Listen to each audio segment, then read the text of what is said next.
Ladies and gentlemen, good morning. Day 2 conference on Maritime and Ocean Sustainability will start soon, so please be seated.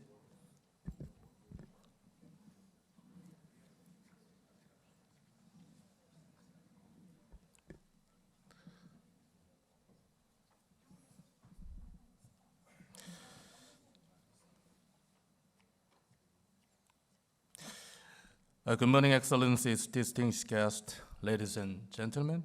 Welcome to Day 2 conference on Maritime and Ocean Sustainability. Before we start Day 2 conference, I would like to ask you to turn your mobile phone in a silent mode, please. Thank you.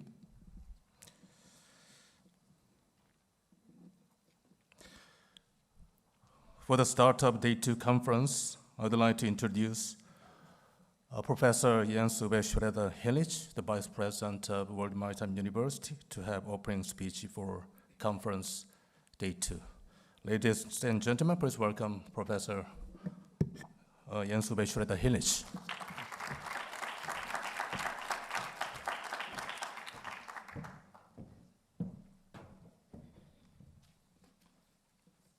This bouquet of flowers is actually quite nice, but it could be an obstacle in the way.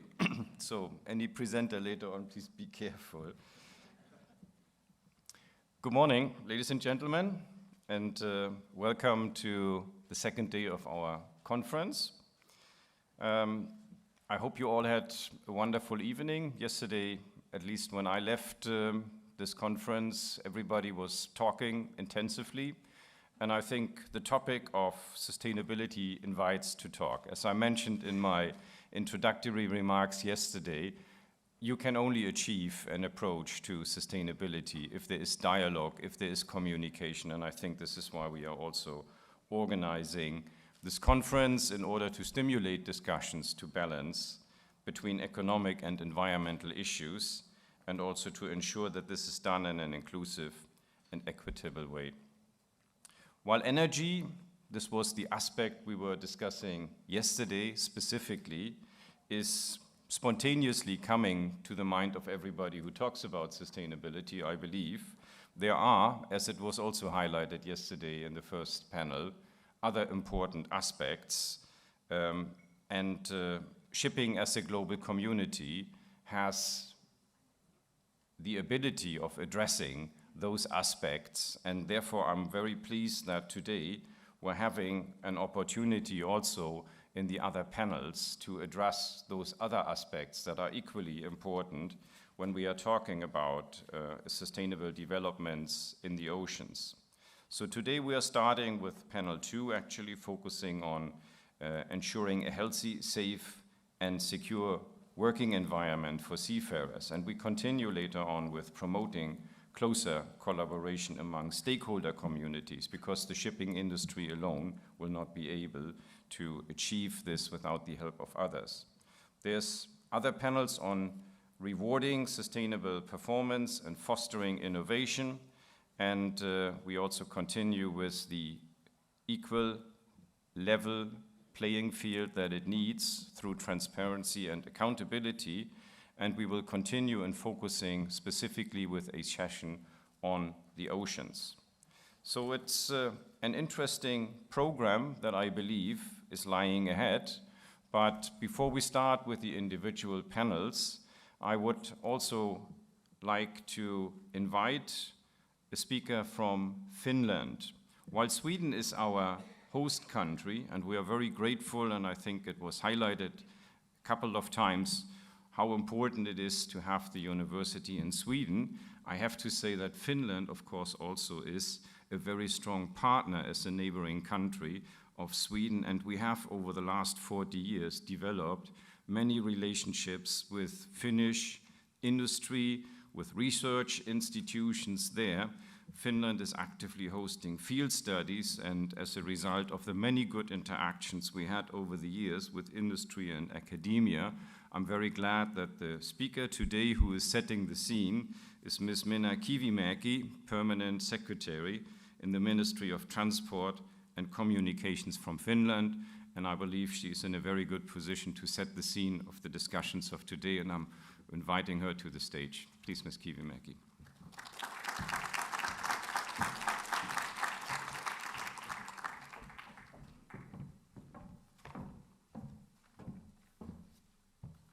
Thank you very much, Your Excellencies, President Dr. Dumbia Henry, dear alumni, faculty members, students and friends of the World Maritime University. First of all, I would like to very warmly congratulate our host, the World Maritime University, for the 40-year anniversary and for university's extremely valuable work in educating seafarers.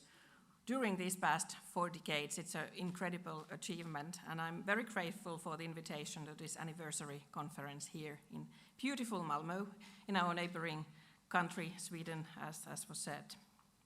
It is a very big honor and a pleasure to kick off this second day of panels and interesting discussions, and I'm here to briefly reflect on yesterday's discussions and as said, to set the scene for today.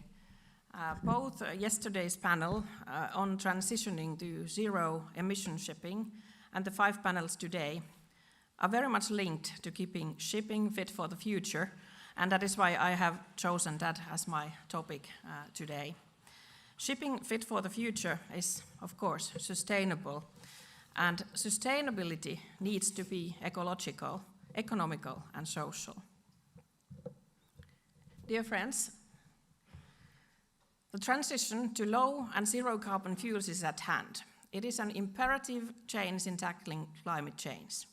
One can say that this is the most important transition in global shipping since the shift from sails to steam turbines and further to diesel engines. And this transition is really a paradigm shift in shipping.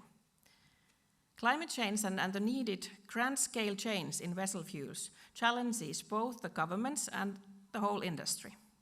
Thus, the whole world really needs to come together on renewing our climate targets, and I mean zero emissions by 2050, which I trust will happen in London in July. And on the measures to set the pathway for the use of low and zero carbon fuels. Effective decarbonization measures are really what we need to support and accelerate our fight against climate change. And as we all know, this is not only a challenge, but a major opportunity for sustainable growth around the world, and we need to act determinedly. This transition will also keep shipping and the maritime sector at large attractive to investments. So I think this is really an opportunity we cannot afford to miss. And the transition is doable.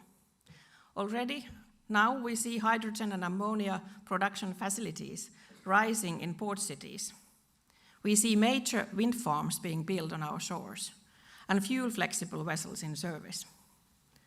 A lot depends now on scaling up, on developing the onshore side, on choices to build new bunkering infrastructure in more countries than we have today.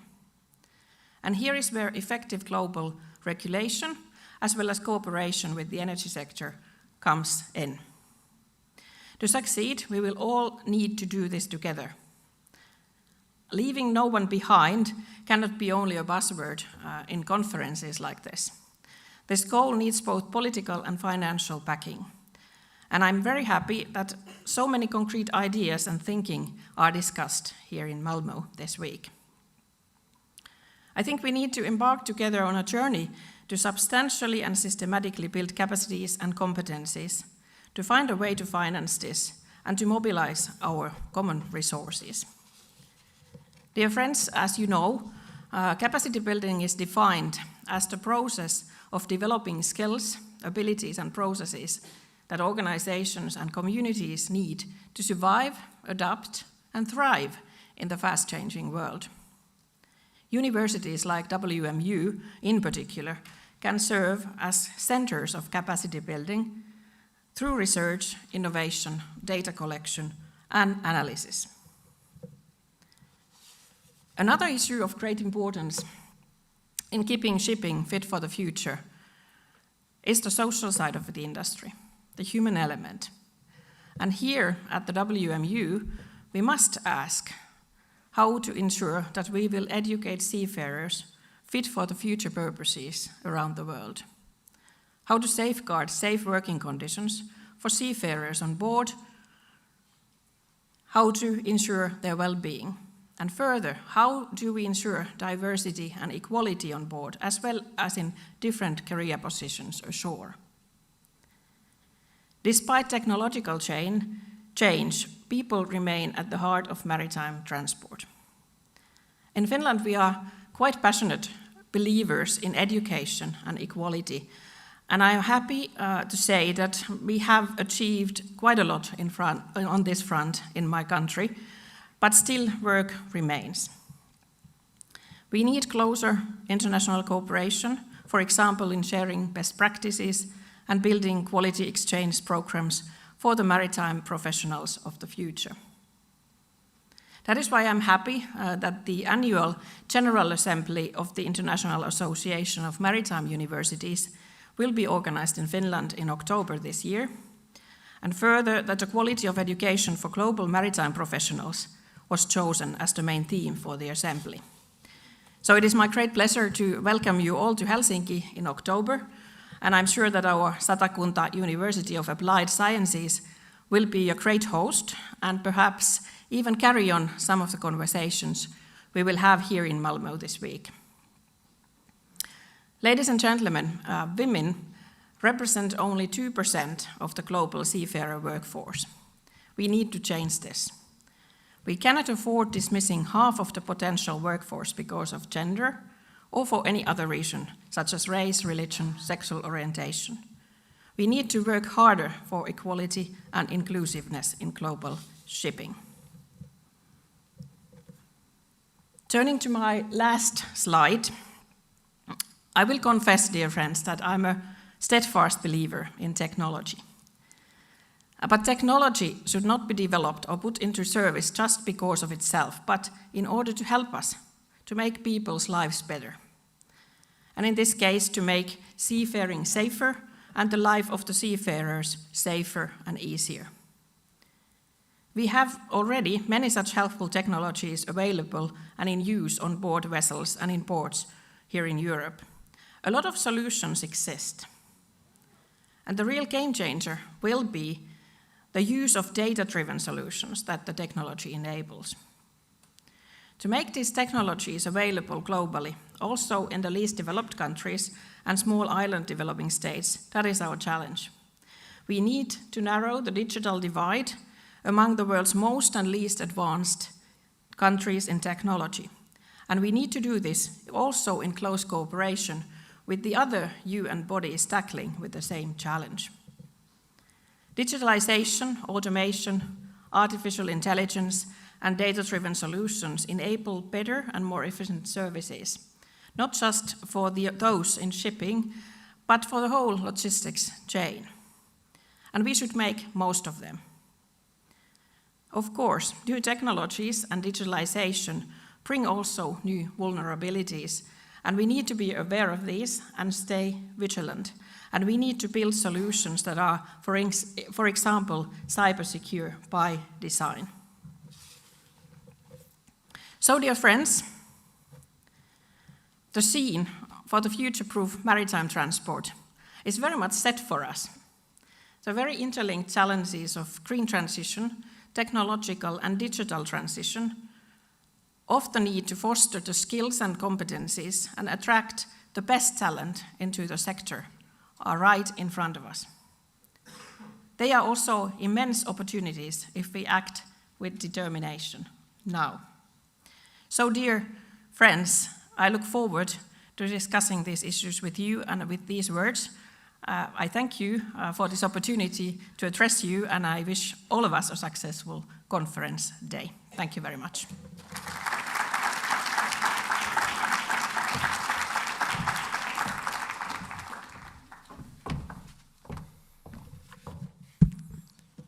Thank you very much for your very insightful speech for the shipping fit for the future, some technology issues and severe issues.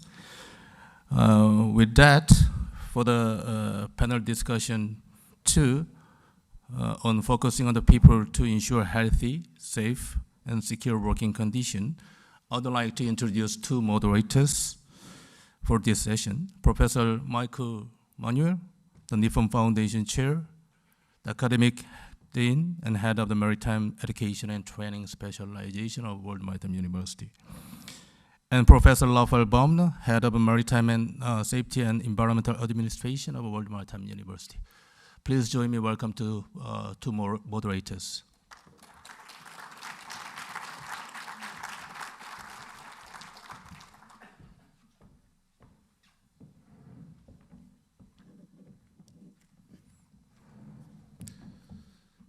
Okay, moderators, floor is yours. Yeah.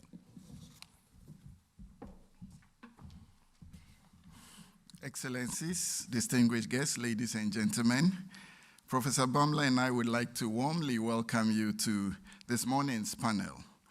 We do hope, like Jens, that you had a good evening, good rest, and had good opportunities to discuss many of the very pertinent issues that we face. We will now continue with this panel, which focuses on focusing on people to ensure healthy, safe, and secure working conditions. We all know that the maritime industry, as has been quoted several times, is the lifeblood of the global economy. The seafarers, they are the lifeblood of shipping.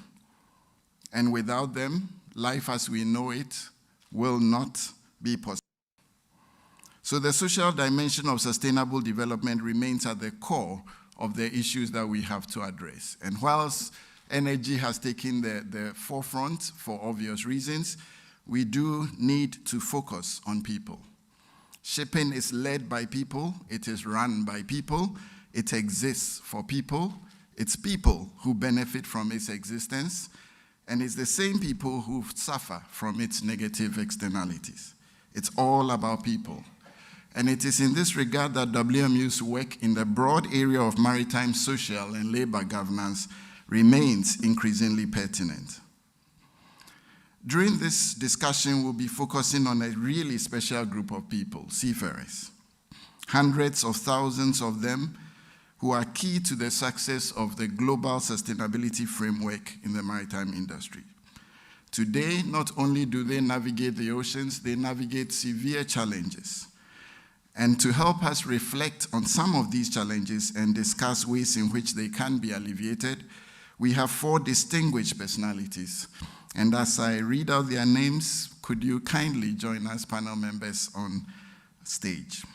First of all, we have His Excellency Suat Hairi Aka, Ambassador and Permanent Representative of the Republic of Turkey to ICAO. Please, Ambassador, join me.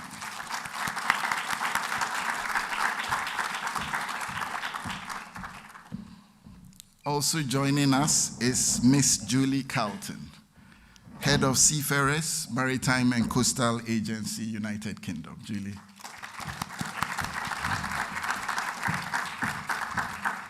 We also have on the panel Captain Jesus Menaco Pierola, who is Director of Inspections, Audits, and Supervisions by Port States Control, General Directorate of Captaincies and Coast Guard from Peru.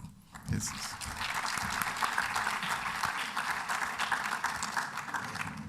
And we have Miss Alina Prilipko, Curriculum Manager from Fleetwood Nautical Campus, Blackpool, and the Fylde College in the United Kingdom.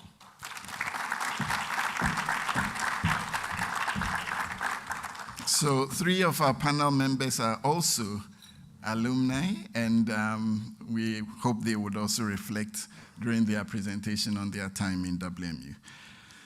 So without further ado, I will invite His Excellency Suat Hairi Aka to the podium, and he will be speaking to us about adoption of seafarers to a new technological era.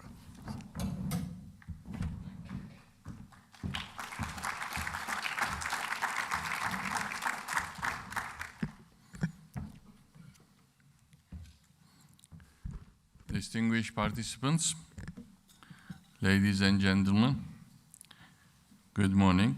Allow me first to extend my heartfelt thanks to World Maritime University for inviting me to this important event commemorating the 40th anniversary of the university. Each time I visit Malmö, my cherished memories at WMU come flooding back, and I feel a sense of belongings.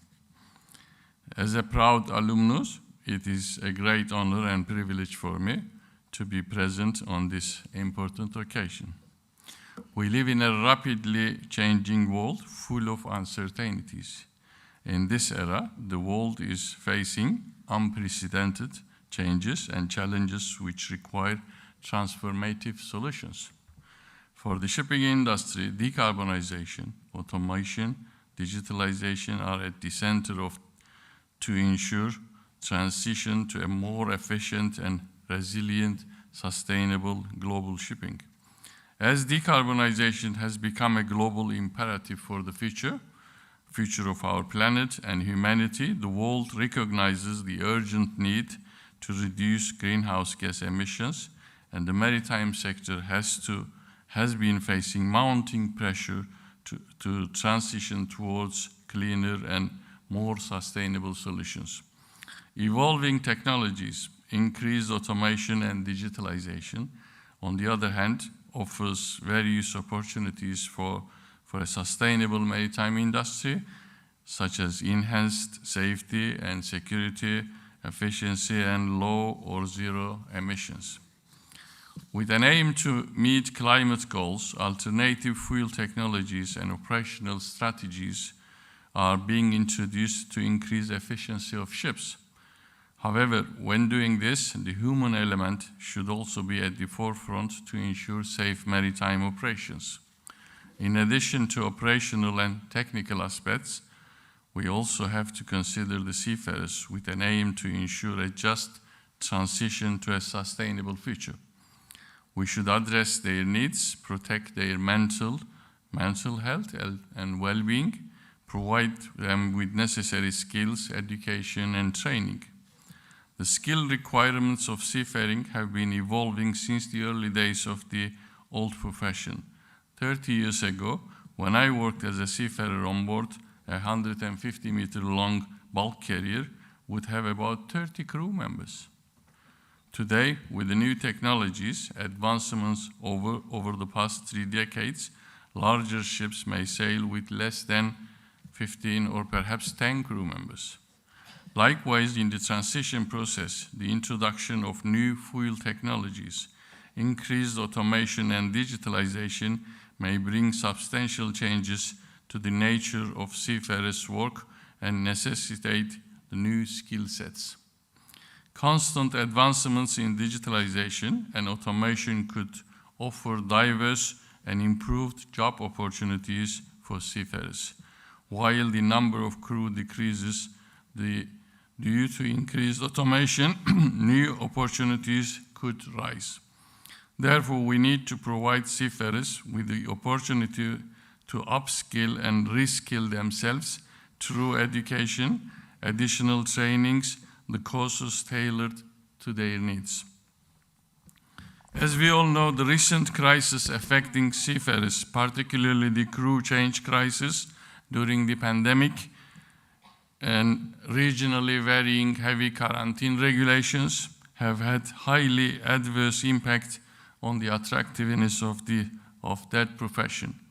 Today, around 2 million seafarers should approximately 80% of the globe shoulder approximately 80% of the global trade. It is projected that there will be a shortfall of around 90,000 STCW certified officers by 2026 due to increase in the global fleet. Moreover, a recent study by DMV predicts that 800,000 seafarers will require additional training by the mid-2030s for zero carbon goal by 2050. To address these challenges, the industry has to make seafaring an attractive career for young people, including women, retaining the qualified and experienced seafarers, and invest in seafarers to prepare them for the future requirements of the profession. Another significant challenge is anticipating the future demand for necessary skills for seafarers. It is highly probable that the skill sets and education and training requirements will be different in medium and long term compared to present day because of continued integration of new technologies into industry. In this regard, cultivation of a culture of continuous learning and professional development is essential to ensure that seafarers' skills remain relevant for the future maritime operations. But at this stage, it has to be identified that competencies and skills are needed for safe operation of new fuels such as hydrogen, methanol or ammonia or others, as well as for the management of digital and autonomous systems on board ships. To establish minimum standards for those required skills and competencies, to develop standardized trainings for seafarers accordingly, a global regulatory framework is needed. As the global regulator, IMO should act as a facilitator to update global maritime standards in order to ensure level playing field across the world. Revision of STCW Convention, followed by the development of model courses, is of utmost importance for the industry to create the necessary training programs and courses. These training programs should provide seafarers with hands-on experience on technologies, fuels, machinery, and other systems used on board ships. Simulators and other technologies or technologic tools will also play a crucial role in empowering seafarers with the required skills.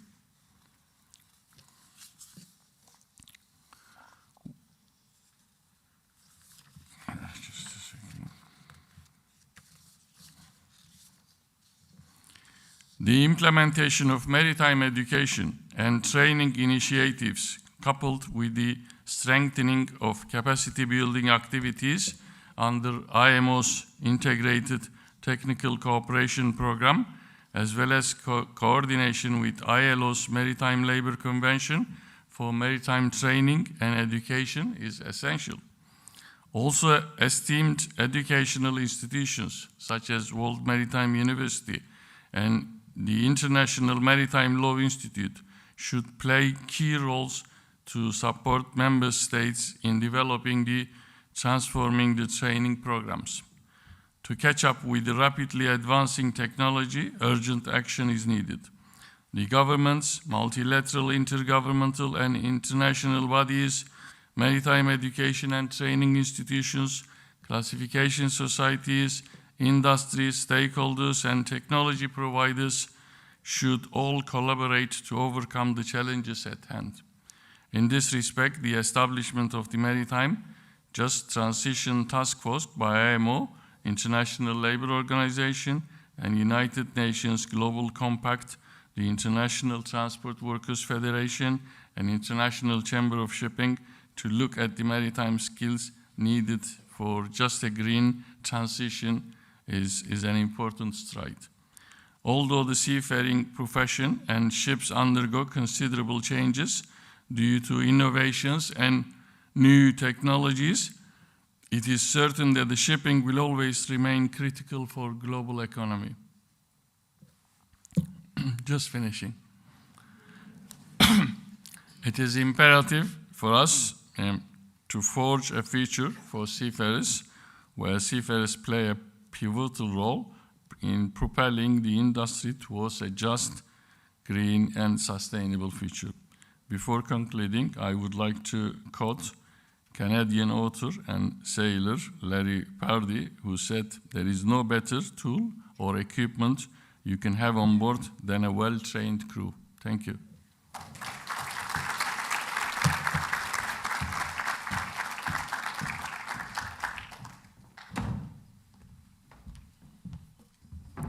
Thank you very much, Ambassador Aka. I would now invite Ms. Julie Carlton to the podium.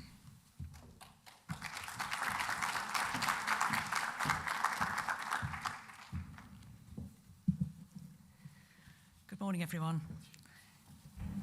And Excellencies, Governors of the Board of Governors, of the WMU, and delegates. It's a great honour to be here speaking to you today. And I have to say, I also find it a little daunting to be talking about the Maritime Labour Convention in the home of Cleopatra Doumbé-Henry, who was who drove that through the ILO in a former life. However, here we go. So, seafarer wellbeing and how the MLC, the Maritime Labour Convention, can help with that. So the Maritime Labour Convention is often referred to as the Seafarer's Charter. Of course, it sets conditions for ship owners to meet in setting living and working conditions for seafarers, but it also sets requirements for seafarers to meet. But the purpose overall is to provide a global standard for seafarer living and working conditions. And it provides empowerment and transparency, lots of emphasis on documentation, so that seafarers are aware of their entitlements. And the clear link always back to the ship owner, so that if the seafarer does find that they are not receiving their entitlements, they know who to go to secure that assistance. Its importance is in setting a level playing field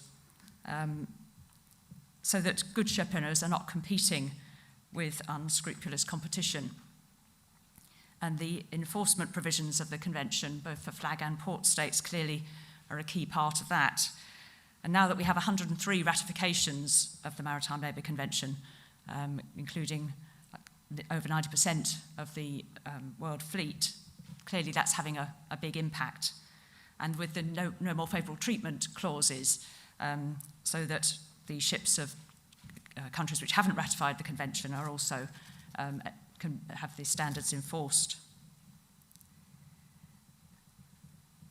I've always been encouraged as chair of the Special Tripartite Committee, which I chaired for 4 years, to see that all sides, governments, ship owners and seafarers, although they may not always agree on how to achieve it, were focused on looking after the seafarer and improving their lot. So the Maritime Labour Convention was always intended to be a living convention, and the provisions includes, including provisions to update the code on a regular basis, both the mandatory parts and the guidelines. And one of the key roles of the Special Tripartite Committee, which I chaired, is to keep the Maritime Labour Convention up to date, so that it can be responsive to changes both in the industry and in the wider world. So I chaired 3 meetings in 2018, the 3rd meeting, and then the 4th meeting, which was split into 2 parts in 2021 and 22. And in 2018, we were looking at a response to the growth in piracy and armed robbery in shipping in certain parts of the world. And the amendment there that was agreed was to ensure that seafarers' employment agreements could not expire while a seafarer was held captive, so that they continued to be paid, their family continued to be supported, and the ship owner remained engaged to get them home at the end of their ordeal. And then the pandemic came along in 2020, and in 2021, the Special Tripartite Committee wanted to look at the impact of the pandemic on seafarers, which, as I'm sure we're all aware, was not great for many seafarers. They were held on, they had to remain on board ships for long periods of time, or they were unable to take up work. They were denied access to shore leave and, in some cases, to medical care. So lots of things to think about at that meeting. And in the first meeting, which was a virtual meeting, we discussed all of those issues and all those impacts and possible ways to address those. And then by 2022, we were able to have a hybrid meeting. So we had some people in person in Geneva and others joining online. And at part 2 of that meeting, we actually looked at amendments and agreed amendments to the convention. And there were 8 agreed in all, some about what to do when things go wrong, So the system of protection that is supplied by recruitment and placement services, and ensuring that seafarers are aware of that. Thank you.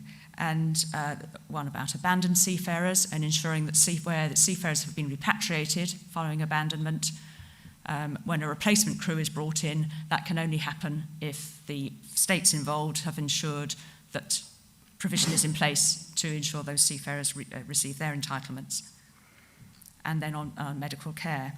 And others on the sort of routine, if you like, living and working conditions for seafarers. So a really important one about communications, social connectivity on board ships, food and catering, and ensuring that personal protective equipment is provided which fits. So they all in various ways and various degrees improve seafarer well-being. And that in turn can improve safety and also support the sustainability of the sector in making it a more attractive career. And I think the importance of communications, modern communications in that regard is key.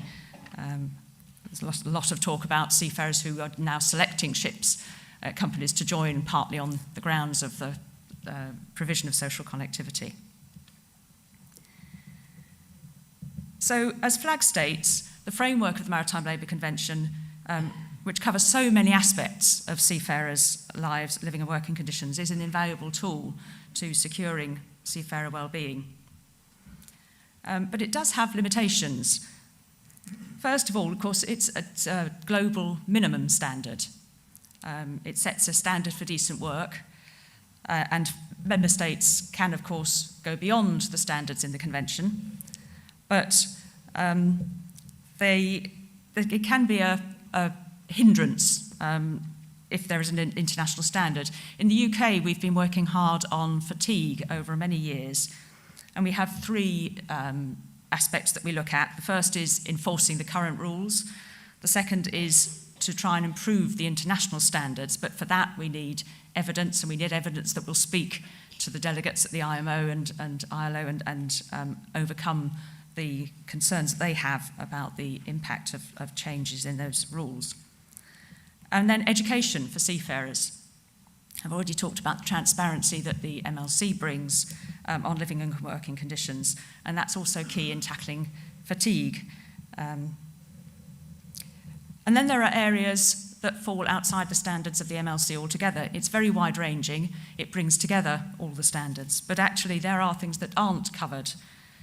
Bullying and harassment is mentioned, it's in the guidelines, it's something that should be considered as a health and safety issue, but there are no hard and fast standards. And in the UK at the moment, we've had quite a lot of discussion around wider human rights and how that can be enforced for seafarers. And that's not what the MLC is about, the MLC is about living and working conditions. So the wider picture of seafarer well-being, not everything is covered. And actually somebody's mentioned the renewables sector. We have a lot of people now working on ships at sea who are not necessarily seafarers. They may not be counted as seafarers by the flag state, and they fall outside the Maritime Labour Convention, but they're working alongside seafarers. How do we ensure that they're protected as well? So there are lots of areas for further consideration. But we can, as a responsible flag state and port state, use the MLC as a framework. And we can set a tone. The MLC is wide-ranging and deals with seafarer well-being and highlights the importance of seafarer well-being, and so we can use that to set the tone for wider discussions. And we can work with the sector to agree on common standards for things that maybe fall directly outside the MLC, but that the industry as a whole can agree is the benchmark for a good standard. The UK, with the Red Ensign Group, has quite a focus on seafarer well-being, did some research on social interaction at sea, funded some research on social interaction at sea, and also takes opportunities to discuss the issues at conferences like this, but in sort of the yachting sector and elsewhere.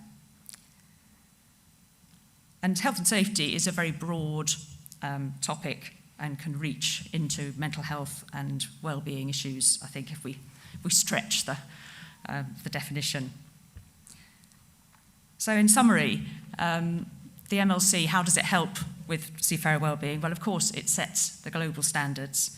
It provides transparency and helps seafarers to understand what their entitlements are. And it provides a framework for wider discussion and guidance. And of course, as I said, the Maritime Labour Convention is designed to be amended and updated, so we still have the opportunity to keep improving. So, thank you.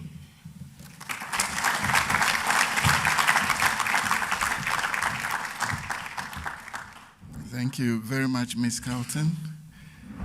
Now I call on Captain Jesus Menaco Perella, who will be speaking to us on the role of the Maritime Authority of Peru promoting the healthy, safe, and secure working conditions for seafarers and fishers. Yes.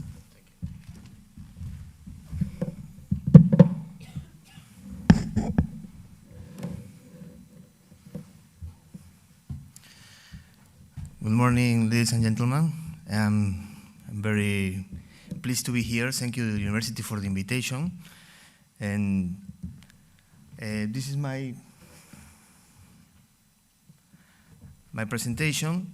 So I want to say that the relationship with the university and Peru, especially with the Maritime Authority, is very close. We have more than 30 graduates. In active service in the Navy, we are 11 officers. Retired as a consultant, there are 4, and 1 student in the class of 2023. And this was the ID number 1 for the university. He was a Peruvian officer, which was the admiral in time, Admiral Gonzalo Jauregui. He has some classmates here from Mexico. And another thing is that we provide speakers and participants in different conferences in the World Maritime University, not only here, but also in Latin America. We organized the first regional conference for the Americas, and also for the Catfish program.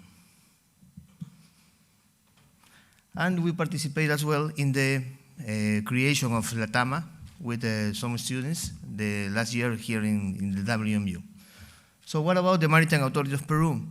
We have the 3 main duties as a maritime security, maritime safety, and marine environmental protection. And we work as a flag state, coastal state, and port state. This is very peculiar because not all the countries have the 3 roles in one authority. So this is a lot of work for us, but it's good. What about the UN SDGs? As you already know, IMO has policies for every one of these SDGs. I'm going to focus in these 4 SDGs and what the Maritime Authority of Peru is working to provide these conditions for the seafarers and fishers. First of all, for the 4 SDGs, the number 4, the quality of education, we made all the regulations for the, for example, the National Merchant Marine Academy, ENAM, according to the STCW regulations. We made the audits for the marine training centers for officers and seafarers, the aquatic instruction centers for the STCW and national standards as well for seafarers, crew members, for services according to MLC, and for fishers. And we made all the regulations as well for the pilots, providing from the Navy and from the Merchant Marine as well. In addition, we made the national audits for the training centers and the aquatic instruction centers. And we received foreign audits from, for example, last year we received the audit from EMSA to continue with the MOU, and the IMSAs will be auditing Peru next year. We made some MOUs with KINF and as well for the APEXN in order to provide our people a global onboard training program. Nowadays we have four for 2 officers and 2 cadets in sailing in one ship in Korea for the minimum standard for STCW. And the APEXN, we are part of APEXN, leading the Peruvian delegation for the maritime education and training and all the recruitment, careers, and development and job transition for the seafarers. For gender equality, we assure that the women receive training alongside men in order to acquire the high level of competence required by the maritime sector. The high level of technical training is provided under the equal condition for women in the maritime sector. We promote our officers and women in Peru be part of WISTA and the Red Mambla, which is the network of women on maritime authorities in Latin America. And we organize as well the International Day for Women in Maritime in Peru with a conference last month in May. For decent work and economic growth, the National Maritime Authority of Peru cares about the welfare and seafarers, both in the work and personal sphere. In accordance to IMO standards, aspects of fatigue, fair treatment, liability, and compensation of seafarers are fully regulated in Peru. And the global campaign for the Day of Seafarers, held every 25th of June, is organized in order to provide greater recognition to personnel working in the sector. We are working with the other state entities in order to Peru accession to the ILO Maritime Labor Convention 2006. And the SDG 14, Life Below Water, we ratified the 6 annexes of MARPOL, the London and the London and Protocol Convention, and the Ballast Water Management Anti-Fouling System and OPRC conventions. We regulated the fuel oil sulfur limit less than 0.5% mass by mass since January 2020, and we established the Paracas PSSA since 2003. And what about the IMO initiatives like GLOBALAS, GLOMEP, GLOFOULING, and GLOLITER? We are participant countries since the beginning. The integrated coastal zone management is a part of the Maritime Authority's duties as well. We made the control of actions throughout the Port State Measures Agreement and the coastal cleanup campaigns as well. And we established the NASCAR REACH MPA from the last year. We work in coordination with the other state entities for to adhere the next IMO conventions for food, bunker, HNS, and OPRC HNS protocol.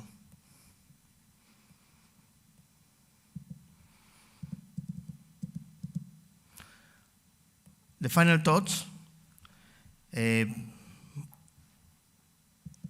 In order to have these 4 SDGs, we provide the conditions for the secure, healthy, and safe working conditions, not only for seafarers, but also for fishers.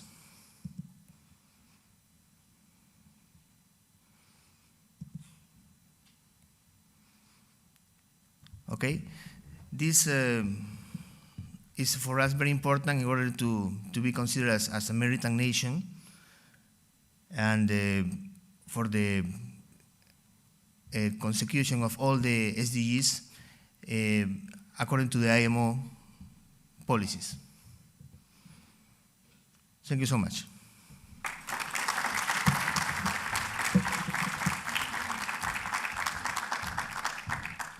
Thank you very much, Jesus, for that insightful description of Peru's work, and also for including fishers, who are very important and increasingly a focus of ongoing discourse. Finally, lastly, and certainly not the least, is Ms. Alina Prilipko, who will be speaking to us on focusing on people, why our vision seems to be blurred. Alina.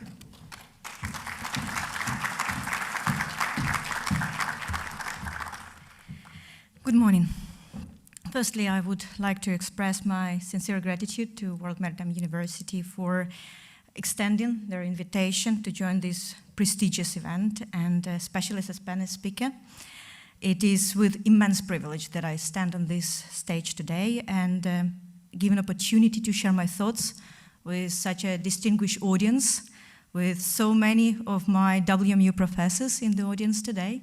So just using this opportunity to say thank you to them for accompanying me on this journey, on this professional journey, and for those that still hold my hand. So thank you so much. As a WMU alumni and a proud member of this institution's family, it is a great pleasure really to see WMU going from strength to strength as it celebrates its 40th anniversary. Really great pleasure to see this. Shipping has been gradually moving towards a more sustainable shipping practices, as we have heard during the presentations of our distinguished panel members today. And efforts have been made to address issues relating to education and training, career opportunities and progression, safety and security, and recently well-being especially, and also concentrate on issues related to adaptation to technological advancements as well, which is great. And but I think that in recent years, COVID-19 pandemic has really emphasized the core role that people play in the shipping industry and how important they are for the sustainability of maritime sector. But I think that we hoped that we would learn from the COVID-19 pandemic, and I think that we were expecting to evolve a little bit towards more resilient operational model and use this as an opportunity to adapt and promote more socially responsible practices. But the current research suggests that perhaps we will be struggling a little bit with that, and that certain indicators regarding to sustainable development are displaying negative trends, and some of those indicators are related to well-being, education, and employment.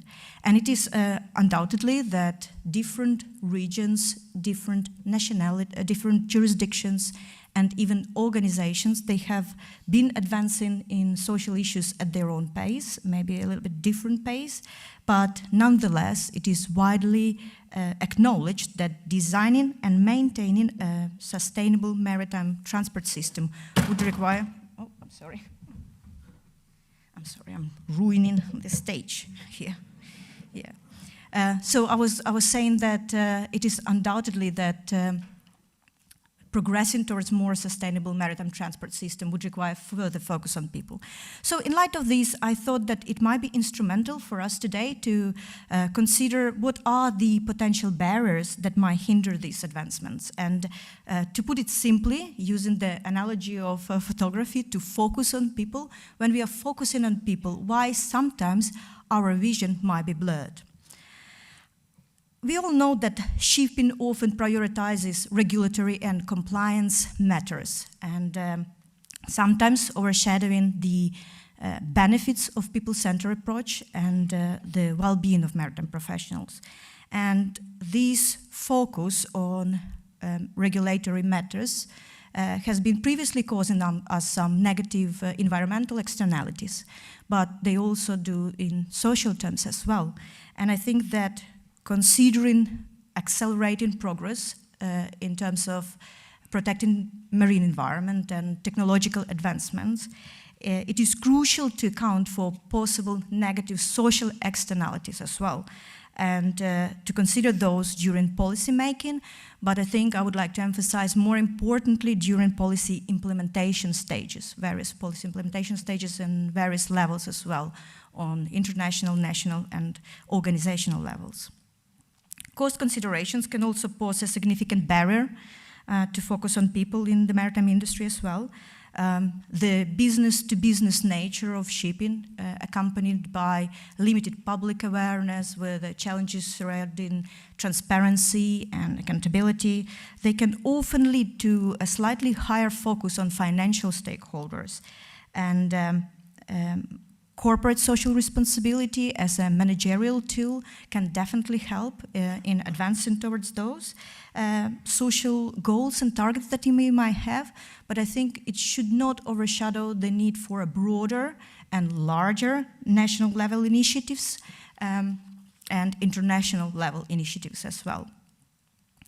Another potential barrier to consider is the global nature of the maritime industry itself. It presented us some challenges during the COVID-19 pandemic as we were trying to coordinate efforts across jurisdictions. That fragmentation of the industry and industry stakeholders, we saw how difficult it is to put timely measures and efficient, quick measures to react quite promptly. So this is something that we need to be aware of and be considering.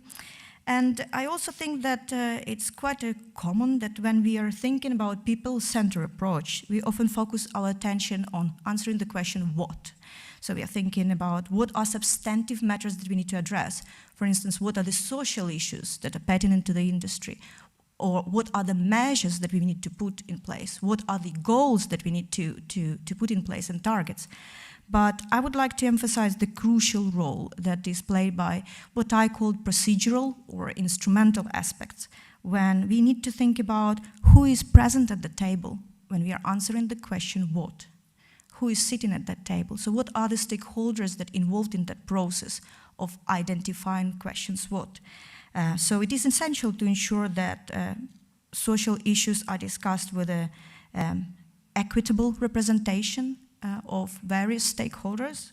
And I think that once again here as well, I would like to emphasize that that should be present also during the implementation stages. So stakeholders should remain engaged throughout the implementation process, just to foster that ongoing dialogue, collaboration, and monitoring. So discussing people, it is undeniable that seafarers should remain the focal point of our attention.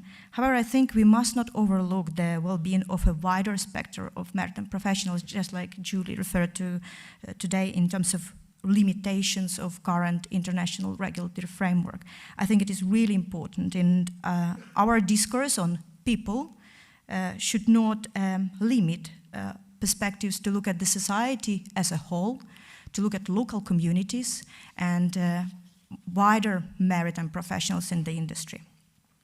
Last but not least, we may encounter some challenges when it comes to prioritizing human aspects, as it appears more straightforward sometimes to establish goals and targets with progress towards environmental, economic and technological measures. And the reason for that is that these dimensions, they sort of lend themselves to relatively objective, qualitative and quantitative indicators, while similarly make it more tangible in terms of measurement, while social matters are really difficult to measure.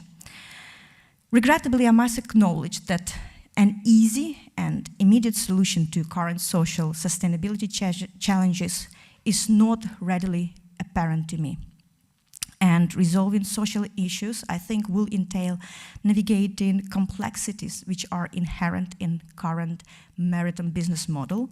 And I could only hope that accounting for those complexities and addressing those will be part of our gradual evolution to a more resilient transport system. So to conclude, why is shipping industry struggling to relatively focus on focus on people, and why our vision seems to be blurred? We use this analogy of focus in photography, and I like photography very much. So I thought if we drew an analogy to photography, if you ask a photographer what is the most common reason for an image to be out of focus, or the answer could be quite simple. Maybe you have simply chosen an incorrect focal point. So similarly in the shipping industry, perhaps the point of focus is simply incorrect. In addition, I think to resolve our focus issues, we might need to examine some other factors. Lens issues. Could we be approaching the problem with an inappropriate paradigm and toolkit? Insufficient depth of field. Could narrow perspectives that primarily focus on financial and operational aspect limit the view on human dimension in the shipping industry? Subject movement. Could rapid changes and advancements within the shipping sector make it difficult to maintain steady focus, or even user error? Could a lack of awareness or understanding hinder efforts to prioritize people effectively? Indeed, it is crucial to ensure that people remain prominently in the focus during evolving towards a new business model, which appears to be inevitable to the maritime industry.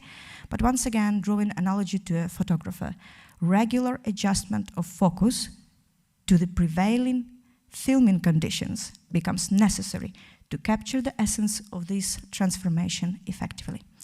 Thank you for your attention.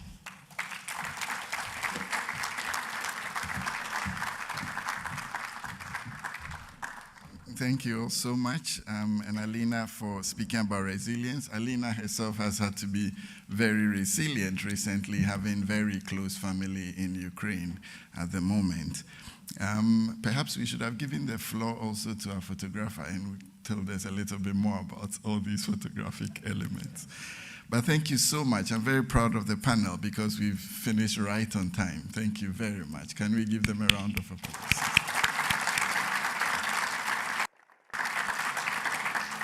So I will now hand over to Professor Raphael Bamler, who will lead a brief session of question and answers. Raphael, please. Thank you very much. Thank you very much for that. Now I will ask a few questions to the panelists. Very short questions. I will make it a little bit intentionally provocative. I mean, some of you know me, so it's okay. Ambassador Aka, Captain Aka, if I may, you were highlighting very much that there is a lot of change and transformation in the shipping industry, mass, and also the need for transition. In this respect, I mean, as a seafarer, when I see all this development of mass and I see many countries investing in mass, is there any incentive for me to be a seafarer? I'm going to lose my job in 5 years, 10 years. So how as a state you would see this? Do you envisage a response? And thank you.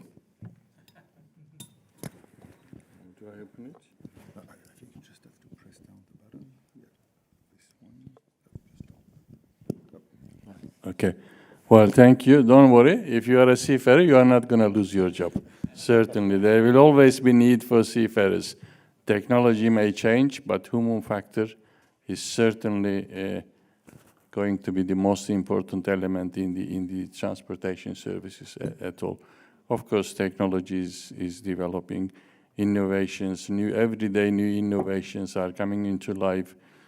Unmanned ships, use of autonomous artificial intelligence. Autonomous ships are almost ready, but there will always be need for seafarers. So we have to actually ensure that seafarers are adapted to new technologies. If they are not on board, they will be probably controlling something.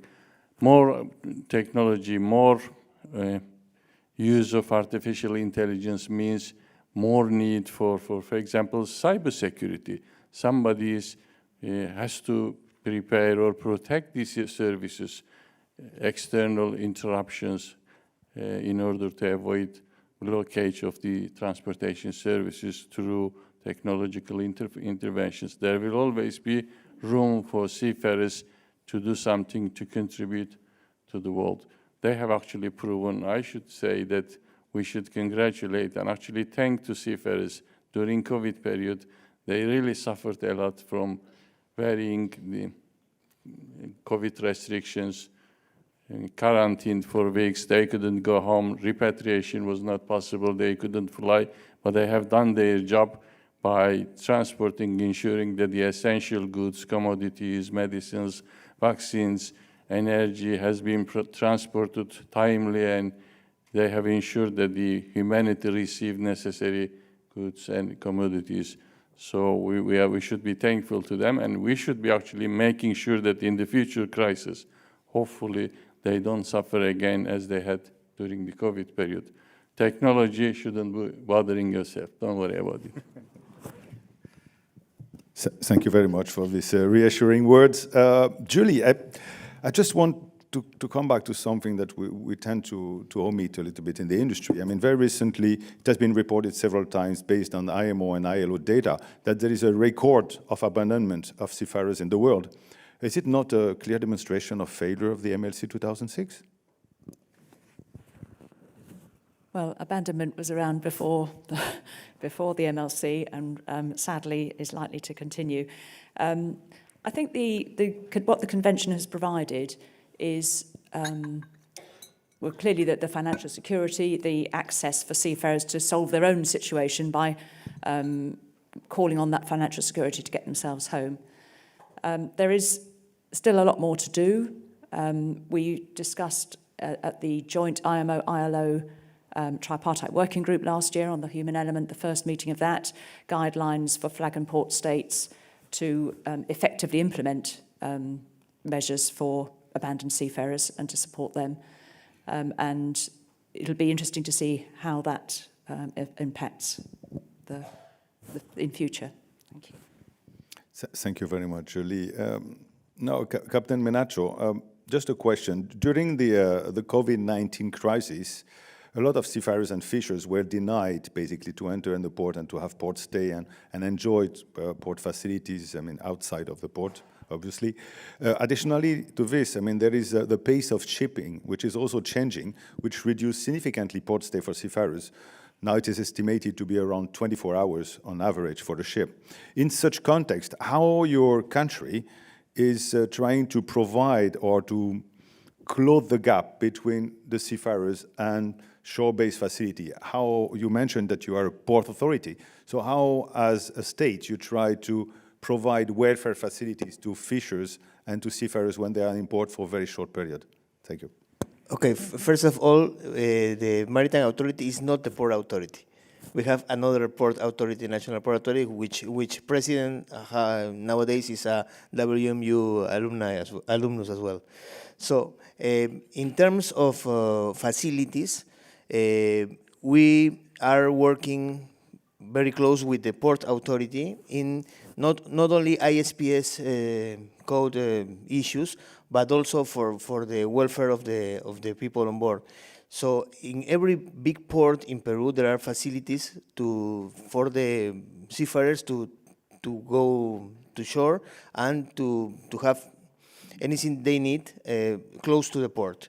So this is for the big ports only, you know, and the ports which receive more international traffic. We are finishing one huge port in the north of the port of Callao, which will be the greatest port in all the Pacific coast for Latin America, which is Chancay Port. And this Chancay Port is also designed for with very special facilities for seafarers, because they will receive a lot of traffic, international traffic. So this is how we are working very close to with Port Authority nowadays. Thank you. Thank you very much.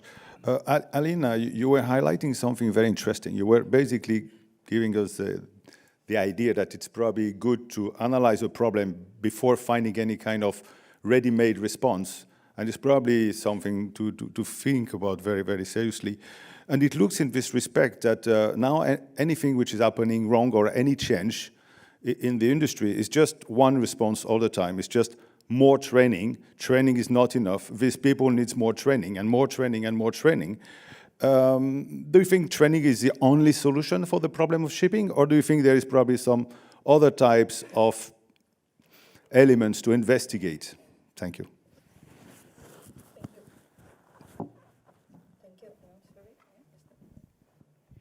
Thank you very much for your question, and thank you very much for actually highlighting this to the audience, because I think we all read some advanced papers and articles and publications, and they talk about this issue and that issue, and then suddenly the conclusion is seafarers need to have more training. My father, who used to be a military, he used to say, well, and a little light so that I can also work at night. Just to put it light, so I can also keep on doing my job during the night. So much training these days is required. I completely agree with you that this linear thinking and this linear solution to the problem is not something we should pursue in our type of thinking. We should be a little bit more innovative, a little bit more creative, and also distribute the responsibility. I think this is really, really important to distribute the responsibility all the way from up, down, and equitably assign that responsibility then back. So what are the things that seafarers could be helped with and trained, and what are the things that maybe higher up we need to take responsibility and say, well, you know, you're in that position, so that might be actually your responsibility. But I also wanted to comment something on your first question. I think that was such an important question that heavily discussed today in the industry. Are we going to need seafarers with automation coming? And I came across some very scary words, such as de-skilling of seafarers, and those concepts were mentioned by nobody else like Martin Stopford, that he projects that there will be de-skilling of seafarers. And I was thinking a lot about that, and I thought if we just flip it a little bit and think not about de-skilling of seafarers, but simplifying processes, I think that could be a great win-win solution for seafarers, that the processes will be simplified, that seafarers will have more time, less administrative burden, and I think that's where we should try and aim. Thank you. Thank you very much, Alina. We have another 10 minutes for the floor, if there is any question from the floor.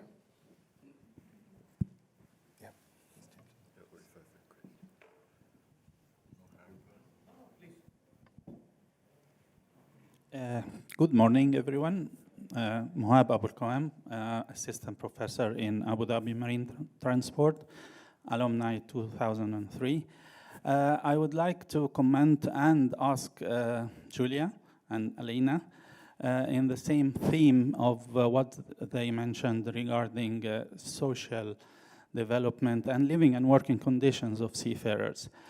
During Corona, my question is, have we learned the lessons from Corona? And we were talking about that, me and Alina, yesterday. During the pandemic, sovereign states abolished which passport are you holding as a seafarer, and talked about vaccination. Are you vaccinated or not? And if you are vaccinated once, there was twice, and we all remember this dark time for seafarers. And then we worked in the UAE with Dubai port for repatriation of seafarers who have been blocked on their ships for so many months.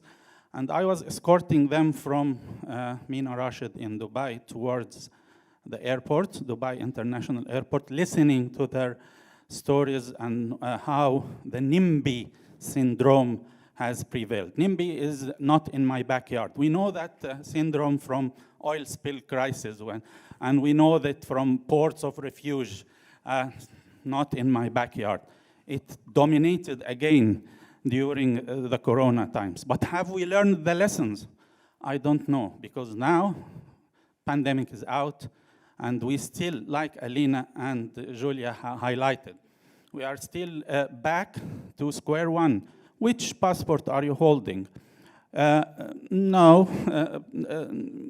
seafarers, you cannot go shore leave here. You cannot disembark here. And then the argument comes back to the very classic argument. Sovereign states have their immigration rules. But why is that?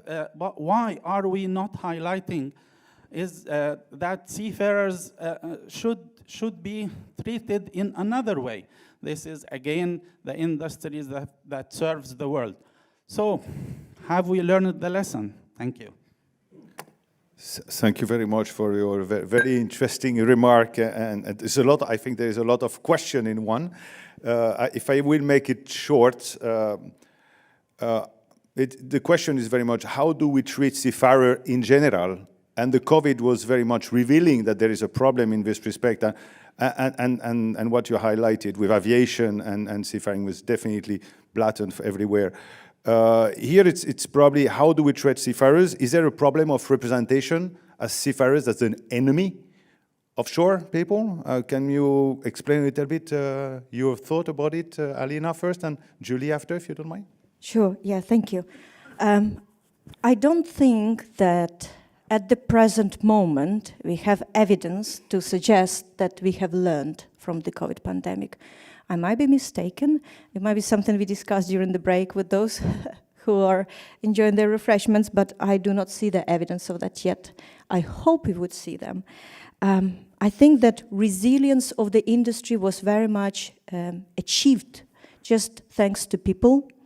And I think when COVID hit the budgets, that resilience maintained to be achieved through people as well. And I think that when we are discussing the issues why, that still is people, and in very profound way we sympathize with seafarers, because I think we saw all the difficulties and challenges that were presented to them in terms of shore leave, when, for instance, passengers were allowed to disembark the ship, but the crew were not allowed to have exchange. That was quite a common practice, as an example, that just demonstrates the differences. I do think that perhaps it's just the stigma of the industry, and very often that is because the representation of seafarers is maybe something that we need to work a little bit more. And that's what I meant when I was talking about the procedural aspects of sustainability, is who is present at the table and how much voice are they given. And most importantly also, not just how much voice they are given, but how much we think about them being even able to attend those events. Just simple logistical questions. So how much financial resources they have to invest into research to prove their positions are right, and things like that. There's just so many hidden stones, you know, in that process that we need to be aware of. Thank you very much, Alina. Julie, thank you. Thank you. And for a slightly different angle, as a part of a government agency, what we found is during the pandemic was it was so important to engage, as a maritime authority, to engage with other parts of government. So I think one of the things we learnt is that other parts of government, the immigration people, the health people, aren't aware of the issues that seafarers face.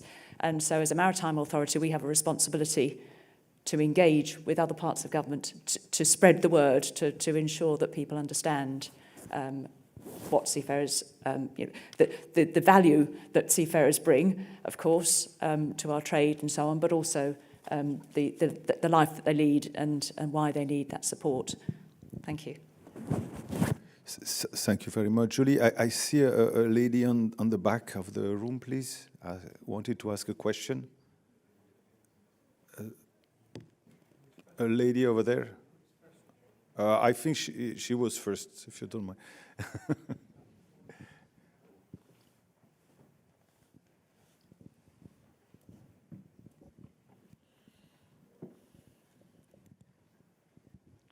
Good morning, everybody. My name is Medina Cham, and I am an alumnus of the World Maritime University. I was here in 2013 and have been graduated in 2014. I would like to say thank you. Thank you very much, WMU. Thank you very much, my professor, because you have built a strong maritime leaders around the world. I'm very happy to be here and hearing what you have been achieved through those last years, and particularly about this panel. Very, very interesting. But I'm wondering, where are the fishermen in that part? It is really nice to hear and to see this conference on maritime and ocean sustainability, but where are the fishermen? Where are the fishers in that panel? We all know that the seafarers are essential in the maritime industry because they are working for us, conveying goods. But the fishermen also, they are feeding us. African fishermen are feeding the world. They need to be protected. They need to work in healthy and safe and secure conditions. And we know that they are not part in this global maritime industry. They are not well considered, they are not respected. And au regard of what is happening regularly at IMO, at ILO, and also the implementation of the main conventions and international standards about the fishermen, we can see that their role in this maritime and ocean governance and industry is really, really reduced. For me, it is a call for the maritime industry and the World Maritime University to consider, I know that you have this catfish program, but to consider the fisheries domain, because they are living in sometimes horrible conditions. We have the conflicts between the industrial fishermen and the artisanal fishermen, and as well, you have the maritime criminality linked to the fisheries industry. And those issues, the social issue, the trafficking, the smuggling, and also this trade in human being in the fishing industry must be regarded and must be seen as fundamental concern for the World Maritime University and all the organizations in the maritime sector. Thank you very much. Thank you very much for that. I will reply because it's very short time. So I would like to reassure you that there is some international instruments which have been developed by the ILO, by the IMO, but also by the FAO. And one of the work that we are now doing with the different partners from the different United Nations specialized agency that I just mentioned is try to work more on this and try to bring a solution together, because and avoid this kind of disruption that maritime sector is only IMO, and fisheries is touching everything basically. And we try now to bring this approach, and we try to promote this approach also with our partners from ILO, FAO, and the IMO. So thank you very much. It's a very important question, and we really appreciate that, but we don't have time very much to answer. Thank you very much. We will just conclude now the panel. And thank you very much. I'm very sorry for those who wanted to ask questions. It was a little bit short, but we just invite you to discuss directly with the panelists. Thank you very much. Thank you. I think she broke my smartphone. Thank you very much for your very meaningful discussion on this topic, particularly for seafarers, considering new technologies, well-being, case of the Peru and some seafarer training issues. With that, I would like to say thank you to two moderators, Professor Lafayette and Professor Manuel, who managed this panel discussion, and also would like to thank you to four speakers. Please join me to give big hands to them.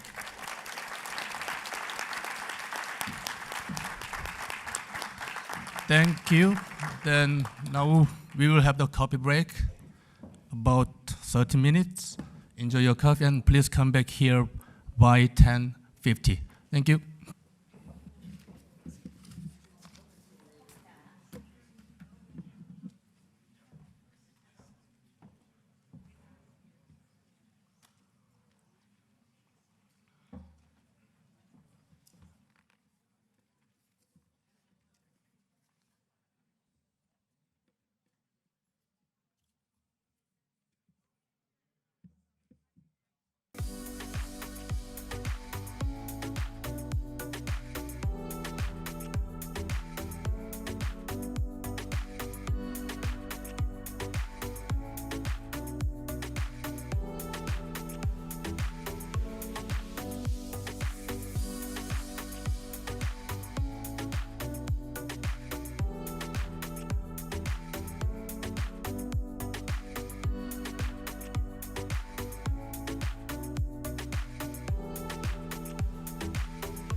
Ladies and gentlemen, the panel 3 presentation and discussion will start soon, so please be seated.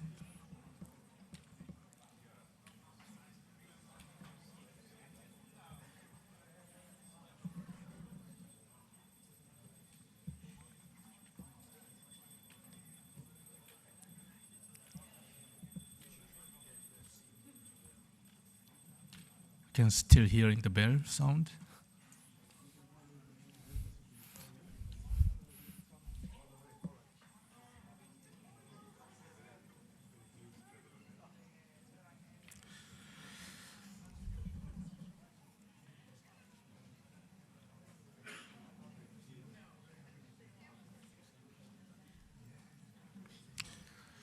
Okay. For panel 3 discussion on promoting closer collaboration among stakeholder communities, I'd like to introduce 2 moderators for this session. Professor Francis Nitz, the Foundation Chair, Head of Ocean Sustainability, Governance and Management Specialization, and Professor Claudio Aporta, the Canadian Chair of the World Maritime University. Please welcome 2 professors.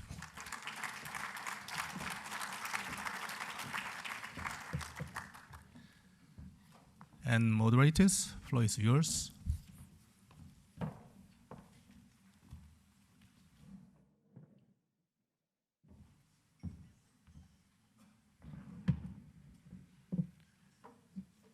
Good morning and welcome back. Excellencies, distinguished guests, colleagues, alumni, students, and friends of WMU. As we have seen in the last day or so, there's no doubting the extraordinary economic powerhouse that the maritime sector is, and indeed the admirable efforts underway to transition it towards sustainability. But there are many other users of the ocean, including the fishers and the coastal communities that value the ocean for many other reasons aside from just shipping, and for which shipping may have impacts on. So in this session, we're going to shift our focus a little from sustainable shipping to sustainable oceans more generally, and in particular, the coastal and indigenous communities whose livelihoods directly depend upon the ocean. Our oceans and its communities are facing unforeseen challenges: pollution, overfishing, plastic debris, climate change, all weigh heavy on the ocean health and impact directly the livelihoods of those communities. Greater environmental regulation and conservation is needed, but for that regulation to work, however, and for those instruments to be effective, requires engaging all those who value and use the ocean, those local stakeholders and communities. So we wish to ask, how are these key stakeholders properly and fully engaged in regulatory process and in decision making? Many coastal and especially indigenous communities are those who understand best the natural state and dynamics of the ocean because they directly depend upon it. Yet their knowledge is rarely acknowledged and used by the authorities to inform process and decision making.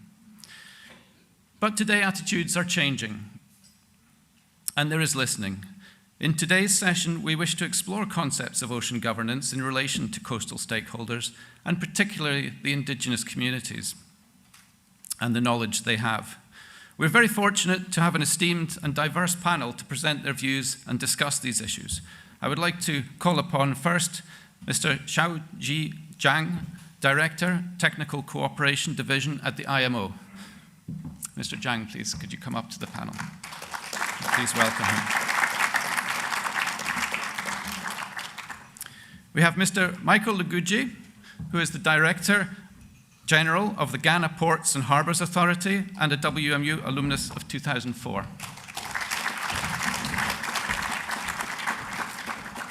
And we have Dr. Daly Sambo-Doro, who is an Associate Professor at the University of Alaska and former Chair of the Inuit Circumpolar Council.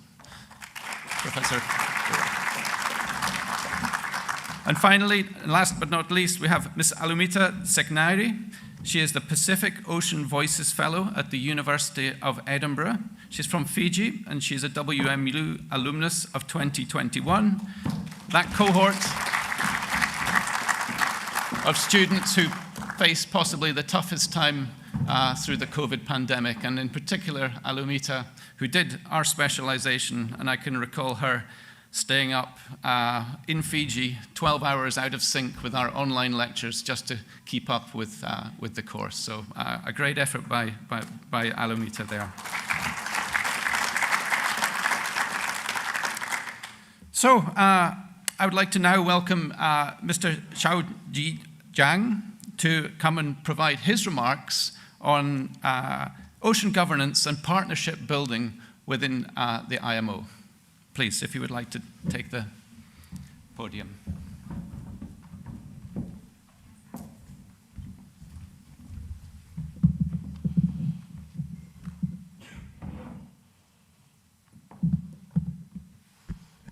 Thank you very much. Of course, the topic of this panelist, I kind of go beyond what we are doing day to day in the IMO. Of course, ocean governance is also on top of IMO's agenda as well.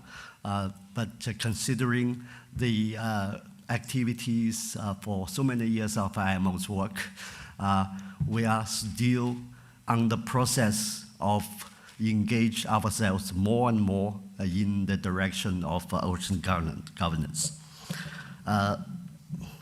Professor Nate, Professor Apota, distinguished guests, good morning. Please allow me to join you in the celebrating of 40 years of achievement of our esteemed Mother University as an alumnus of this very unique center of excellence. I joined WMU in 1998 and graduated in 1999, which provided me a great treasure for my career development. I think I can see for many of my colleague students and both graduates and those in this university still, you will be always attached to this very unique international education and training institution. Partnership and collaboration are two of the typical characteristics of IMO's operation. IMO has always been working under the environment of collaboration, especially in its rule-making processes. You all know that IMO has 175 member states and 3 associate members, but there's another big body of supporters in IMO's work. That's the 66 international intergovernmental organizations and 88 non-governmental organizations who has the consultative status in IMO, who are working with us day to day in the deliberation of IMO's agendas. These IGOs and NGOs have made substantial contribution to IMO's work.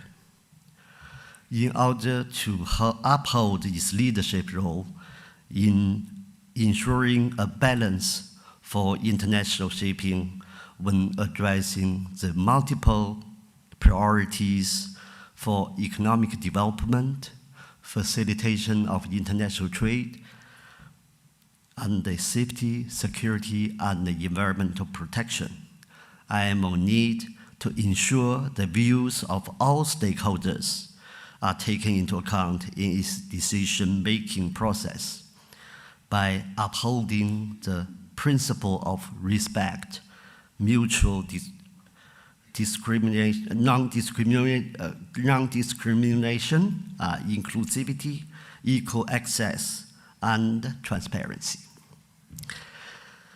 These are the essential elements of multilateral diplomacy and form the basis for good governance within IMO, where accountability is dependent on inclusivity, such as in the area of multilingualism, gender, and geographical presentation, are essential factors that support robust, harmonious interaction as well as communication among stakeholders. Again, IMO needs to promote its work is essential to ensuring the safe, secure, environmentally sound, and sustainable shipping sector through stakeholder outreach. Always more than 70 years of operation, IMO has adopted more than 50 international treaties together with the related regulations, standards, and guidance to achieve the goal of effective and consistent implementation and enforcement of these instruments, while supporting inclusive development. IMO has been extensively developing and executing projects through its Integrated Technical Cooperation Program, ITCP, and building partnerships for their proper delivery.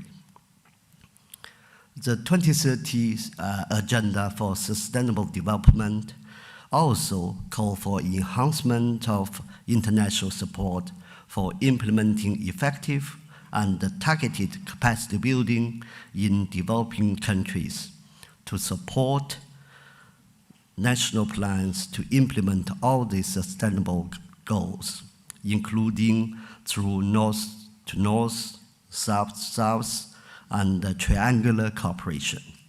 IMO is fully committed to achieving the 2030 Agenda for Sustainable Development and the SDGs, including aligning itself, aligning its programs and initiatives to support member states. IMO has been successful in developing partnerships with national and regional institutions which provide financial and in-kind support to facilitate the implementation of specific activities. IMO has established more than 100 partnerships. Of these, there are financial, in-kind, which consists of cash supplements, no-fee experts, or free of cost experts, and hosting of technical cooperation events.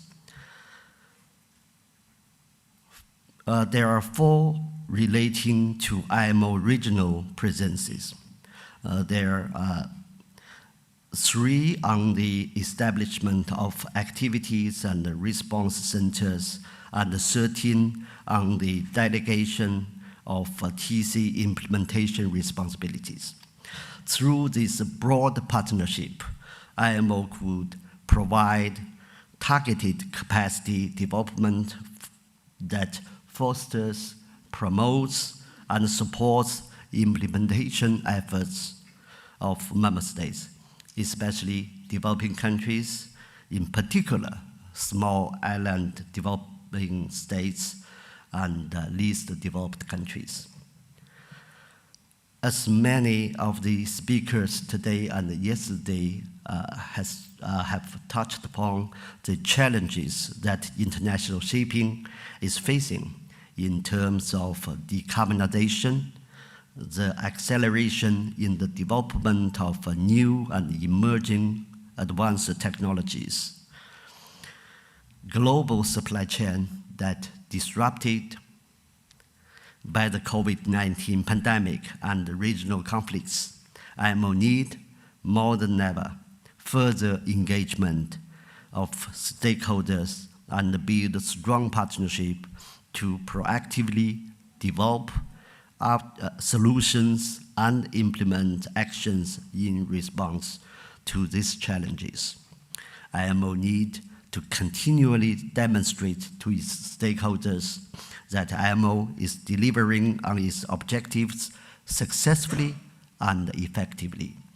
IMO need to maintain and, when and where relevant, strengthen its collaboration with other bodies of the UN agencies, such as UNECE, UNSCAP. I have also my colleague Ren sitting in the room, as well as the relevant stakeholders at global, regional, and national levels. IMO need to promote the development, transfer, and the dissemination of environmentally sound technologies to developing countries, and the exchange of best practices among all stakeholders. IMO, its member states, civil society, and the maritime industry will continue working together to strengthen the path towards sustainable development.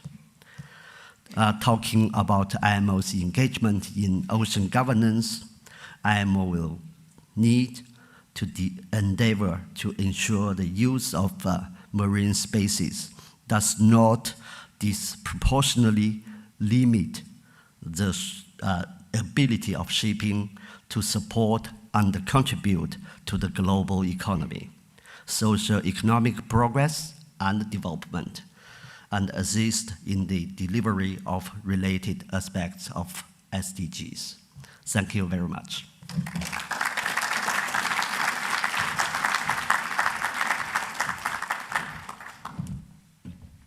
Thank you very much, Mr. Zhao. I'd now call on Mr. Michael Luguji, who will give us a perspective on stakeholders in unison for a sustainable maritime industry, Ghana's experience. Please, Michael, the stage is yours.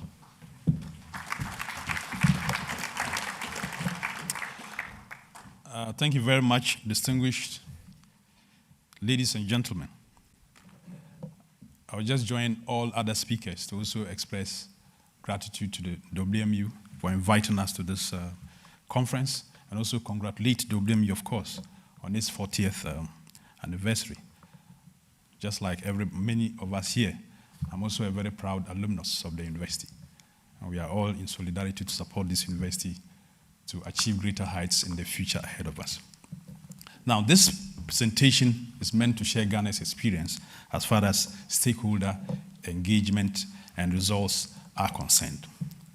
And I'll just skip a lot of my slides and go to just this particular one, and let us share experience, what we experience in Ghana in 3 areas. The first is when we're expanding the port of Tema to build a dedicated container terminal. And the second one is on environmental interventions, on plastic waste, and of course, turtle conservation. And the third one is going to be on a media platform we created as a port authority to be able to engage stakeholders. So on the port expansion, when Ghana Ports decided to expand the port of Tema to build a dedicated container terminal, which we call Terminal 3, it is a concession operated by Meridian Port Services. It's a consortium of Bolloré, APMT, and the Ghana Ports and Authority. Now, at that particular point, when we wanted to expand the port westwards, we had fisher communities that were there. We had the traditional council that also had, there was a rock that was just about 1 nautical mile into the sea that the traditional authorities considered as a certain god that they worshipped. Unfortunately, our terminal was supposed to take up that whole area, so we had to relocate the rock. That became a major test case for us. They wouldn't even understand. They said, build the container terminal around that rock. Don't move it an inch. Well, that is not practicable. So we had to negotiate and engage. Fortunately, I think we saw sense. We had to compensate them by getting a land for us to build and relocate this rock, and of course provide all other amenities to support them in this. That was a test case for us. But another major thing was the turtle, the very, very rare species of turtles that were, until the port expansion program, freely getting out of the sea, and you had local communities harvesting them. They did not realize how precious these ones were. But as part of the expansion program, when the environmental and social impact was conducted, we had to, in order for our international partners to get funding for the project, preserve these turtles. And the preservation required first engaging the local community to dissuade them from harvesting these turtles as part of seafood, and then rather conserve them. That was also a major negotiation arrangement the Port Authority had to do with these local communities and let them appreciate it. But it didn't come for free. We had to build a hatchery off the port location and employ about 25 to 30 youth that are in charge of hatching getting these turtles to hatch the eggs, put them into the sea for them to grow. This time, communities have been educated to exclude these turtles from their list of seafood that they harvested. I think that was quite a very interesting project for us. Now, the plastic waste that came a lot from the local communities into the sea. First, we partnered with a local non-governmental organization to collect this, to engage a lot of youth to help us harvest the plastic waste, and then sell them to other companies that were receiving these plastics, recycling them, and then safely disposing of them. But we realized if we were just going to be harvesting the plastic without engaging the local community, at least to dissuade them from dropping quite a lot more into the sea, we're not going to be successful. So we had to also, the NGO's responsibility wasn't just to collect the plastics, but also do a lot of education along the coastal communities on how to at least sort of dropping these plastics into nearby drains that will move into the sea, get them collected, and then some economic use will be made of them. In doing so, the Port Authority had to provide seed money to start with this NGO. But then we engage all other port community, both government and private agencies, to contribute towards the budget of this NGO for the project to happen. Of course, that became a difficult task for us. A lot of the organizations did not cooperate.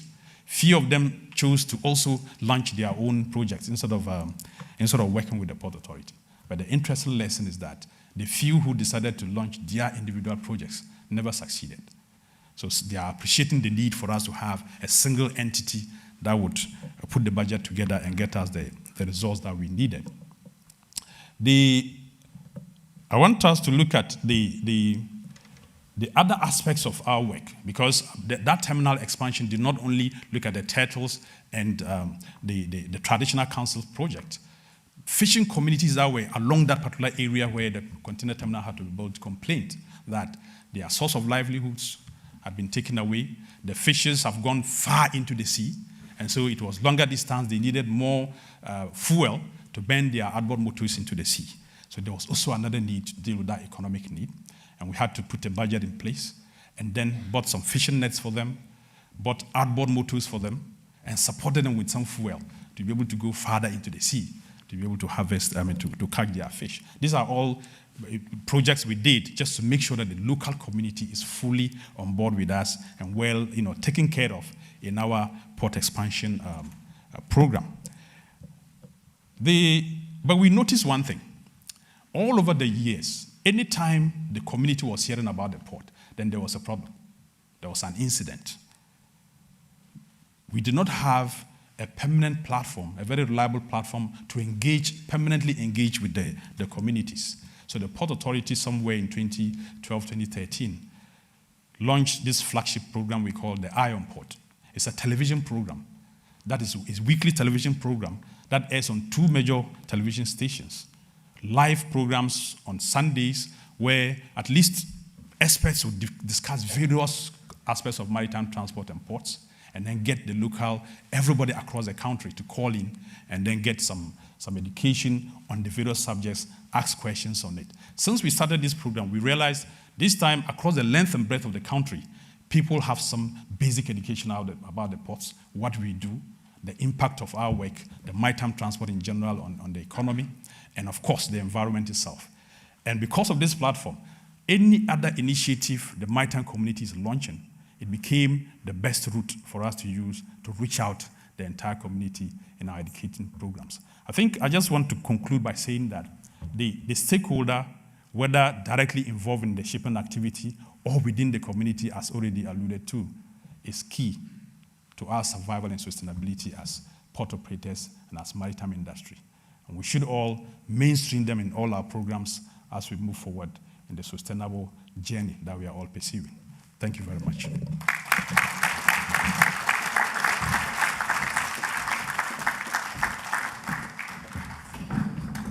Thank you very much, Mr. Luguju.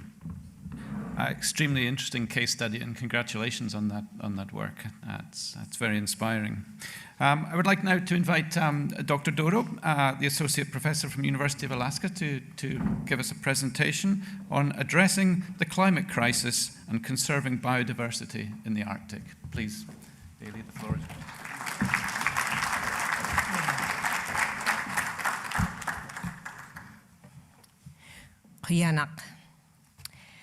My thanks to Professors Claudio Porta and Francis Neat and the whole of the WMU team for the invitation and support to join this auspicious gathering on the 40th anniversary of the establishment of the World Maritime University. In response to the panel title, through this presentation, I hope to illustrate that we as Inuit are prepared to collaborate and that our participation should be actually on the basis of rights holders and not simply stakeholders. The map that's shown here illustrates the traditional territory of our people, from Chukotka in the Russian Far East, Alaska, Canada, and Greenland. As the title of a book developed some years ago in relation to a land claims effort by Inuit in Canada, our footprints are everywhere. At the June 1977 organizing conference of the Inuit Circumpolar Council, held in Utqiagvik, Alaska, Eben Hobson, recognized as the founder of the ICC, in his welcoming address to Inuit delegates from across Alaska, Canada, and Greenland, stated, "Our language contains the memory of 4,000 years of human survival through the conservation and good managing of our Arctic wealth. Ours is the language of the very environment that challenges the environmental safety of existing offshore technology. Our language contains the intricate knowledge of the ice that we have seen no others demonstrate.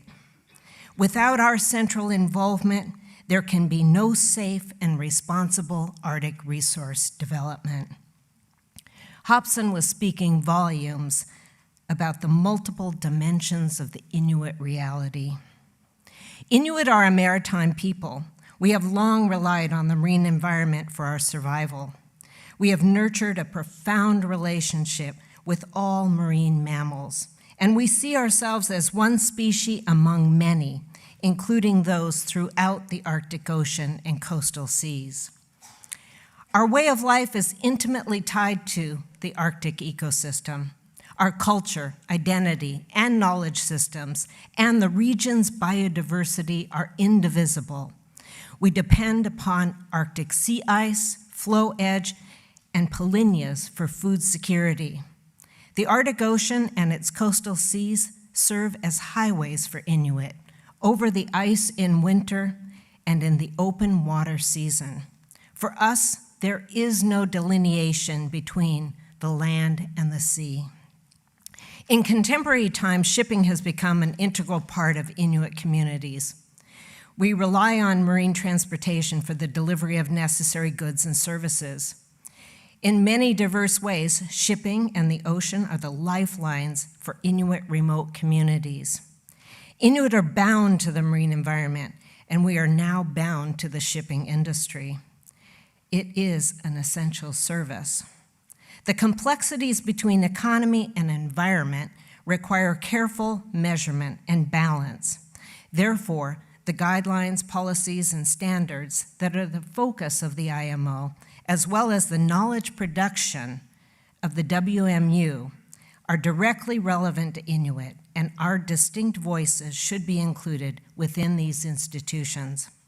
Our work in diverse intergovernmental fora concerning the marine environment ranges from the Biodiversity Beyond National Jurisdiction negotiation to the Central Arctic Ocean Fisheries Agreement, to the UNEP dialogues concerning an international treaty on plastics and microplastics, and the UNFCCC. We are compelled not only by our direct interest in safeguarding our traditional territory, but we are also compelled by our desire to exercise and enjoy our distinct human rights as Arctic indigenous peoples. Indeed, for over 25 years, we were actively engaged in the negotiation and finalization of the UN Declaration on the Rights of Indigenous Peoples, adopted by the UN General Assembly on September 13, 2007. This international human rights instrument is comprehensive in nature and central to our cultural integrity as Inuit. In my view, the IMO, as a specialized agency of the United Nations, has a commitment to uphold the spirit and intent of these interdependent human rights norms.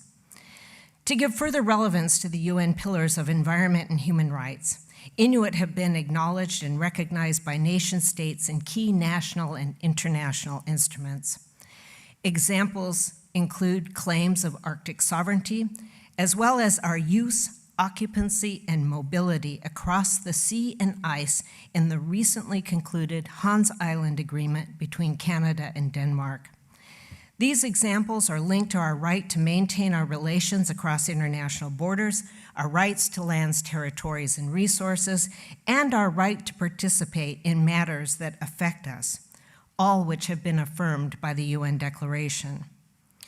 Inuit also holds significant rights and management authority in vast areas of the Arctic marine environment and maritime zones, specifically in Kalaalleq Nunaat or Greenland, and throughout the comprehensive land claims and marine protected area agreements between the Government of Canada and Inuit, which hold constitutional protection and are legally binding modern-day treaties.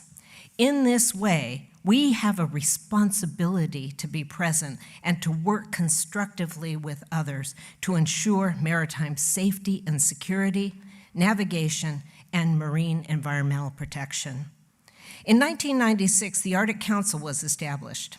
The ICC assisted in the creation of the Arctic Council, and since then, we have served as an original permanent participant. Due to the consensus decision-making of the Council, Inuit are near equals to the nation-state members of this regional soft law intergovernmental forum. We have done substantial work as a permanent participant, especially in the protection of the Arctic Marine Environment Working Group, as well as the sustainable development and conservation of Arctic flora and fauna working groups. Allow me to note that the IMO became an observer to the Arctic Council in 2019. In November 2021, the ICC became the first Indigenous peoples organization to gain consultative status within the IMO. Though only provisional status, we have recently requested permanent status and hope that our substantive contributions will be recognized in the context of the IMO Council's review, which may occur at any minute. In relation to our current IMO status, the ICC has held successful events with small island developing states. We look forward to furthering this and other partnerships within the IMO. We have also participated in meetings concerning polar shipping, marine safety, marine environmental protection, underwater noise pollution, routing, climate, and pollution prevention and response. The importance of Inuit knowledge, referenced decades ago by Eben Hobson and maintained by Inuit, can be shared throughout the IMO by the hosting of a workshop on Inuit or Indigenous knowledge, which is germane to diverse IMO matters. As raised by yesterday's opening speakers, climate change is a major challenge for the entire world community. It has been acknowledged that our homeland, the Arctic, is experiencing a rate of change 4 or even 5 times faster than any other region of the planet. As such, our firsthand observations and monitoring, particularly by our hunters and harvesters out there on the ice and coastal seas, may play a vital role in understanding Arctic climate impacts in the forthcoming IMO dialogue in July. Allow me to conclude by providing an Inuit perspective of the conference objective to chart the course of sustainable development within the maritime and ocean sectors as a compelling need to ensure our presence. Regarding SDG 13, on behalf of the Arctic region, we have been active in the work plan of the Facilitative Working Group, the latest constituted body under the UNFCCC, emphasizing the need for a human rights-based approach that pivots on the right of self-determination and the use of Indigenous knowledge. We have worked to support ethical and equitable engagement of Indigenous knowledge and Indigenous knowledge holders through Inuit-defined protocols and guidelines. Regarding SDG 14, in every venue since we have been engaged as Inuit, and since 1977, we've advocated for the conservation and sustainable use of the ocean, coastal seas, and marine resources consistent with our concerns and interests. With increasing vessel traffic across the Arctic Ocean and coastal seas, there is a continuing need for us to be present and to play a direct role in the identification of mitigation measures that align with our status, rights, and role. Again, our work within the IMO is crucial to maintaining Arctic environmental integrity, which is linked to Inuit food security and food sovereignty. To underscore the interrelated and indivisible nature of our distinct rights, SDG 2 and the call for zero hunger means that we as Inuit must engage and work to maintain our food security across Inuit Nunaat, our homelands, including the Arctic Ocean and coastal seas. Our work in this area has focused on Inuit resource management and our age-old sustainable practices, which are central elements for maintaining food security. However, more importantly, we have worked hard to promote an understanding of our distinct way of life, hunting, fishing, and harvesting, in a world that too often targets agriculture and calories as the key measures for achieving zero hunger. In this way, the Arctic marine environment is crucial for Inuit. In conclusion, we recognize the importance of the International Maritime Organization and the World Maritime University in advancing and sharing our objectives as key institutions in the world community. Let us hope that these esteemed institutions embrace the Inuit of the Arctic. We have extended our hand. We have much to contribute. Our Arctic homelands and the cryosphere are crucial to the whole planet. We do this work not only for ourselves, but for the sake of all of humanity. Qiyanak. Thank you very much.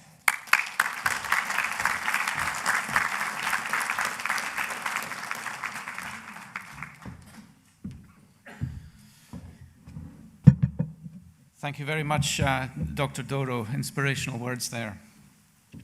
We're now going to pretty much switch to the very opposite, almost, side of the planet and down to the South Pacific. And I'd like to invite Ms. Sakneri to come up and give us her presentation on traditional knowledge in ecosystem-based management in Fiji.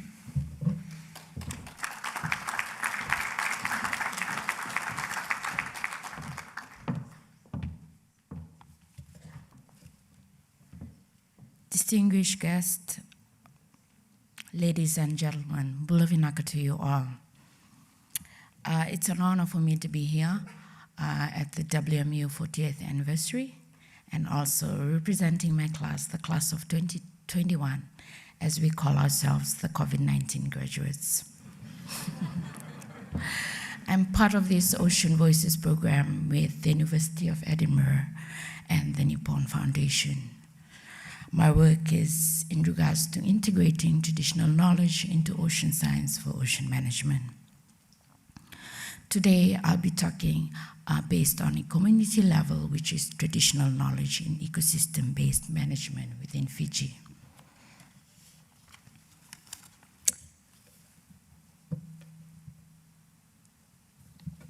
The overview of the topics that I will discuss, I will basically talk about our indigenous people and local communities, the traditional knowledge, the types of traditional knowledge in ecosystem-based management, our traditional protocol, or the sevu that we call in Fijian, customary fishing grounds that we have, or our ngolingoli, and our traditional medicines. Also, our traditional calendar and the policies and legal framework in regards to this that we have in Fiji, and also my conclusion to this presentation.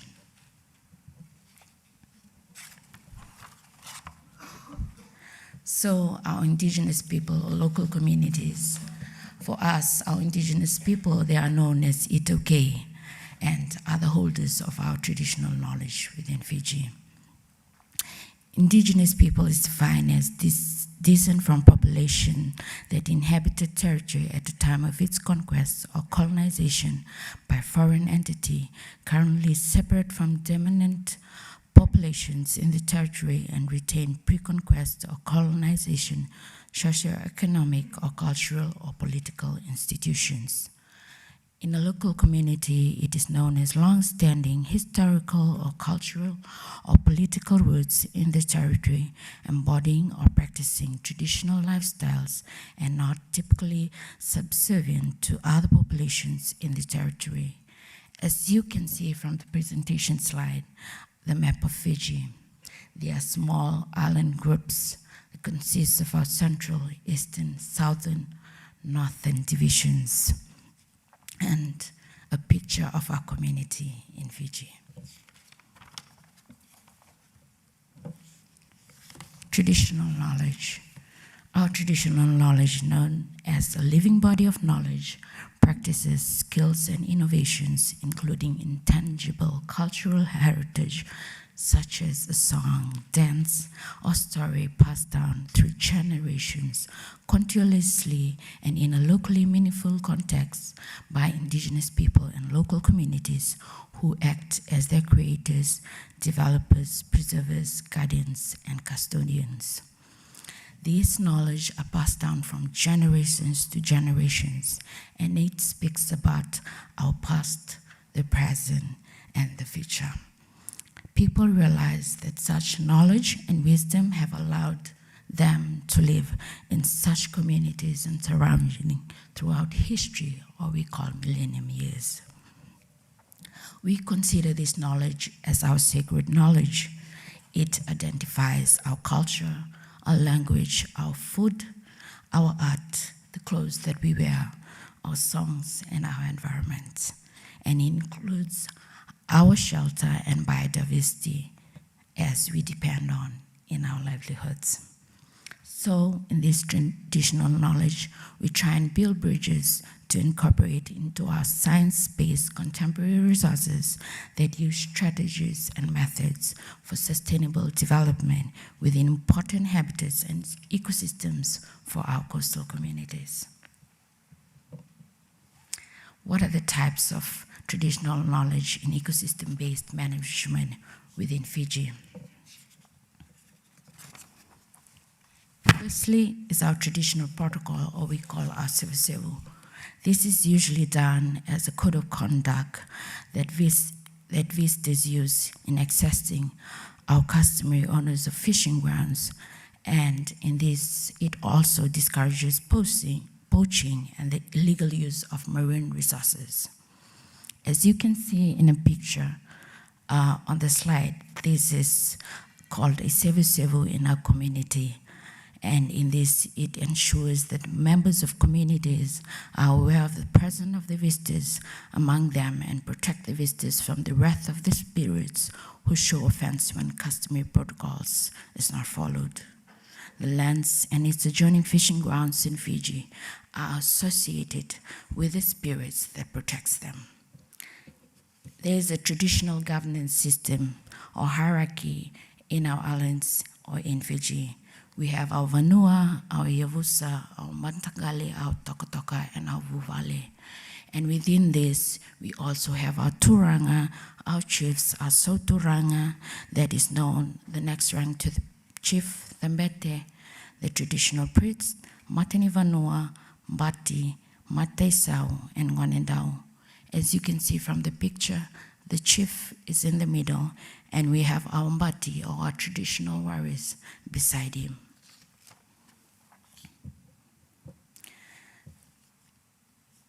I'm going to talk about our customary fishing grounds, on Ngolingoli when we call it in Fiji. That is, we implement tambu areas, or known as marine protected areas. There is an NGO that is called FLAMA, or Fiji Locally Managed Marine Area, that does implementation of these tambu areas in Fiji. And in this, our land and customary fishing grounds are owned by different but closely related social groups, Yavusa or Vanua we call it in Fiji. This regulates the resources and declare a portion of their fishing grounds as tambu area that preserve the resources for an intended purpose, for such as a wedding, birth, or death-related ceremony within our communities. In this tambu area, it provides sanctuaries for fisheries resources that secures food security and income in local communities. We also have a concept of sacred ground that is prominent in our Fijian societies, in which fishing is conducted only when permission is granted or when the special conditions and requirements are met. An example is in Goma village, where the people going to the Kaundavui are expected to perform the rituals of a party arriving in a village or area to the fish according to the rules that are widely known in the village.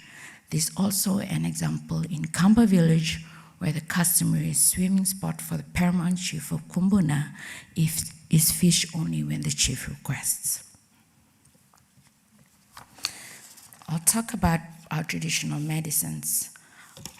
We have our medicinal plants in our traditional communities in Fiji that are freely available in our surrounding areas. And it provides valuable reliefs in rural areas in Fiji where medical centers are often far from the communities. The knowledge of some of the medicinal plants is passed down from family lines and is not publicly known, while others are more commonly used. So we used our roots, barks, leaves and shoots of certain plants and used to cure all types of ailments and those that could not be treated in hospitals. There are examples of this in medicinal plants that cure common cold, and these are some of the species with it. So our Ministry of Health in Fiji is working together with our traditional healers in trying to access this to our Fijian communities for cheap and accessible medicines. And in this, the women have wealth of knowledge in our traditional medicine within our communities. And this was a high in demand during COVID-19. Lastly, we have our traditional calendar, and it is an empirical knowledge of the environments and its dynamic nature, which is exemplified by the traditional calendar.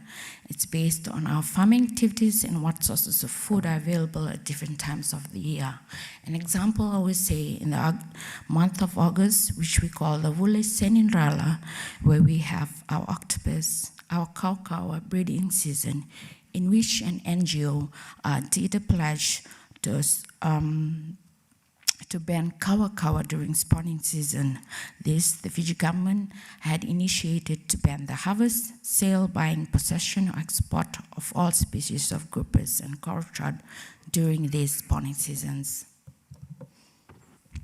In the policies and legal frameworks, so recently we have a new government that initiated this Great Council of Chiefs meeting. It's a customary governance structure that has been reconvened after 16 years.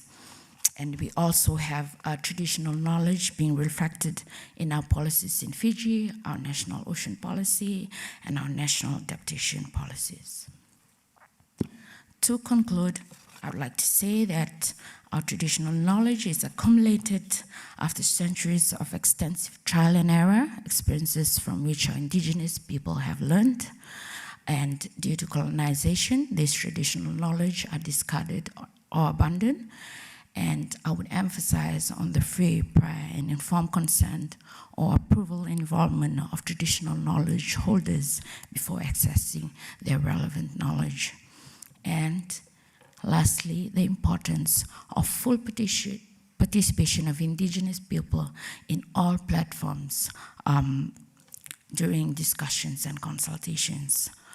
My questions to the current generation I would leave with this presentation is whether we still remember enough of our indigenous knowledge, skills, and experience to resume the closer relations our forefathers had with our surroundings. Thank you.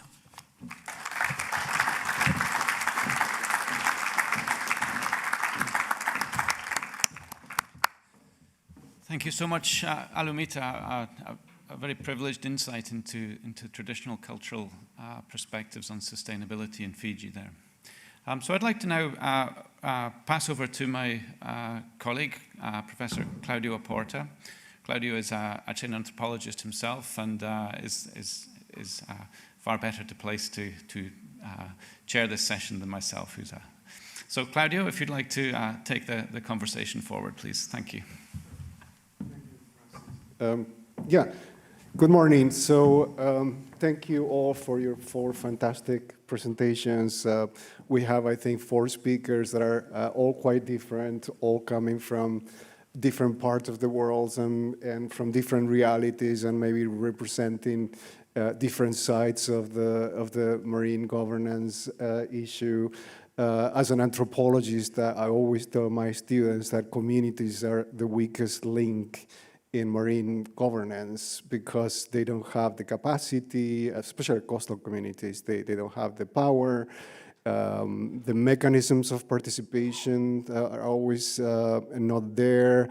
And, you know, in general, we don't understand sometimes how to define them. So I really like the metaphor from Alina this morning about you know, how to focus or how blurry our vision of communities is, which is kind of weird because we all come from communities, each one of us. And for some reason, sometimes we forget once we move on into other institutions and positions and so on. So I think communities need to be heard, and we don't have a lot of time. And I have made a decision that instead of asking my 4 brilliant questions, I will actually open the floor so that you have time to ask the questions. I just have one question, though, for Dr. Delis Ambodoro. You mentioned the Inuit Circumpolar Council just 2021 became, what's the title? Consultative status at IMO. I'm just wondering if you could comment on sort of the implications of that, not just for Inuit, but for indigenous peoples in general.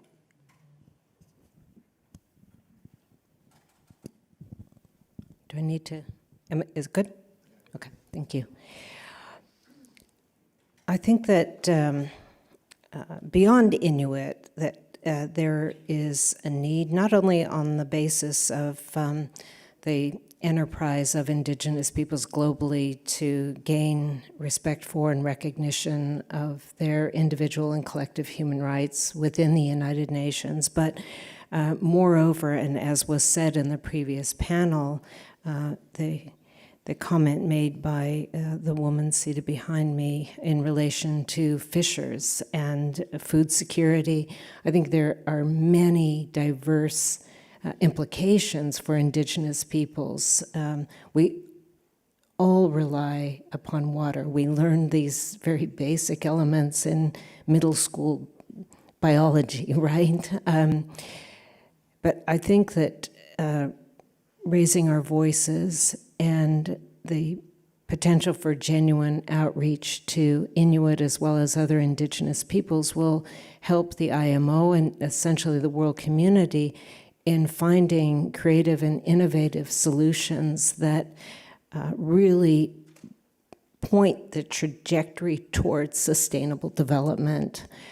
Too often we have seen the use of the oceans and the coastal seas in ways that have been unsustainable. Many may not know that last season we in Southwest Alaska experienced the total collapse of the salmon and the watersheds of the Kuskokwim River in particular. A typical family household of 5, at least within our Yupik communities, require about 300 salmon to survive throughout the winter. The response of one family member along this watershed reported that he only received and caught 1 salmon. This is just one stark reality and example of some of the implications, but I think that through understanding and dialogue and partnership and ultimately respect for and recognition of rights, including indigenous knowledge, as our colleague has underscored, will significantly assist not just the IMO, but all of the various different agencies concerning the marine environment. Thank you, and apologies for the long-winded answer. No, that's okay. Thank you so much. Very interesting.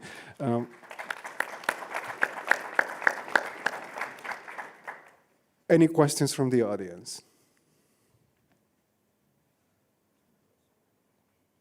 Yes, we have one question there.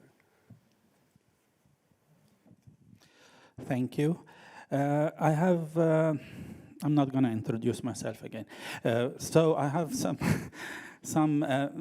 questions for Michael from Ghana, and also Dr. The lady who was just talking. So let's start with Michael. Working with West Africa in training of some personnel in the oil and gas sector. In Accra, for example, I've been engaged with one of the major classification societies who sent me to train some of the tallow oil in Accra, for example, which is a problem. But what I noticed is something relating to the Arabic metaphor that if you want to scratch your back, it is better to be your hand. Your nails is best. Okay, so you have given us in your presentation this very good example of collaboration in Ghana with between the government and private sector and all of that. My question is, when I was teaching, the people in front of me are graduates from Ghanaian universities. Many, many years, there was a celebration. Of course, most African countries, and I am born in Egypt, so I am an African as well. So we have over 50 years of independence and brilliant oil and gas engineers. However, we are still using the know-how technology of exploration and production from the other side of the planet. Again, while governments are taking stringent measures to ensure the safety and integrity of their own environments, my question is, when are we going to surpass that by our own graduates and get our own oil and our own gas with our own brilliant people? Of course, you are here from Ghana, but the question is for all countries in the Niger Delta and West Africa. That is the question to Michael. And for the architect... Sorry, just to mention, we don't have a lot of time. So yeah, so the question is quick. The Northwest Passage is open. So what are the measures taken for the preservation of the marine environment once we have more shipping? And the SOLAS, of course, has added, again, its chapter in that. Thank you. Okay, thank you very much. I think the simple answer to your concern about when are we going to be able to do everything by ourselves is to say that the oil industry existed from the beginning of mankind, but Ghana discovered the oil in commercial quantity and started exploration in 2007. So naturally, we couldn't have built capacity sufficient to do it 100% on our own. I know that as part of government's policy, there is a local content component of it, and Ghanaians are participating. It will take us time, but gradually we should be able to. But I must also just admit that in this globalized world that we are in, certainly, you can't do it by yourself alone. You need to work with others. Thank you. Quickly, in response to your question, and the Northwest Passage in particular, and the importance of protection of the marine environment. I won't get into the sovereignty issues, which are very interesting to me, and I'm sure every other lawyer in the room. But Inuit in particular have been working with others on a number of different projects involving technology. For example, a program called SIKU, which ensures real-time reporting of ice conditions throughout the Canadian Arctic. We have many young people who are utilizing the technology to provide reports, live-time reports of their hunting and harvesting activities, and to identify any possible anomalies or issues. I think this is just one example. In addition, we're collaborating with the Government of Canada and a host of other non-governmental organizations on monitoring, not solely within traditional Inuit territory, but essentially circumpolar Arctic wide, to gain information and status, again, almost on a real-time basis, about ice conditions and the impacts, and feeding and sharing this information with those who are engaged in scientific research.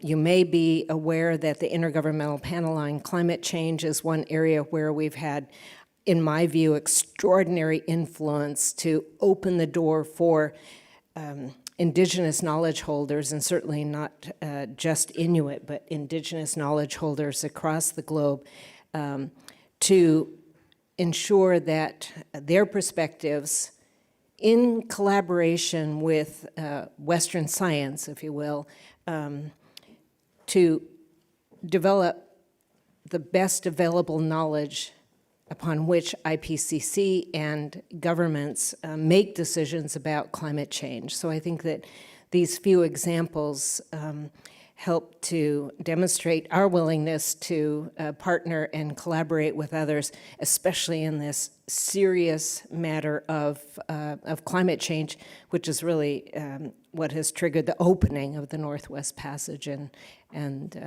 really, I think, triggered your specific question. So, Qianak, thank you. Thank you. I think we're out of time.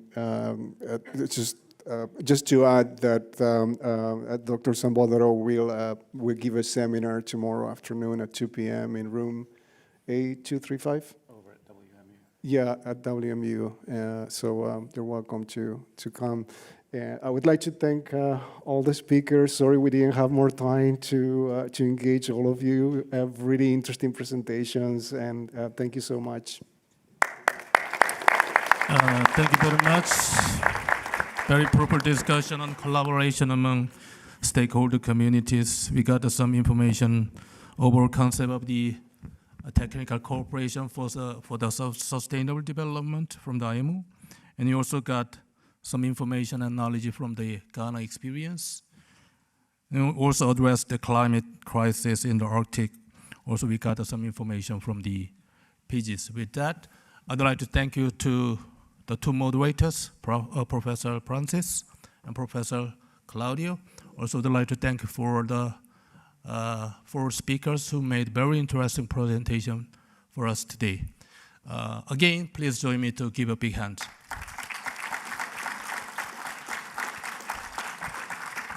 Thank you very much. This is the end of the morning session, and we will have the lunch time from now, and please come back here by 13:15. Thank you very much.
Good afternoon, Excellencies, distinguished participants.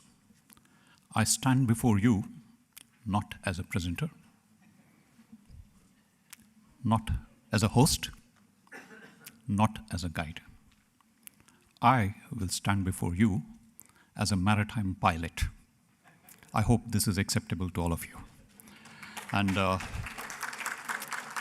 it is my honor and pleasure to take you on 3 exciting voyages. You had 3 so far in 1.5 days. And in this remaining half day of this conference, we will endeavor to take you to 3 exciting voyages. And for the first of the voyages, we will focus on rewarding sustainable development and fostering innovation. Maybe you could look at it other way around also, rewarding sustainable development and fostering innovation. Yes, and for this first voyage, which we call Panel 4, I would like to invite 2 of our most distinguished moderators. First moderator, Professor Daniel Moon. He's the director, he wears 2 hats. He's the director of the PhD research, and is also the head of specialization for port management. Please welcome on stage. Thank you. As the second distinguished co-moderator, I would like to invite Professor Don, please. He's our head of specialization for shipping management and logistics. Yeah.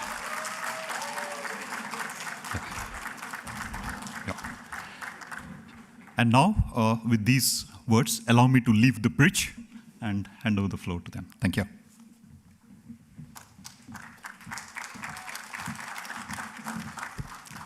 Thank you, Anish.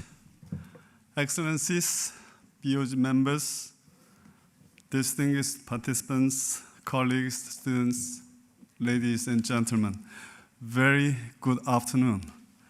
My name is Song Young-moon, and I usually go by Daniel at this university. I'm so pleased to be presiding over this panel 4 as co-moderator together with my colleague, Professor Song. I'll be in charge of the first part of this session, and later, the part of a Q&A and wrap-up will be taken by Professor Song. For the maritime and ocean sectors to become sustainable, investments should be made in new technologies, no doubt that. Finance in this regard has an important role to play through creating incentives for such investments and by rewarding sustainable performance. Such actions may accelerate the uptake of the innovation required for maritime and ocean sustainability. For this issue to be discussed at this panel 4 this afternoon, with the title of Rewarding Sustainable Performance and Fostering Innovation, we have 4 speakers. When I'm mentioning those speakers' name and affiliation, would you please come up to the front and take your seat, please? First, Mr. Moin Ahmed, Special Envoy to Minister for Shipping, Government of Bangladesh.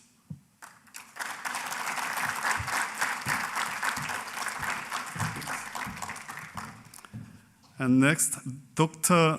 Wei-min Ren, Director, Transport Division, United Nations Economic and Social Commission for Asia and the Pacific, in brief, UNESCAP.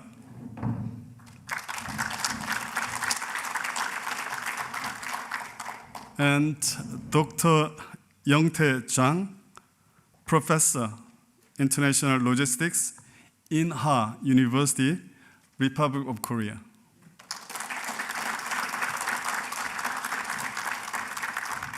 And lastly, but definitely not leastly, Ms. Barbara Agasnet, CEO, Copenhagen Malmö Port.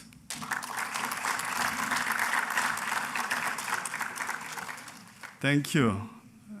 Now I'd like to invite Mr. Moin Ahmed, first speaker, to the podium, and he'll be speaking about inspiration towards a sustainable maritime and ocean governance.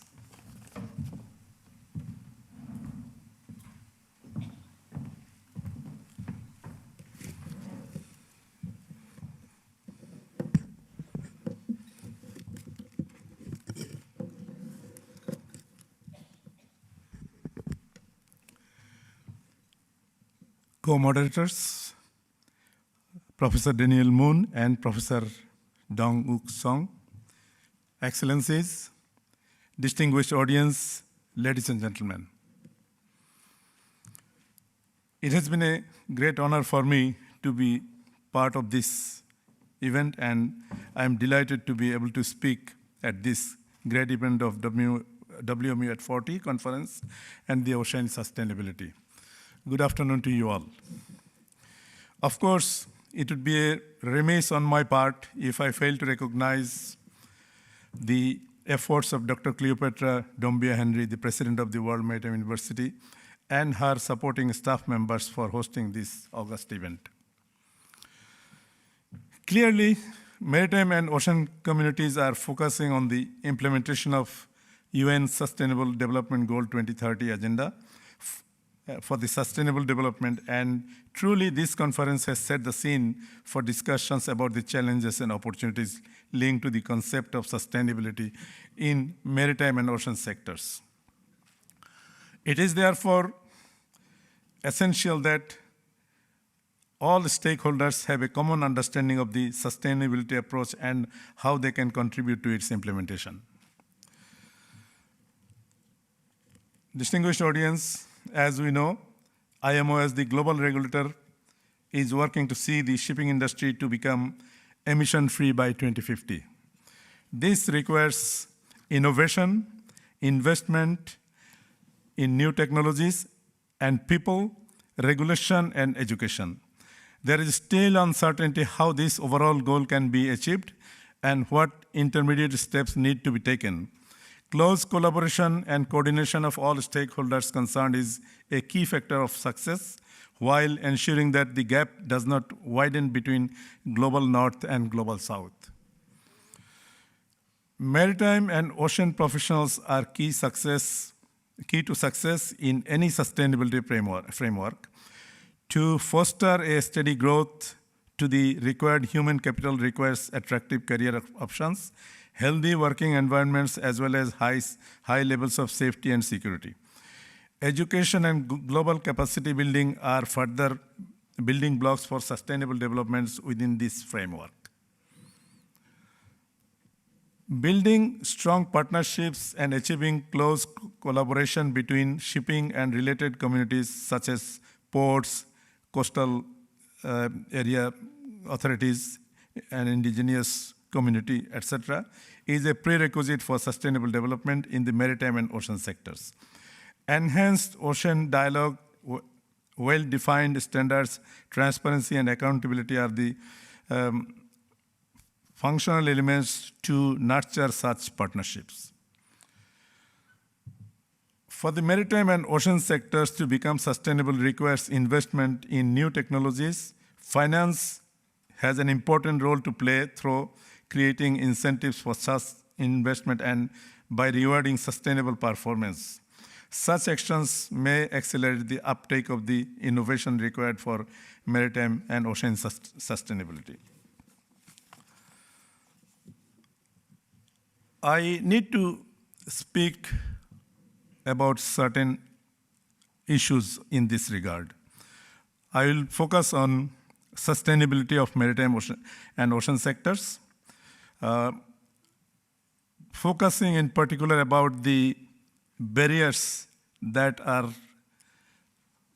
creating difficulties in ocean finance or finance in maritime sector.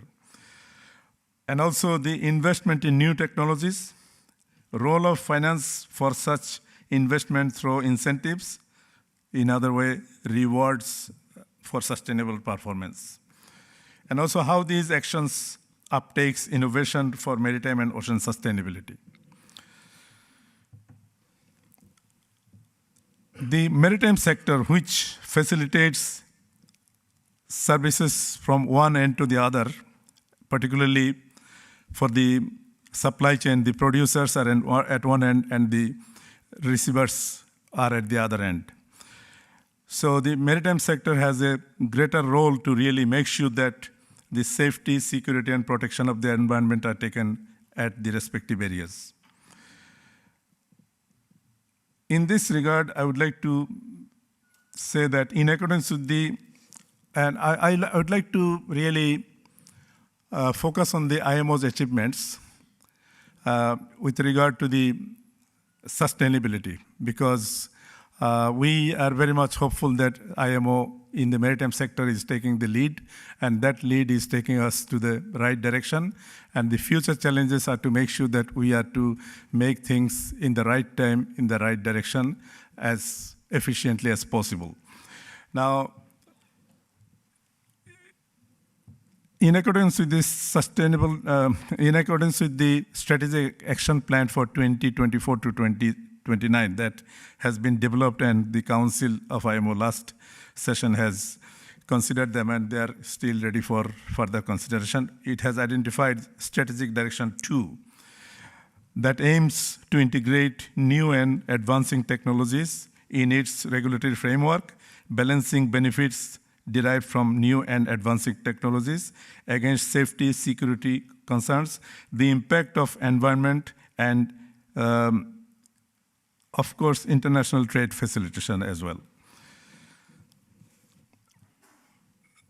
With regard to the undesirable operation in maritime sectors has led to the slow progress in transformation of digitalization for ensuring better safety and security, slow progress in minimizing GHG emission, in particular the decarbonization and prevention of marine pollution, such as garbage and plastic pollution, are to be subject matter of paramount importance at this stage, and this needed to be considered by all the stakeholders as a part of the challenges for all the times ahead.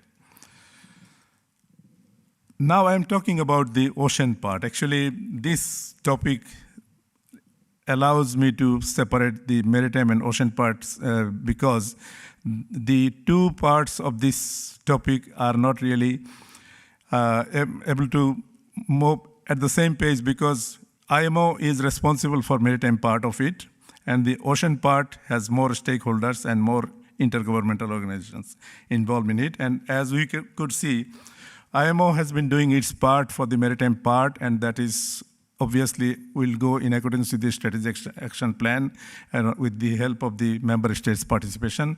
But with regard to the ocean governance, the ocean, which regulates climate and supports the vital ecosystem services, is crucial to our Earth system and livelihoods. Yet it is threatened by anthropogenic pressures and climate change. A healthy ocean that supports the sustainable ocean economy requires adequate financing vehicles that generate, invest, align, and account for financial capital to achieve sustained ocean health and governance. However, the current finance gap is large. We identify key barriers to financing a sustainable ocean economy and suggest how to mitigate them to incentivize the kind of public and private investments needed for top-notch science and management in support of sustainable ocean economy. Unsustainable use of ocean and their resources has led to the depletion of fish stocks and biodiversity, and increased pollution and habitat damage. Among other negative impacts, cumulatively, these impacts reduces the ecosystem resilience and increase humans' vulnerability to future global change, thereby incurring a huge economic cost to society. The three barriers that are currently preventing flow of adequate maritime and oceans finance are: the first barrier we considered is an environment conducive to attracting sustainable ocean finance. Public policies such as those pertaining to provision of subsidies and how they help align incentives are crucial to creating such enabling environment. The second barrier is financing of sustainable ocean environment as finance and investment, and the third is insurance and risk mitigation. Distinguished audience, these could be elaborated a lot because the risks and other risk mitigation process is one of the strong barrier for the investment. And if I now like to mention about the how these things has been addressed in the IMO context, is that that there are technologies available.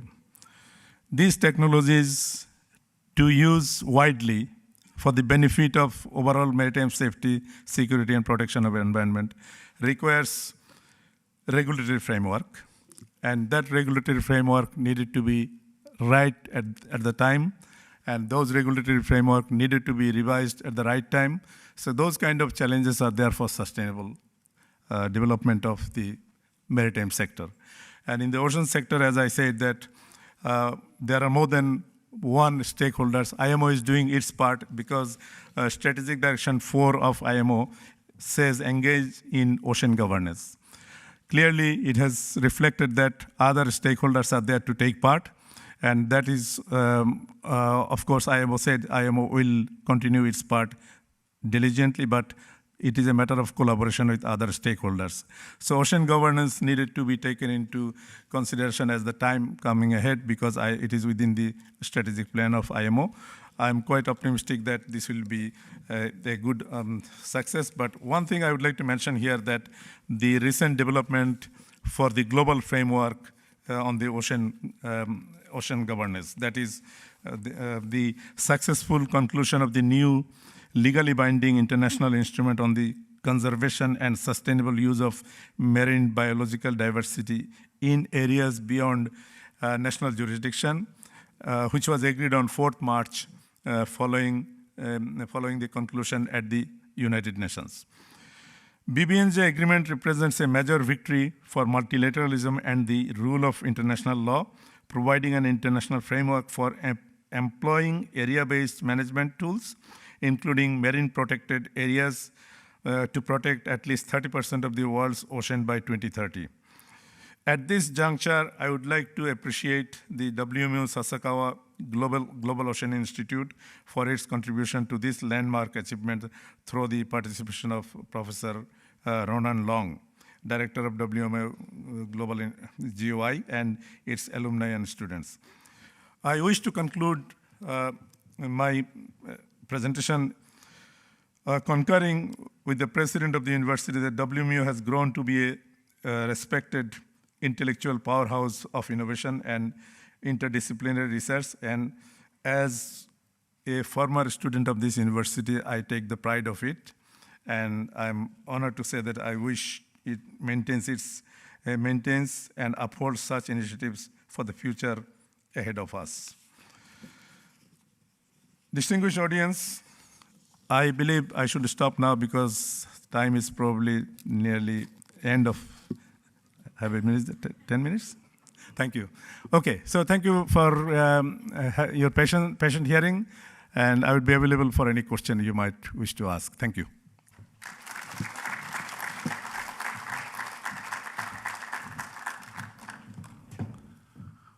Thank you, Mr. Ahmed. And our next speaker is Dr. Weimin Ren, with the title of the speech, Aligning Finance with the Sustainable Development Goals in Maritime Transport. Dr. Ren, would you please come to the podium?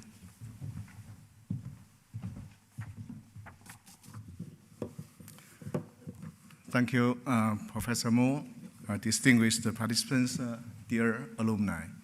It's my great honor to be invited to join this WMU at 40th anniversary conference. I thank the organizing team of WMU for giving me this opportunity of returning to school 28 years after I graduated. I'm very proud that our school has not only maintained its unique role as the World Maritime Education Center, but also become the think tank to provide insights on those important maritime-related development issues.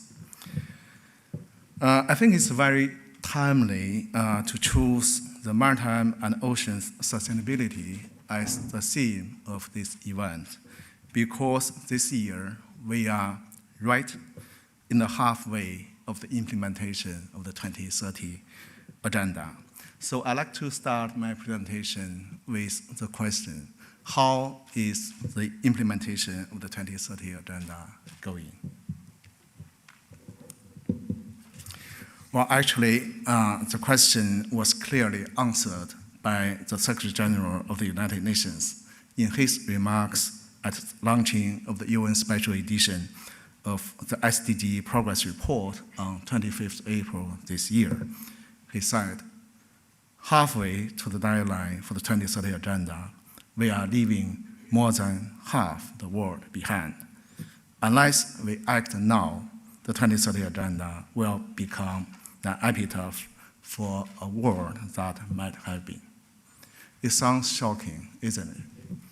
But it is true. Let's take the Asia-Pacific region as an example. So according to ISCAP statistics, the progress towards all 17 goals has been slow. None of any SDG meets the target of 2022. And the regression is clearly observed on Goal 13, the climate action. So apparently, actions need to be accelerated by all countries and in all relevant sectors, including the maritime transport. The role of maritime transport in contributing to achieving all SDGs in general and SDG 14 in particular has been widely recognized.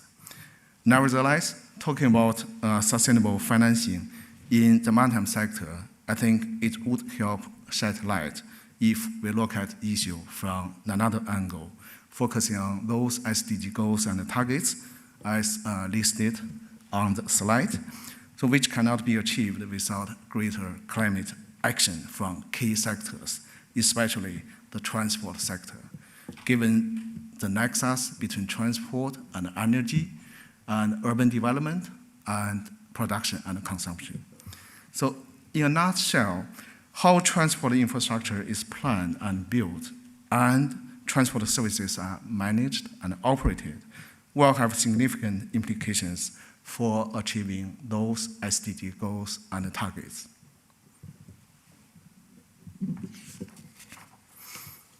So as maritime transport is a capital-intensive sector and its infrastructure and technologies will have long-term consequences, the sustainable financing is obviously a prerequisite in the pursuit of sustainable maritime transition.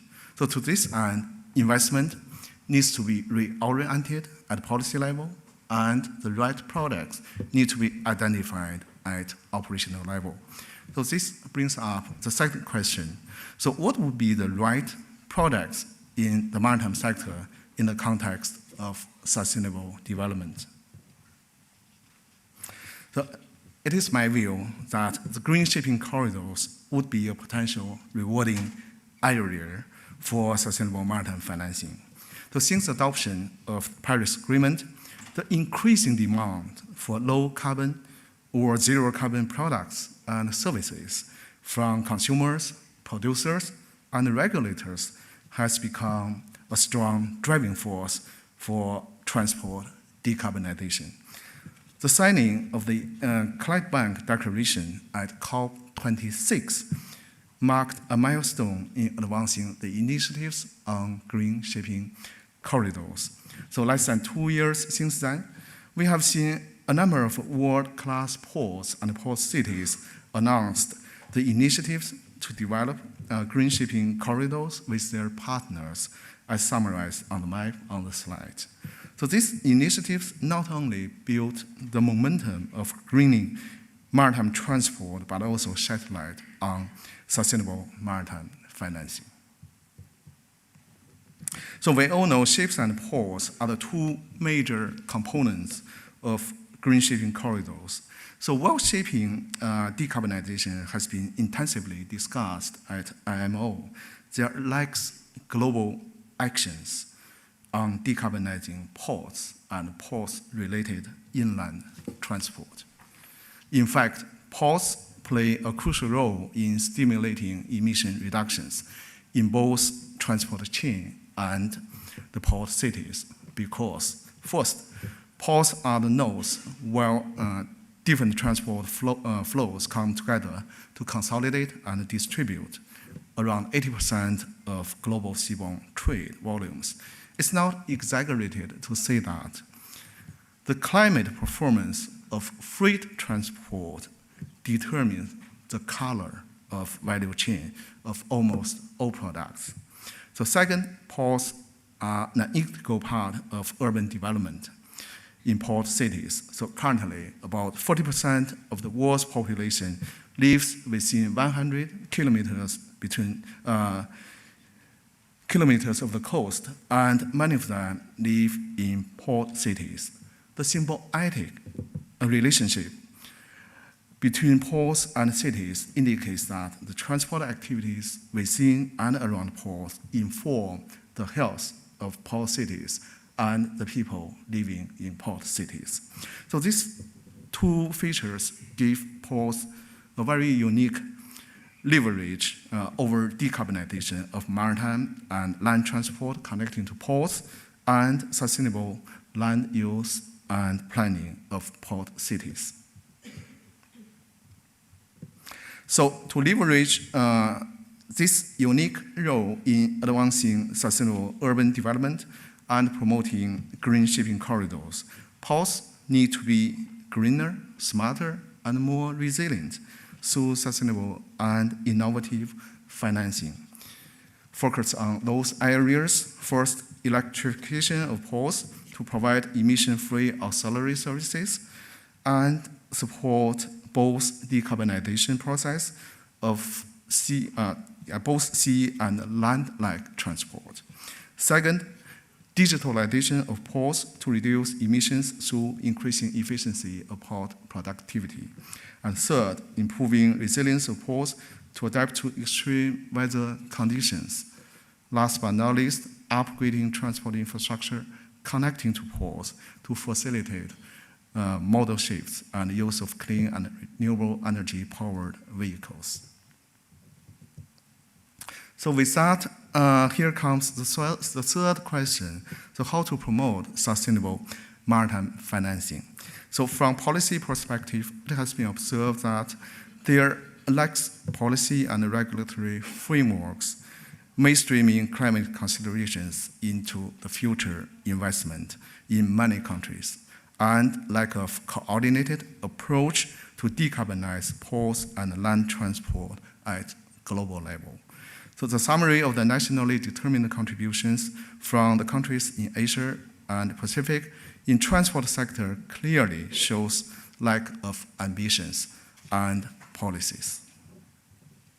So to help investors increase their confidence and make informed decisions, it is recommended that at national level, develop a coherent policy for climate action across sectors to facilitate investment decisions in climate-responsive transport infrastructure, facilities, and technologies.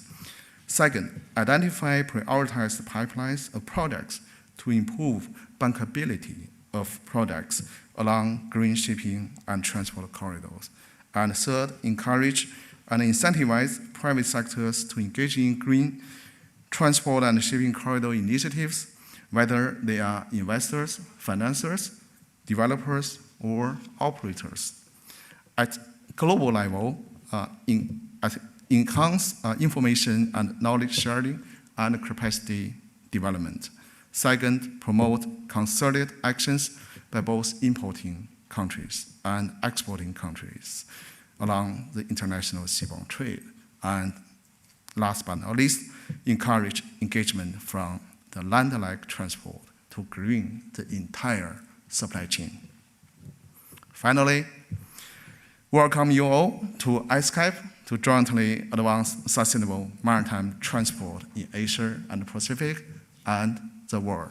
I thank you for your attention.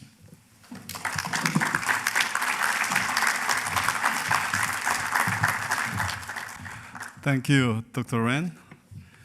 Our next speaker will be speaking about sustainable financing for maritime industry issues and challenges. Dr. Chang, please take your podium.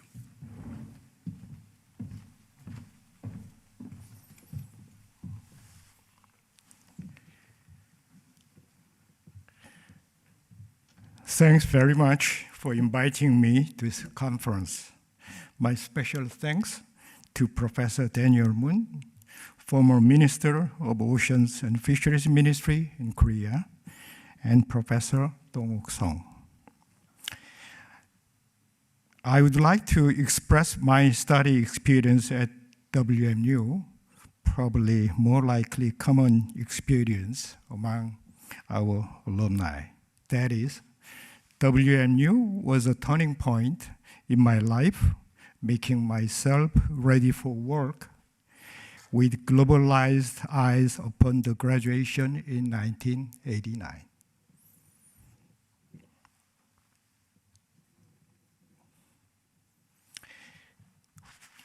First of all, it is remarkable that 50 years ago, the first environmental action plan in the world was adopted here in Europe.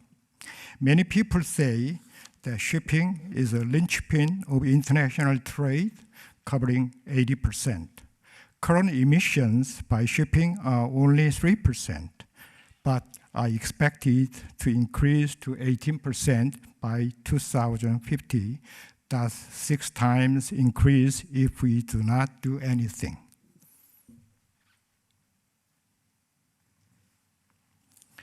Greenhouse gases are a global issue and long-term impact, whereas PM, NOx, and SOx are more local and regional issues. To solve global warming problems, the UN adopted 3 important regulations, starting with the 92 Climate Change Convention and recent Paris Agreement. Control of greenhouse gases in shipping was delegated to IMO 2.5 decades ago. Since then, IMO adopted technical measure and operational measure, and more likely will adopt ongoing market-based measures, currently known as economic measures.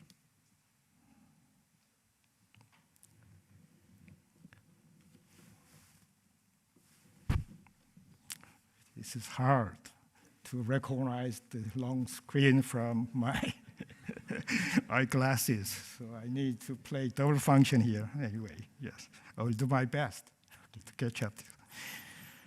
Furthermore, IMO designated 2 emission control areas to reduce SOx and NOx, the first one in Baltic Sea in 2005, the North Sea in 2006, and the second one in North America in 2012. IMO's greenhouse gas strategy in 2018 set the goal of reducing 50% by 2050. To this end, they will push to adopt economic measures until 2030 and alternative fuels afterward. Despite IMO's everlasting efforts, many people believe that IMO is too slow. Thus, some regions implement their own strict regulations, such as EU Fit for 55, EU Carbon Border Adjustment Mechanism, and US Ballast Water Management. This enhances business risk for investment. Maritime industry has responded to the regulations with various compliance strategies: waste heat recovery in ships, onshore electricity in ports, environment ship index, and alternative fuel developments are typical examples. Shippers also moved along. For example, the biggest company in the world on revenue basis, Walmart, declared zero emission by 2040. They will use 100% renewable energy for all their facilities. Moreover, industry-led Clean Cargo Working Group and NGO-led Sustainable Shipping Initiative also follow this footstep.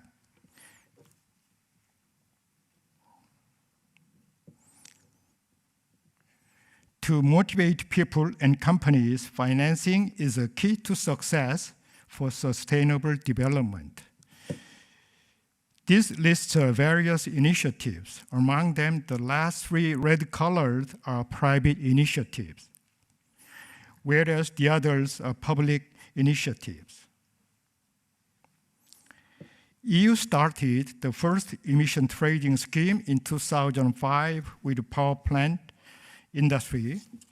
It has expanded into other sectors and currently covers 40% of entire EU greenhouse gas. EU Commission strategy set the 2050 net zero goal. It plans to provide 180 billion euros every year until 2030. This means that every other day, 1 billion euros will be available. These three private initiatives, Green Loan Principles, Poseidon Principles, and Getting to Zero coalitions are supported by worldwide loan associations, major banks and companies, governments, international organizations, and NGOs. They all intend to support the IMO strategy.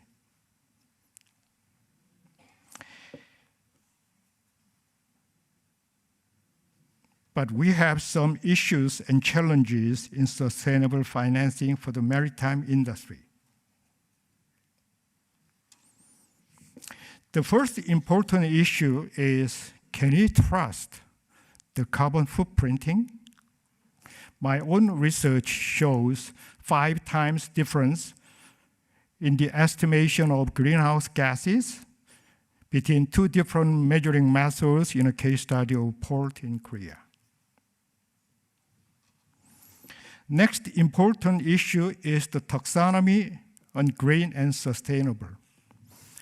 The mindset of governments and international organizations is that adopting more stringent sustainable regulations will push various stakeholders to comply with them.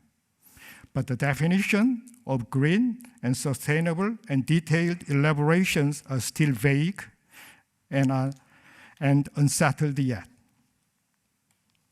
On the other hand, traditional business mindset is that they invest only if economically viable and guaranteeing sufficient return on investment, even if they feel more pressure toward the sustainable behaviors due to shifting demand for green products and costly compensation claims. They are not determined yet between short-term returns and long-term incentives associated with sustainability. Moreover, they face growing business risks arising from the sustainable financing initiatives. For instance, the Green Bond Principles and the Climate Bond Initiative do not allow for fossil fuel carriage. This will shrink tanker and LNG carriers and dry bulk carriers as well. Certainty and level playing field should be a precondition for successful, sustainable maritime industries. Carriers and shippers will try to move to pollution heaven to escape from the stringent regulations. According to my research, the ECA ports, emission control area ports in Europe, lost significant number of cargoes compared with non-ECA ports. The same thing can apply to flag of convenience carriers. Conclusion is that we are situated like boiling frog.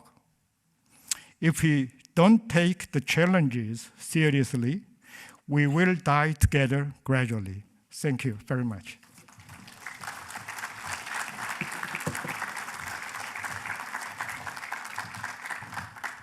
Thank you, Professor Chang, for your very informative and thought-provoking presentation. Normally, I'm the professor of World Maritime University, and university where professor known as the person who can explain the very easy things in different method way. But his PT is very loud and clear, easy to understand. Thank you for that. And our last speaker, well, definitely not the least, Ms. Barbara Augustnet, who will be talking about aiming to become one of the most sustainable ports in the world. Podium is yours.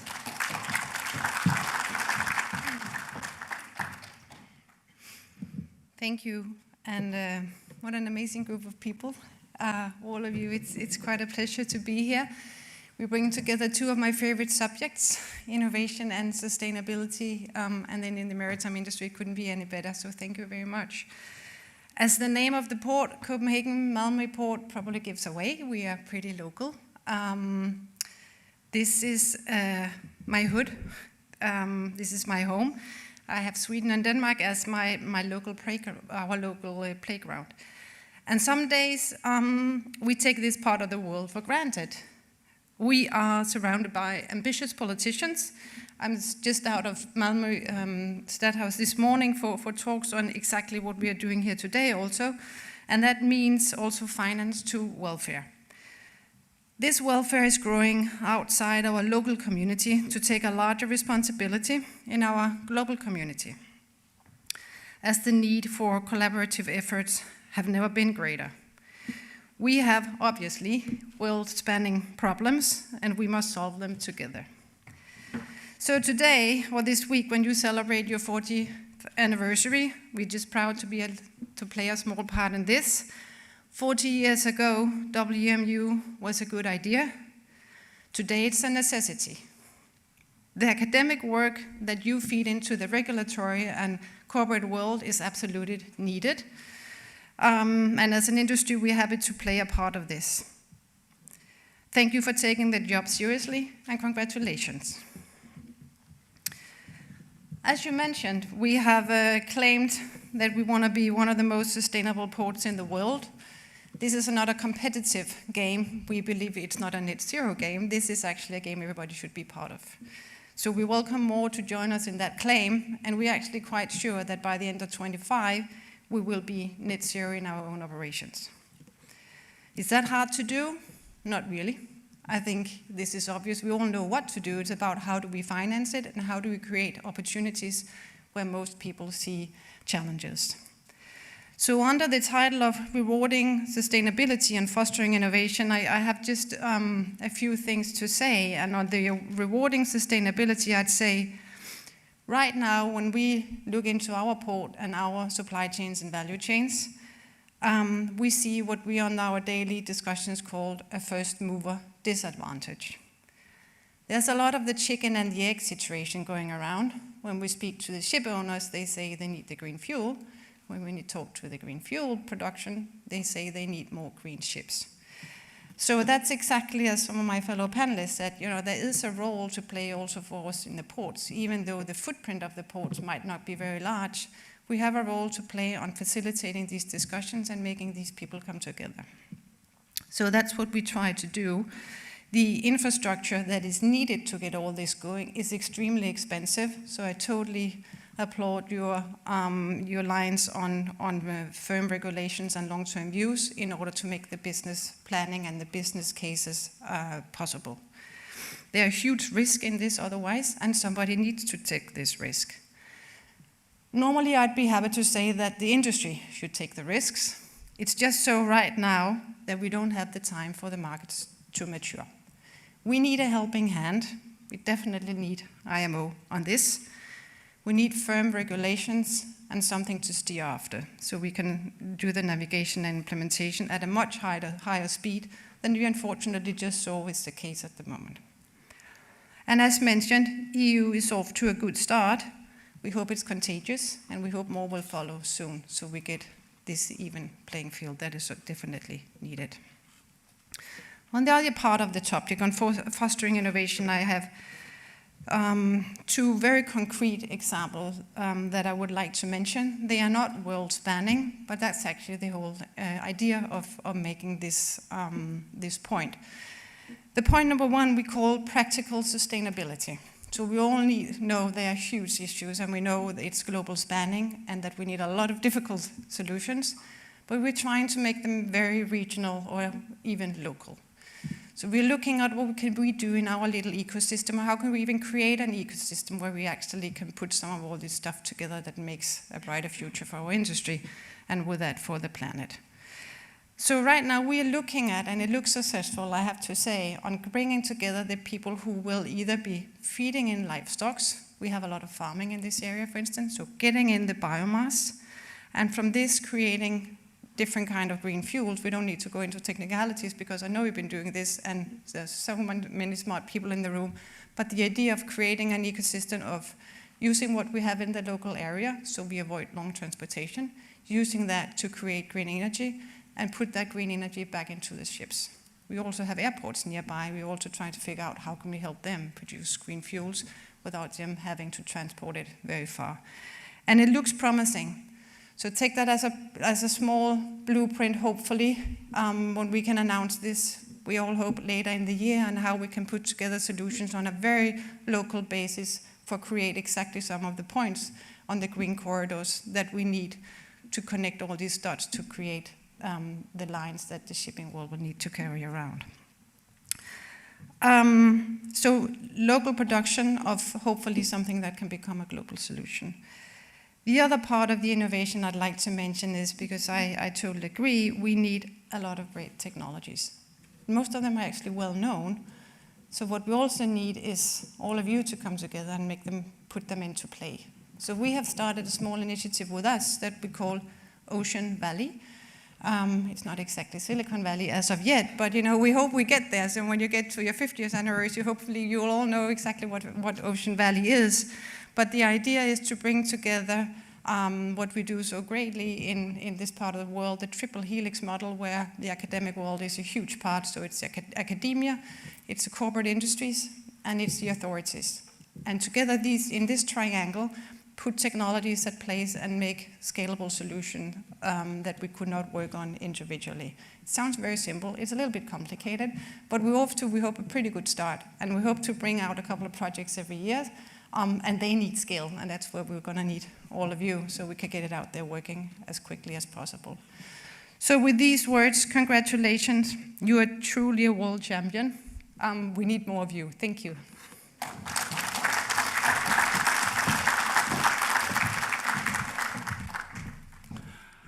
Thank you, Ms. Augustnap, for your speech. And well, ladies and gentlemen, we just done the 4 PTs and speeches, and I'd like to, on top of this, further on, we'd like to have questions and answers together with the wrap-up. For that part, I'd like to hand over the microphone to my colleague, Professor Song. Please. Thank you. Thank you. And for all the timely information and then the austere presentation. We just wrap up like this, say, for this panel session, we all fully aware what to do. The point is how to do. Yeah, how we can get this sustainability issues get materialized. So based on the panel members, like international civil servant and international officer, former academic and researchers, and the private company CEO. So before we're heading to the open floor to all of you, I'd like to maybe basically give you 1 or 2 minutes to each speaker, say supplementing some point you wished to add up, but you couldn't do that. So 1 or 2 minutes, say point is rather than what to do issue, how we can do. And that issue may be based on your experiences. Can you express in 1 or 2 points to the audience, then move on to the Q&A to open floor. Please, shall we go to the first speaker, please?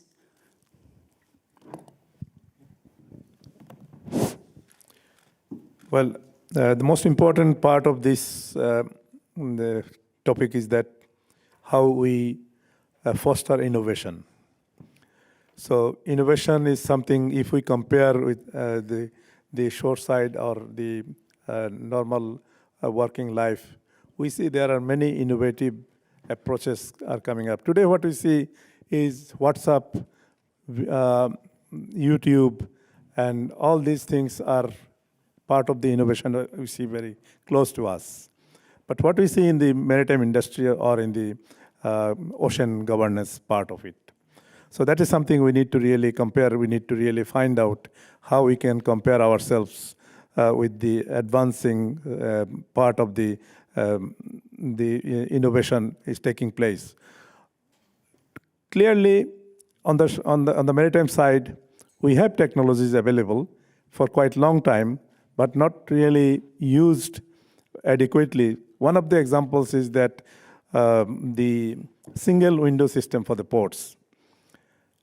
It is not very recent development. It is a development for a long time. But why has it not been implemented over such a long period of time? It is, in my view, it is because of the requirements were not made them to be used. It went only on voluntary basis. It went on the basis that whoever wanted to be efficient in their part, they did it. But it is not. There was no widespread requirement for using it. It is only the recent time IMO has introduced this mandatory use of the single window system. So that is something I believe that this kind of innovations we need to embrace. And also there are now, with the advent of digitalization, which is of course very well discussed at IMO, to take into consideration digitalization in a widespread manner. So therefore it is important that any technology that is coming for us is to be embraced easily, and that should be used for the greater benefit for the global safety, security, and protection of the environment. Thank you. Thank you. For hand off to the second speaker. Thank you for the question. Talking about how to do, I'd like to share one takeaway from participation in this event. I had a chance to talk to a few participants. Some of them are the alumni of WMU and currently working in private sectors. So the most I heard is we are waiting for the new regulations of IMO. So what does that mean? I think on the one hand, it indicates the importance of IMO in terms of regulating the shipping business. On the other hand, it seems to me the shipping industry is losing something relevant to its core spirit. Shipping industry has been long considered as the most exploratory and entrepreneur industry of the world. So without shipping, parts of the world could not have been found. Maybe could have been found several centuries later, and the economic globalization cannot be achieved. But in the era of climate crisis, so I do believe the shipping industry needs to rebuild its reputation and spirit to be the champion sector to address the climate crisis. So in this connection, I would like to recommend WMU could further enhance its role as the promoter of sustainable development to encourage the students to think boldly and act proactively. Thank you. Thank you. So move on to the third speaker, please. That's something that I didn't expect to be asked. Okay. how to do. I think you should have asked this is not this one much pre-designed earlier. questions. Anyway, very interesting question. How to do with sustainable financing initiative? That reminds me of my school days when I studied master program in financial management. When it comes to investment principle, we are always in the shortage of money. So therefore, the money should be prioritized to the priority area until all the money is consumed. We call it capital rationing, capital budgeting system. So you are asking, on one hand, we are trying to increase as much as possible for the financing money, which has been planned by IMO in terms of emission trading scheme will be included in European system from next year. Also, they are talking about a lot of other mechanisms as well. So on one side, we are trying to increase as much as possible for available money. On the other hand, the investment side should be the money assigned to the way more efficient, effective, and transparent way. So there should be a good linkage between borrowed money and invested money. So the question comes back again, how can you make sure all this increased money can be effectively, efficiently, transparently used, not only for short-term perspective return, but also long-term perspective. Whenever it comes to sustainability issue, it does affect next generation thing. Thank you. Barbara? Thank you. Yeah, I think if I can go back to what I mentioned before, I think it's extremely important that we all go, I was going to say go home, some of us are home, but that we all look into our own backyard and find out, how can we contribute where we are? How can you put your resources and capabilities at place at exactly where you are and come up with great solutions? Because I think we need a lot of solutions and we need to scale them and we need to combine them. So on an open source kind of thinking, find out how can we all contribute and then share it. And I could definitely see a role for WMU also on this, on all your innovation work, to make sure we don't double all the efforts. I mean, we need to share these, right? And this is not a net zero game in the sense of there's one solution, there's only going to be one winner. I think we're all winners here only if you find out how to play this together. But we need a lot of local efforts and regional efforts to reach a global scale, because we won't start with a global scale on this one. That's definitely my understanding. And hence the initiative with the Ocean Valley. We might smile on it when we say it right now, and doing the reference to Silicon Valley. But I think we have an enormous, extraordinary capacity here. You are a big part of it.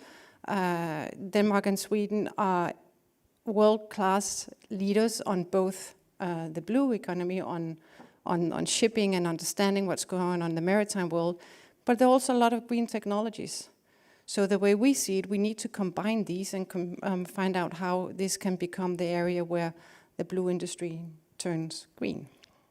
Thank you. It seems to be said to me like a two different type of the or maybe approach. Say, public side is more stick approach, stick imposing approach, and private side is need a more market-based and a carrot, incentive-based approach. So is it stick or carrot? But at the same time, I think I may be quoting one, say quotation is one of the Nobel laureate in economics said, businessmen are willing to take a risk, but they are not for uncertainty. So say uncertainty is there, business people is just simply wait and see. What Barbara mentioned about is a first movers, not advantage, first movers disadvantage.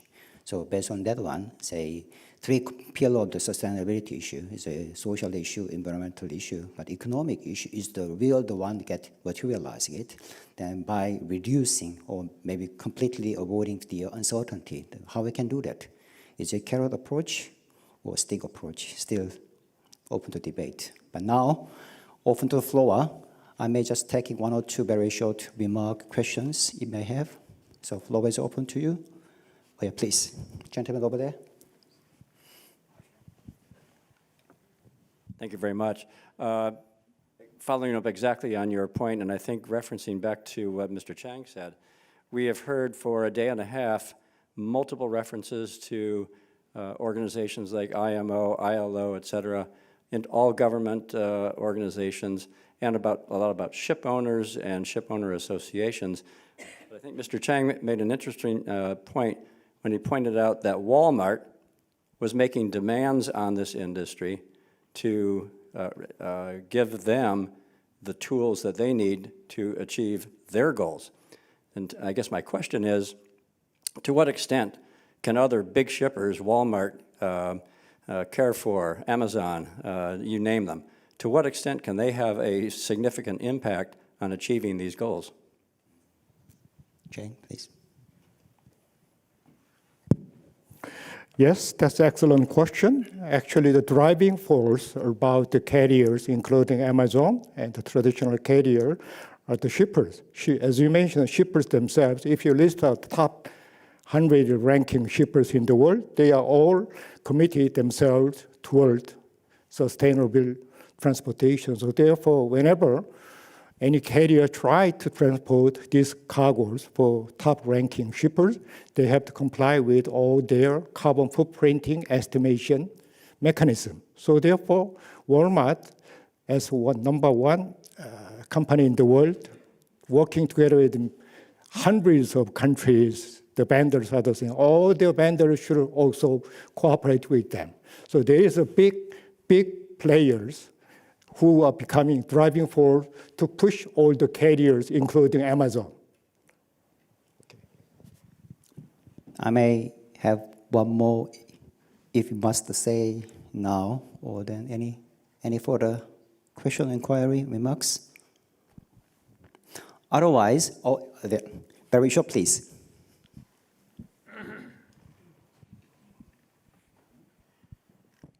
Hi, I'm Huang. I'm from Vietnam, and I'm WMU alumni class of 2021. I have a question regarding the impact of technology. So I heard a lot of maybe positive impacts of technology regarding the way towards ocean sustainability. So I'm wondering if there are any drawbacks or disadvantages of these kind of new technologies, or is it a trade-off between the benefits that they can bring to us on the way to ocean sustainability? So that's my questions for the speakers. Thank you. Thank you. So anybody willing to respond to the questions? Otherwise, myself, then I think, yeah, please carry on. If I have understood the question correctly, it sounded like there is a trade-off relationship, advanced technology, and probably affecting the current job. Am I right? Yes, actually, in my perspective, technology brings a lot of benefits, but also it comes with some drawbacks and disadvantages. Yes, one good example is automated container terminal. A lot of countries in the world are trying to transform their traditional container terminal system into total automated based on robotic system, which will affect a lot of job loss for current workers. However, if you look at any technological innovative changes affecting the past world, new jobs always have been created.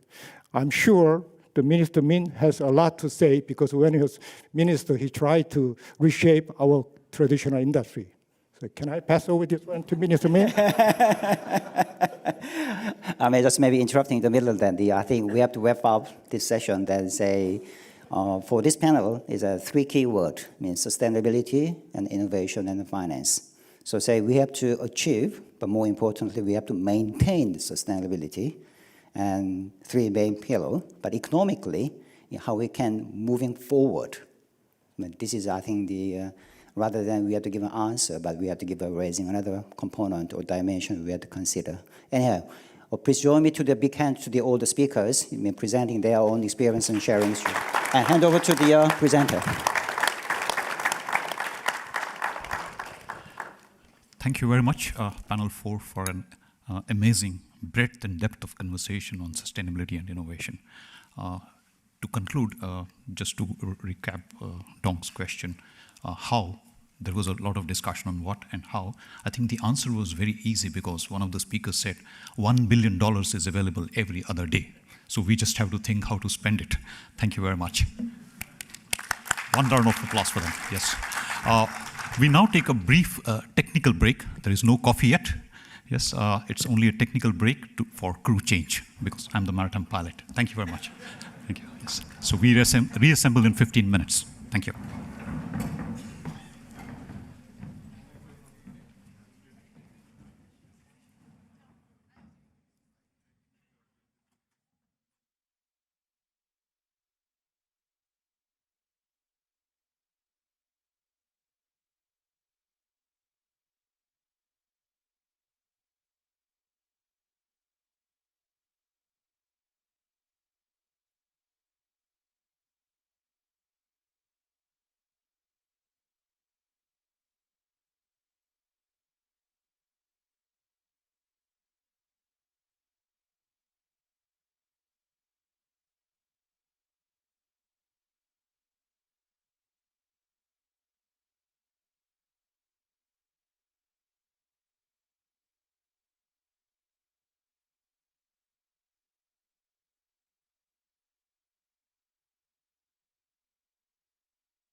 May I kindly ask our distinguished participants to take their seat, please?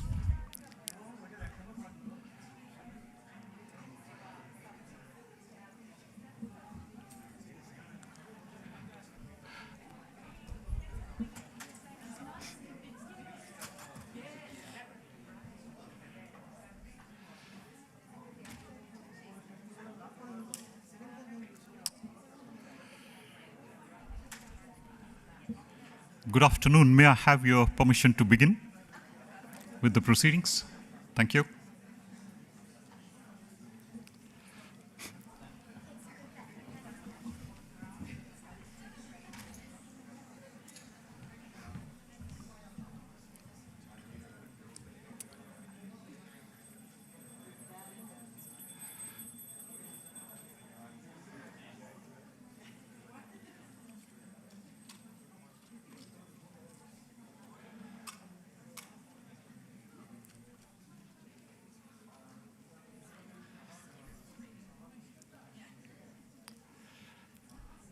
Thank you very much. After a session on finance and investment, we come to our next voyage, which is even more exciting, if I can say so. We now look at ensuring a level playing field. We use the term ensure because we now have the lawyers, and they always like to ensure things. And for this particular voyage, we have chosen two waypoints. One is transparency, and the other is accountability. And for this voyage, may I invite our very distinguished moderators, co-moderators. First and foremost, I would like to invite Dr. Maria Carolina Lares, please, on stage. Give her a big hand. She's the head of Maritime Law and Policy Department. I would also like to invite our distinguished co-moderator, Dr. Henning Jessen, from the Maritime Law and Policy Department.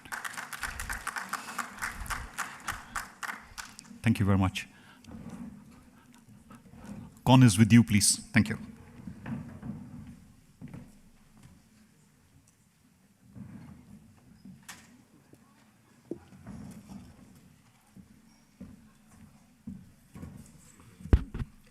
Yeah.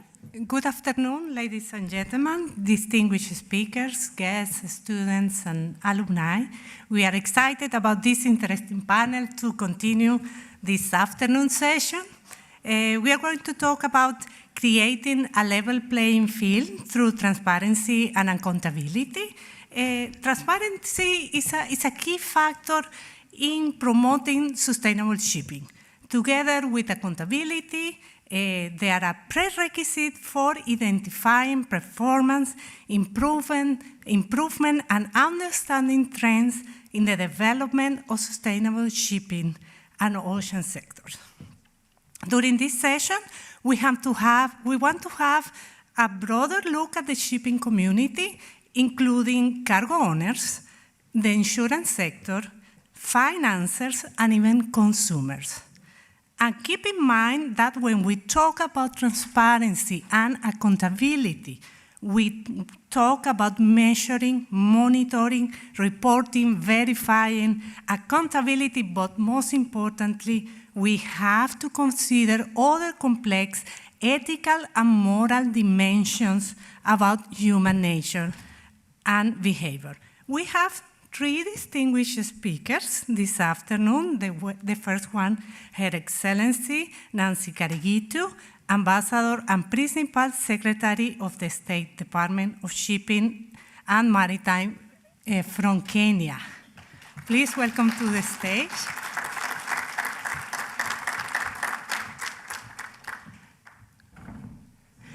I also want to invite our second speaker, is Ms. Nurhaslisa Matsalye. She is the Deputy Undersecretary of the Maritime Division in the Malaysian Ministry of Transport. Please welcome to the stage.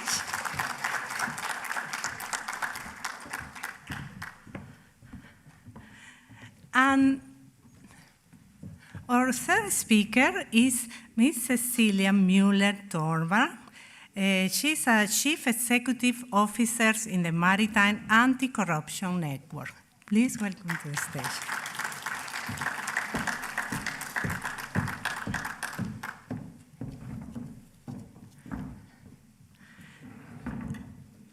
I want to invite to the podium Ms. Nancy Cariguito. She's going to talk about transparency as central to maritime sustainable future. Please.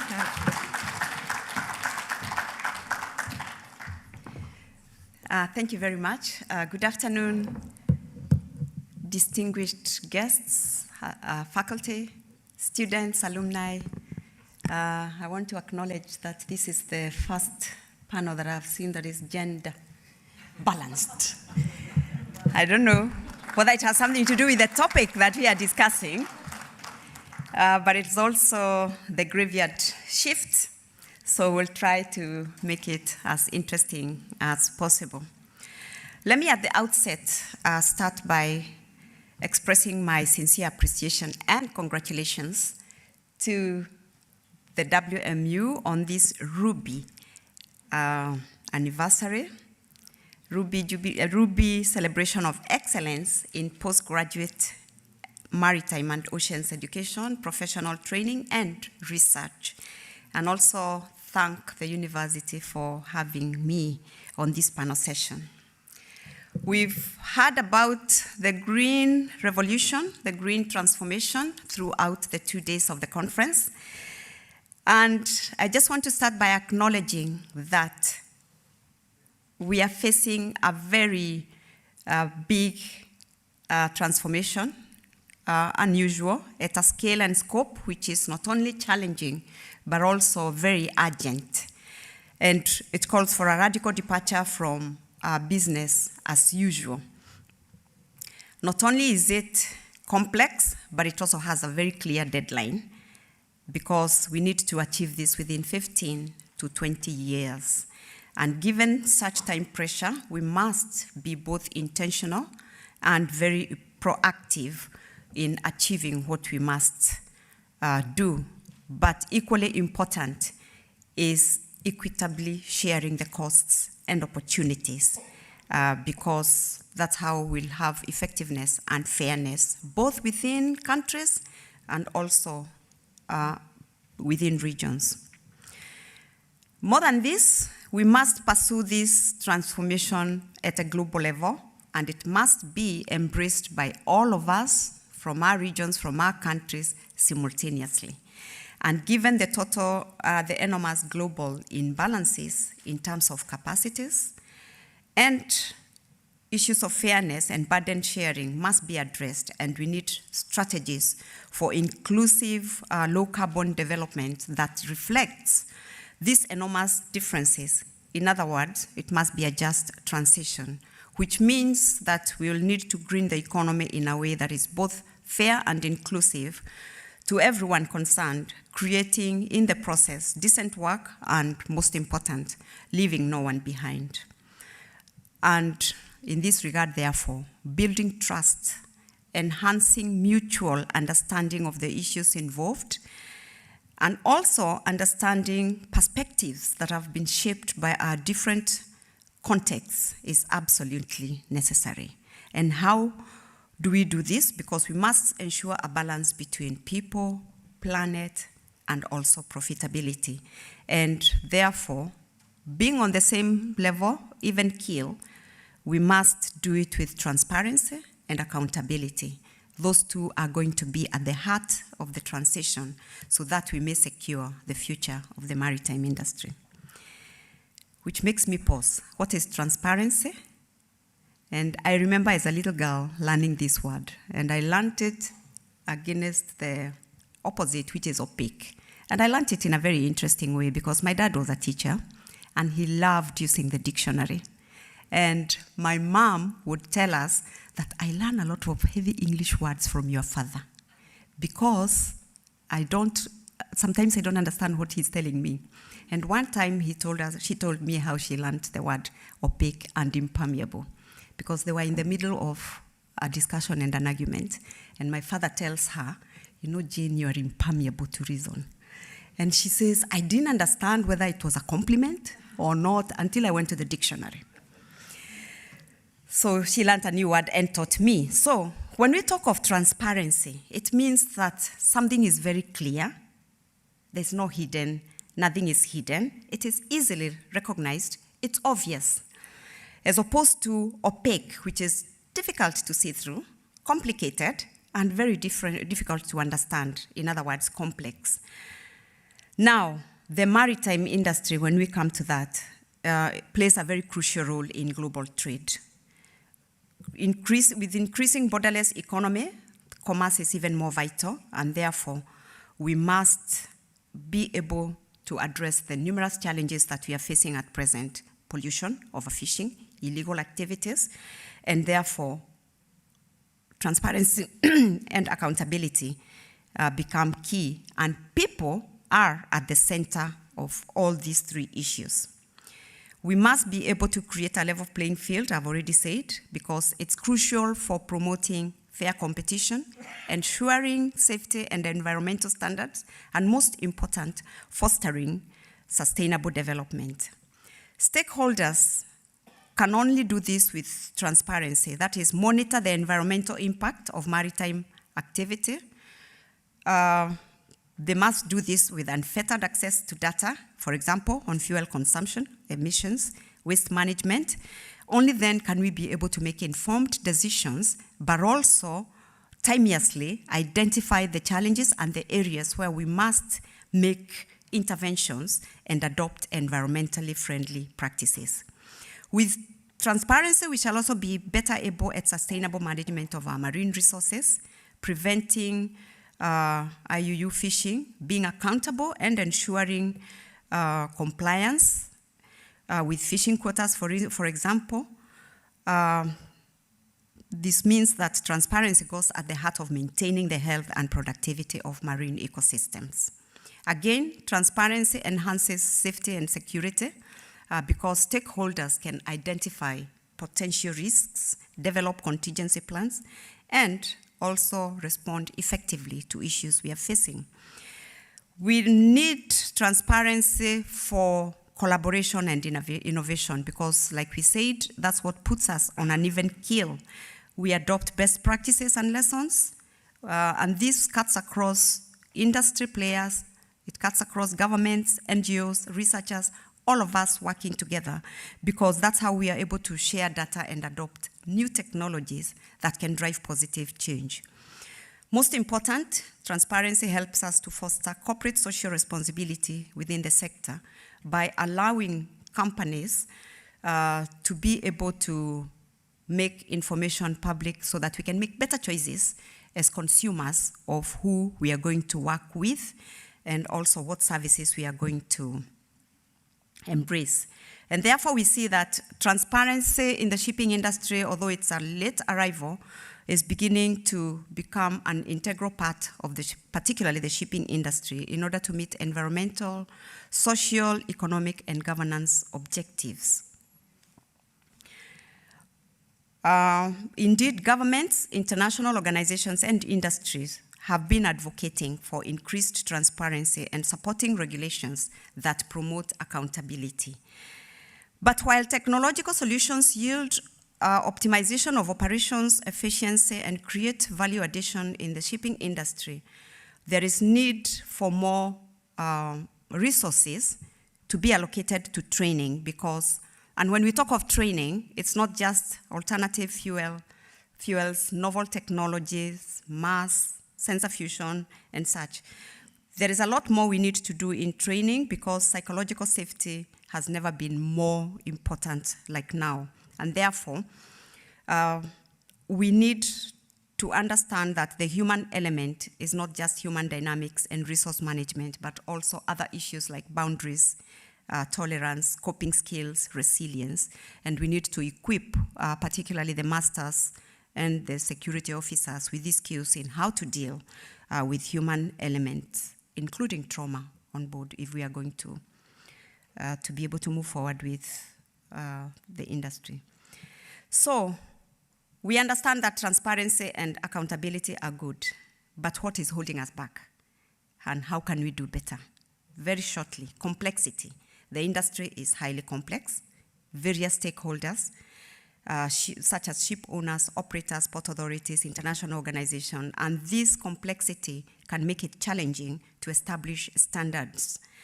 It's also international in nature, therefore presenting challenges in a kilt-patch regime to enforce consistently the regulations that we have, and also enforcement gaps.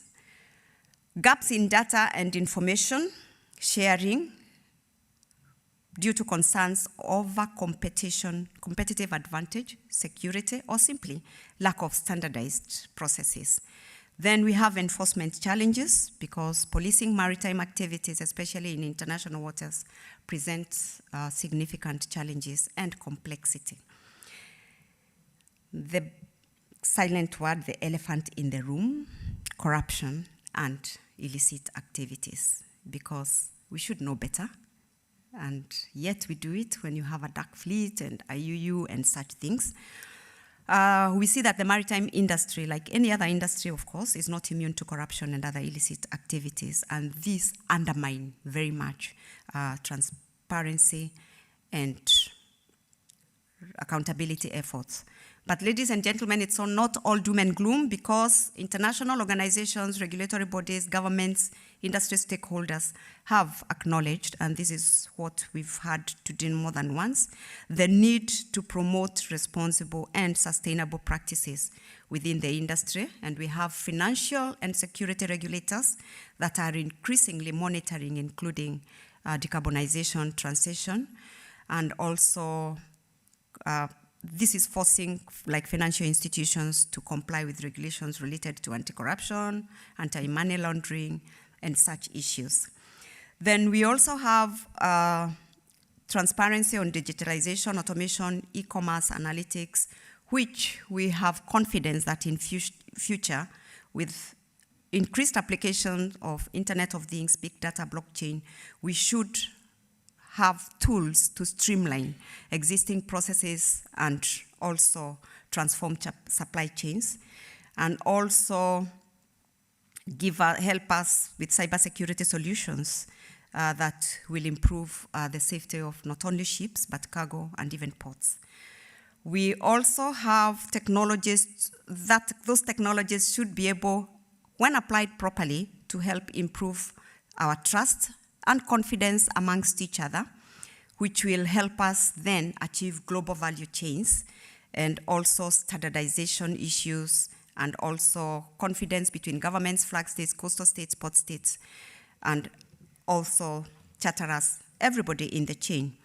Environmental carbon transparency is another issue that is going to be very impacted on by transparency, because when it relates to decarbonization and reduction of greenhouse gas emissions in shipping, then it will help us with regulatory transparency at international, regional, and national levels, and also help us accelerate decarbonization, because carbon that is transparently priced into maritime trade will help us establish benchmarks for industrial transparency. So as I conclude, let me say that we need to build stronger and more effective multilateral cooperation frameworks that can help us reduce conflict disruptions, accelerate robust, inclusive global economic growth, address climate change and its impacts, and most important, move towards zero carbon growth with medium to long-term measures. And promoting transparency and accountability is one very important thing that will enable us to make informed decisions, foster better collaborations and partnerships, drive positive change, and most important, protect the environment and ensure the long-term viability of the maritime industry. Thank you very much for listening to me.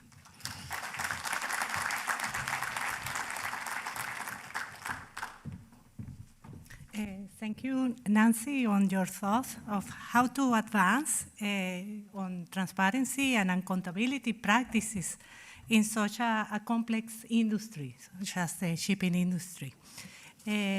Our next speaker is Ms. Nohasilisa Matsalye. Please, you are welcome to the podium.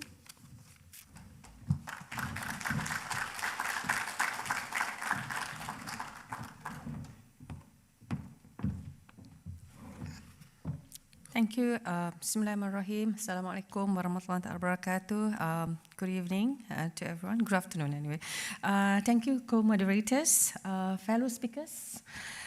Dear professors, I must address all of you here, alumni and current students of WMU, our current and future maritime leaders, friends, ladies and gentlemen. Okay, let me echo previous speakers in recording my appreciation to WMU for this opportunity to speak in this wonderful occasion. WMU indeed, our beloved school. Happy 40th anniversary and many years to come. Today, we find ourselves in a pivotal moment of history. The challenges we face as a global community are immense, ranging from climate change to sustainability. However, in the face of these challenges, we must always remember that there are seeds of opportunity and innovation that will be sown. I would not repeat what others who have spoken before me on the importance of shipping industry, but I believe that we have to keep in mind its importance and its crucial role in transporting and delivering more than, some say 80, some say 90, some say 85, so whatever number it is, but shipping play the very, very important role in global trade. However, this industry, shipping, are also contributing to rather significantly towards greenhouse gas emissions and poses environmental challenges. According to the 4th International Maritime Organization GHG study in 2020, CO2 emissions from shipping, both international and domestic, accounts to approximately 2.8% of global anthropogenic emission. This number also, some people say that 3, some people say that 2.8, 2.89, so somewhere in between, but I would say that safely 2.8%. So recognizing the urgent need to address this issue, IMO has adopted the IMO initial strategy on the reduction of GHG emission from shipping. Subsequently, IMO also launched GV 2050 program, Green Voyage 2050, in collaboration with the government of Norway. The Green Voyage 2050 initiative sets out to revolutionize the maritime industry, aiming for a future where shipping operation would be completely decarbonized and emissions are reduced to zero. The programs represent a collective efforts of government, industry stakeholders, and research institutions to create a sustainable and environmentally friendly shipping sectors. Ladies and gentlemen, future and current maritime leaders, the key components of Green Voyage 2050 are, there are 4 components, there are 4 key components. I will not go through each of the components, but most importantly, I would like to discuss why GV 2050 are important, and most importantly for Malaysia. Let me highlight few key points of GV 2050. First, environmental sustainability. The shipping industry, as mentioned before, it accounts for a significant portion of global emissions. And GV 2050 ambition to reduce these emissions and contributes to the fights against climate change. This initiative poses the way for a greener and more sustainable future for shipping. Secondly, technological innovation. GV 2050 serves as a catalyst for innovation and the development of clean energy technologies. It encourages the industry to explore alternative fuels. We have been listening about this since yesterday, such as LNG, methanol, hydrogen, ammonia, and biofuels, as well as the adoption of zero-emission propulsion systems, like, for example, electric and hybrid engines. This this advancement will not only reduce emissions, but also drive economic growth and job creation. Thirdly, collaboration and partnership. The success of GV 2050 relies very much on strong collaboration among various stakeholders, government, shipping companies, research institutions, and technology providers. They must work together to develop and implement solutions that meet the program's goal. Through shared knowledge, expertise, and resources, we can build a robust network committed to achieving zero emission shipping. Next, of course, we can reap economic benefit out of it. Contrary to popular belief, embracing sustainable practices can bring economic advantage. GV 2050 will foster the creation of new industry, job opportunities, and market demand for eco-friendly vessels and technologies. It opened doors for investment in renewable energy infrastructure, shipbuilding, and advanced propulsion system, leading to a long-term economic growth. Finally, global leadership. By spearheading the GV 2050 program, the maritime industry has an opportunity to position itself as a global leader in sustainable transportation. This initiative showcases the industry's commitment to environmental stewardship and demonstrate how collaboration can drive meaningful change. It also encourages other sectors to follow suit and adopt similar initiatives to combat climate change. Ladies and gentlemen, I've spoken in length. Let me go through a little bit on Malaysia's work with regards to our development of NAP, National Action Plan. In initiating our own National Action Plan in addressing GHG emission, we in Malaysia, like other countries, did not do it in isolation. We are focusing on several key and priority areas in direct and continuous consultation with stakeholders to ensure transparency, accountability, and acceptability by making them part of the process. The first priority area that we're looking at is shipping, where we need to consolidate data of shipping as well as the baseline data on emission for assessment in future and monitoring its implementation.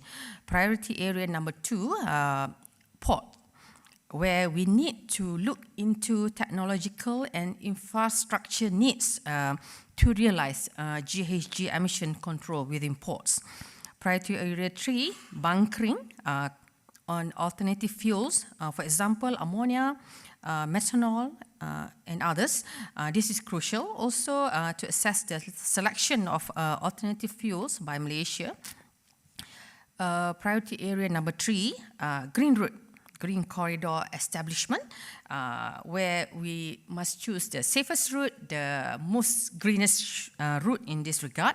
And priority area number 5, research capacity development and human capacity building, as well as creating awareness. This is one of the most challenging part in our work in developing this NAP. And finally, priority area number 6, most important also on green financing, because as we are all aware that towards this green initiative, green technologies, it's not cheap, especially for the countries like Malaysia where we are developing. We are still need some sort of big capital expenditure need to be given to shipping industry so that they can develop, they can be part of this National Action Plan. Okay. In summary, a national endeavor by Malaysia through the establishment and adoption of the framework NAP document would guide systematically national actions toward facilitating the implementation of IMO instruments and support international commitment on addressing GHG emission and climate change as a whole. To conclude, I know I a little bit run above the time. Let us remember that sustainability is not a destination. It is a continuous journey, a lifelong commitment to preserving our planet that we live in and securing a prosperous future for generations to come. It requires the collaboration of government, businesses, organizations, and individuals alike, transcending borders, industries, and disciplines. Green Voyage 2050 offers a glimpse into a future with zero emission shipping. Thank you very much.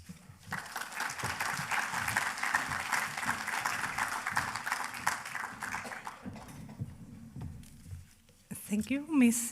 Mats Saleh, for your speech. I have to say that it is so rewarding to see our alumni be working on those topics. I think this is the reason for the creation of the university, the capacity building of the people, and to see them involved in the maritime administration in such pressing important topics, reduction of emission, alternative fuels, climate change, the priorities for Malaysia. Thank you very much.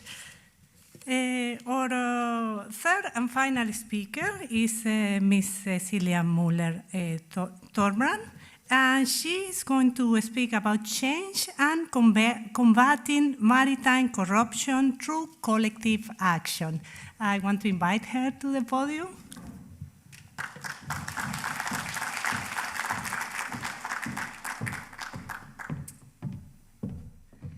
Thank you.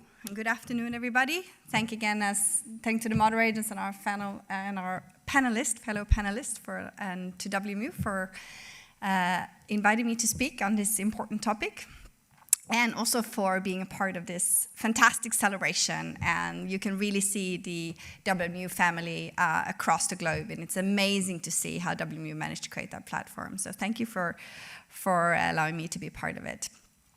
I want to talk about corruption. Sensitive topics. I'm going to start with a very provocative question. I'm going to ask who in this room have either been exposed to corruption, has friends who've been exposed to corruption, or have any family members have you examples of corruption? Can you please raise your hand?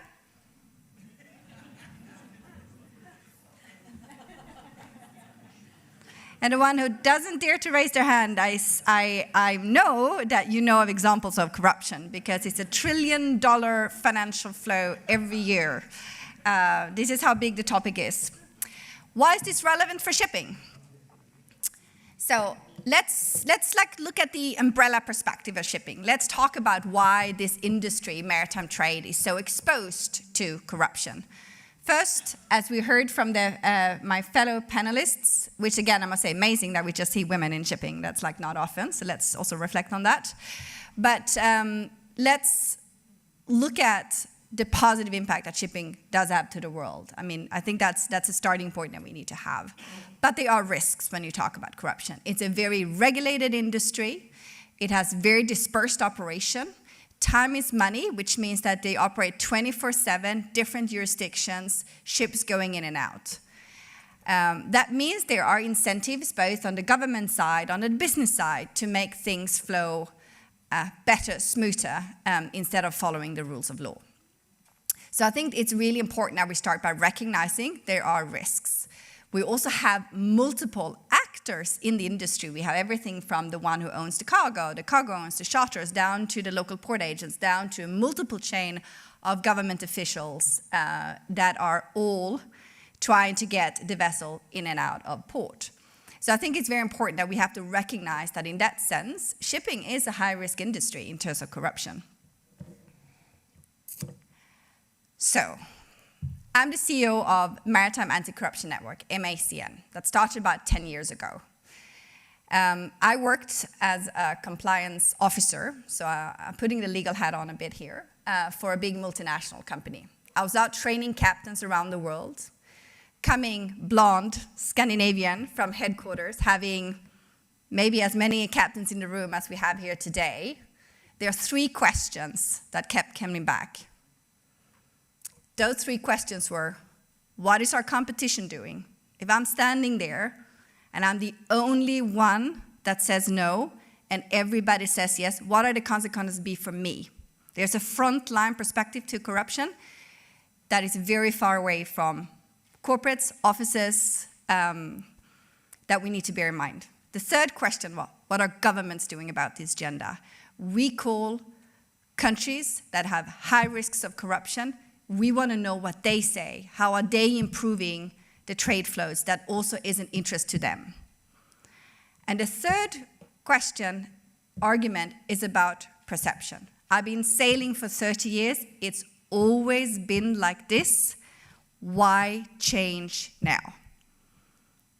So if I'm putting the compliance hat on, if we're going to make an efficient anti-corruption program, we have to be able to answer those questions.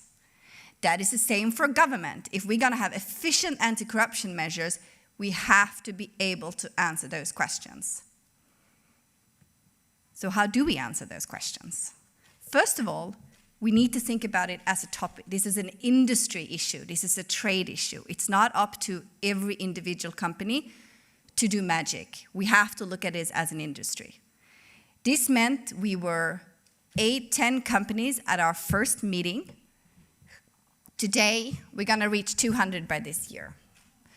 We have over 50% of the world's tonnage in our network.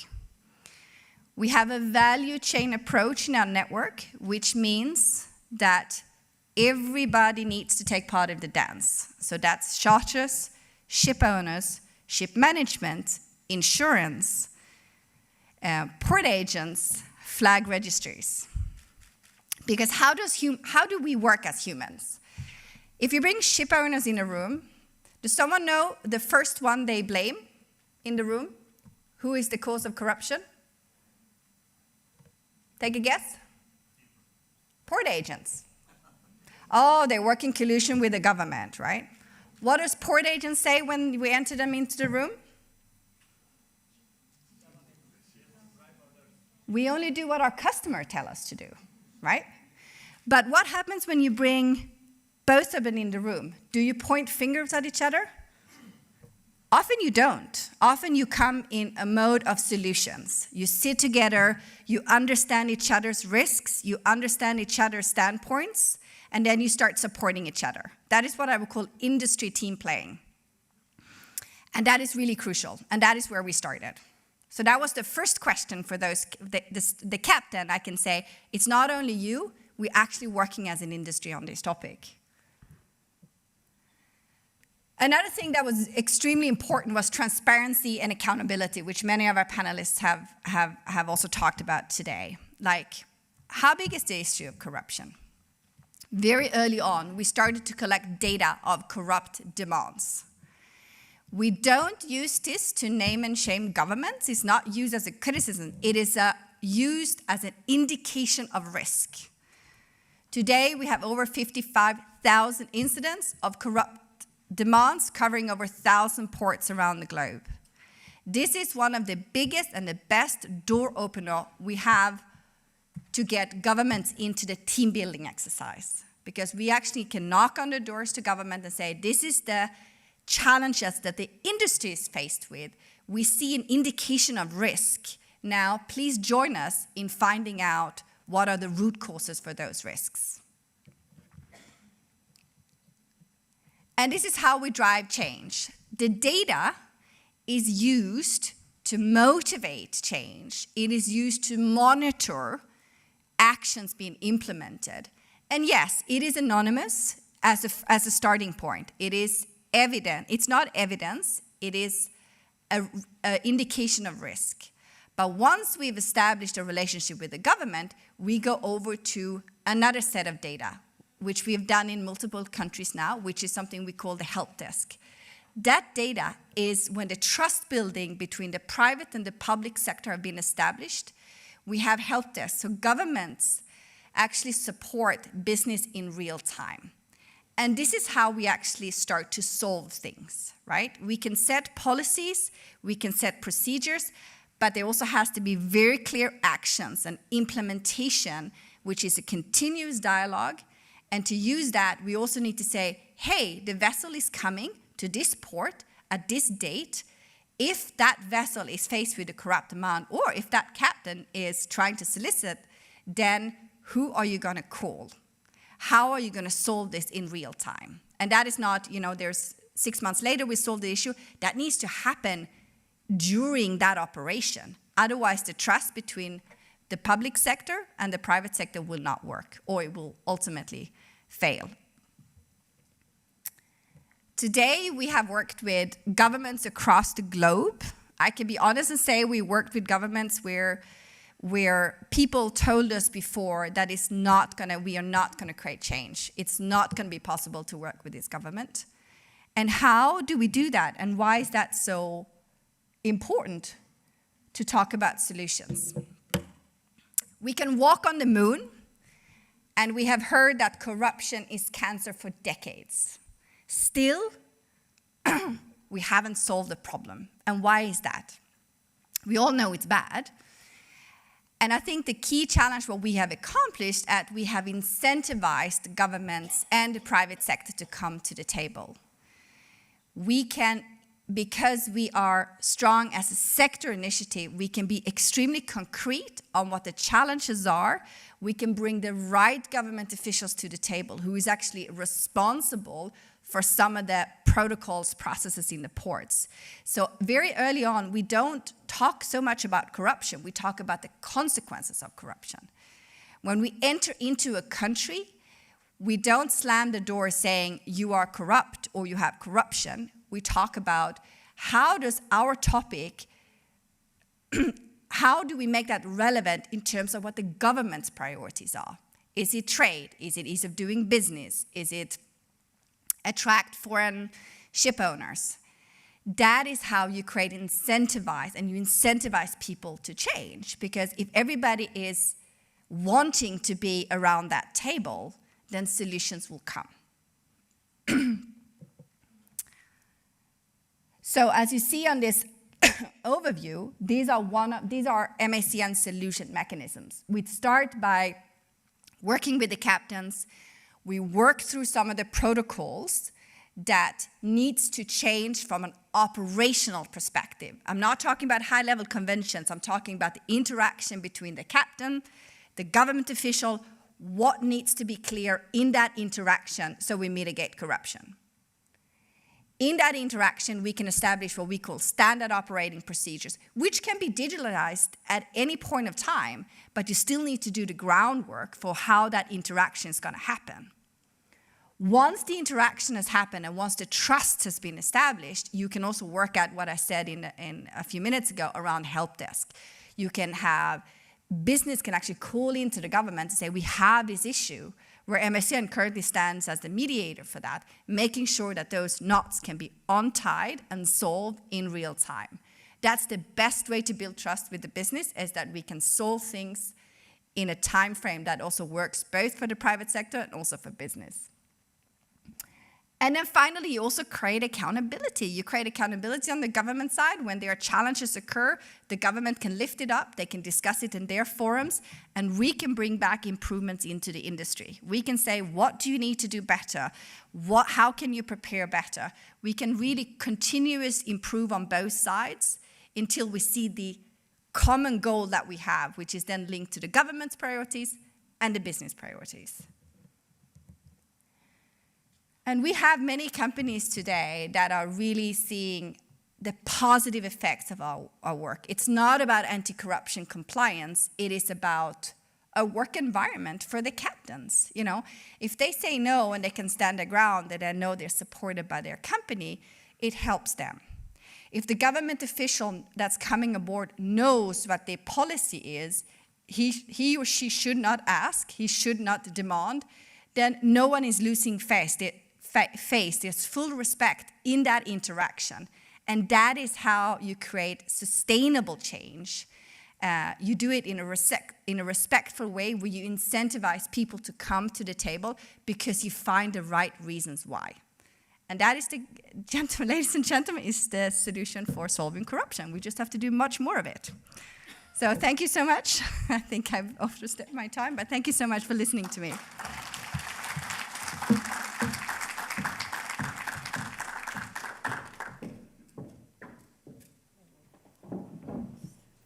Thank you very much to all speakers.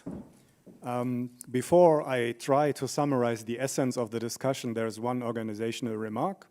You can see from the program that we had actually a fourth speaker on the panel, Ms. Ola Yobi Makinwa. However, she was not able to join us for the conference. Her speech, her manuscript will be made available on the conference website, but we decided that it's not for us as moderators to read her text, her presentation, so it will be available for everyone who wants to read it and to basically see what she wanted to say. So I'm trying to summarize the discussion. It will not be possible to highlight everything, just extracting some of the most important aspects and common denominators. And actually, I'm trying to even bridge the discussion to the preceding panel, because I think there are some common aspects or some interlinked aspects. So what I heard is that, for example, data and having reliable data, the collection of data can be a very valuable tool to drive change, to drive change forward and to change a problem within a country, for example, corruption or bribery or anything that we would like to change for the future. We need a data set as a benchmark to draw conclusions from. I also noted that data can be integrated in national priorities. Of course, there are challenges. Data needs to be consolidated, but if it's done right, it can be used for the nationally identified priorities, and Ms. Matsaleh has summarized a number of those national priorities for Malaysia. And then in the first presentation, we heard that there are a lot of challenges linked to the complexity of the issues. We are dealing mostly with global challenges. Some deadlines are approaching fast, like 2030, and reduction targets in relation to climate change seem to be far away, but they can actually be quite soon in terms of what we would like to achieve. In many, many sectors, we need data and reliable data sets. IOU was mentioned as an example. And if it's done right, it can be an integral part to include in standardized processes. And all speakers, I would say, have broader links to decarbonization objectives and good governance objectives. That brings me to the link to the preceding panel, because I think all presentations have a so-called ESG link: environmental objectives, social objectives, governance-related objectives. And this, as you know, is also subject to some criticism, because the reporting requirements that are linked to ESG can be twisted around. And I would like to kick off the discussion and the potential questions with one example. Recently, the tobacco-producing company Philip Morris scored a lot better on ESG requirements than Tesla, for example. How is that possible? Because the standards and indicators that we use linked to ESG can be prioritized internally and can be twisted around. I'm intentionally a little bit provocative. And maybe the same is possible in shipping, and all of a sudden some shipping companies appear to be less sustainable than they actually are.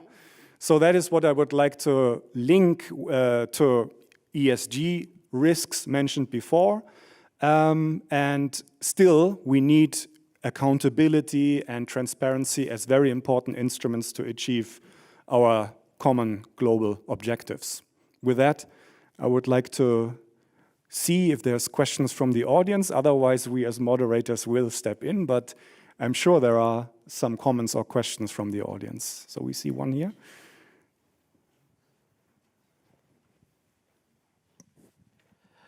Okay, that is, of course, very interesting. Thank you. I have remarks for Nancy and Noor, but I will talk to them in the break. I will focus on Cecilia. Right. That was very, very attractive presentation to me. I have to say. So, as a former master mariner on very large crude carriers, Kuwaiti, passing several, and I'm sure you will know what I mean, passing some imperative canals and entering some ports in the world, the corruption was clear. They demanded things, or else they are going to terrorize me about my underkill clearance and smelling the ground and my squat and so on. So I didn't know that you exist, guys. So, but when all of that is a government circle, because I'm very interested, because you talked about those solutions and private government companies and so on. The reporting, did you really have retribution? I mean, are some people of your members are not wanting to report because retribution actions from port officials or canal operators, which might be governments, and so on. And when they report, and then the next transit, they are going to be intimidated. Tell us more about that, please, and highlight how you escape the circle of governmental control over all these aspects for a poor shipmaster like me who wants to pass the canal or enter the port without being intimidated and without having to open all those boxes of cigarettes and whiskey. And well, let's not go there. Thank you. Or cash, yes. So I'll try to be very brief. But for me, it's about prevention, right? There's a lot of things that needs to be done before that interaction between the government official and the captain, right? So we poke the industry, right? When you are a company that are a member of MACN, we ask them, we onboard them, we help them. Do you have trained crew? Do you have crew seminars? How would you support the masters if they're calling in the middle of the night and they have all that? Do you inform your port agents before that this is actually the expected support you should give to the captains? There's a lot of, like, if you're an owner or a charterer down to ship management, all of them needs to work in teams. Right? When everybody's aligned on the standard, the expectation, and the execution of that policy, then you become a very strong player for your captains, right? Then he or she feels supported in the interaction with the government. And in many cases, in many countries of the world, stand your ground, being a very professional captain, know you're supported by the company, you get quite far.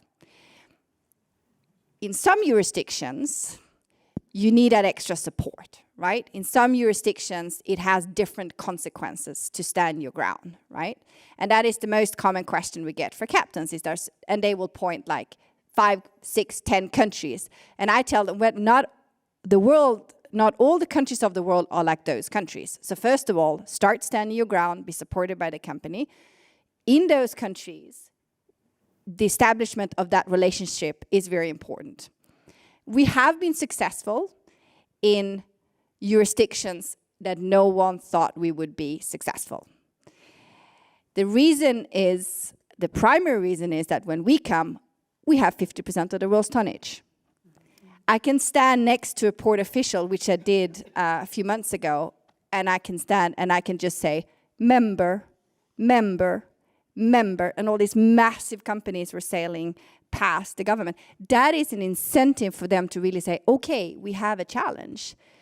The next time we bring up and say, we actually have seen that you've had 600 corrupt demands in these ports.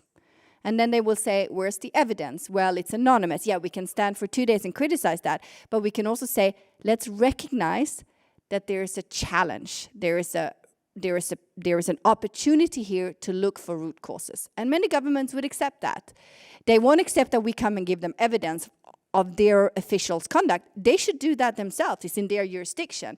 But we can indicate the risk for them to feel empowered and do their own investigation, their own root causes, and then in dialogue with us, come back and say, we've had these issues, how would we solve this, we see this, and then that conversation starts. But that is a conversation. We don't dictate terms for member states. It is in their jurisdiction, it's in their authority.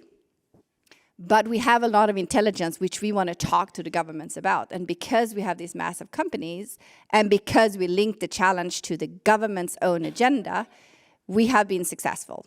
So some of the challenges which I think is on the top of your mind is really great progress, and we have a really good collaboration. And we don't name and shame governments. I also think that's really important. You know, unless they come to the table, it's not a win-win for any of us, right? Thank you. Yes, you are right. Naming and shaming is not a strategy, but I can see that this is a very good move forward, and I wish you success. Thank you. Thank you. Do we have further questions, comments? Maybe in relation to the environmental or social links?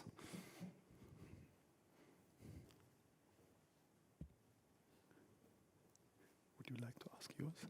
Moderators are always prepared. Well, I do have a question. Well, I want... there is a question. There is a question. Sorry.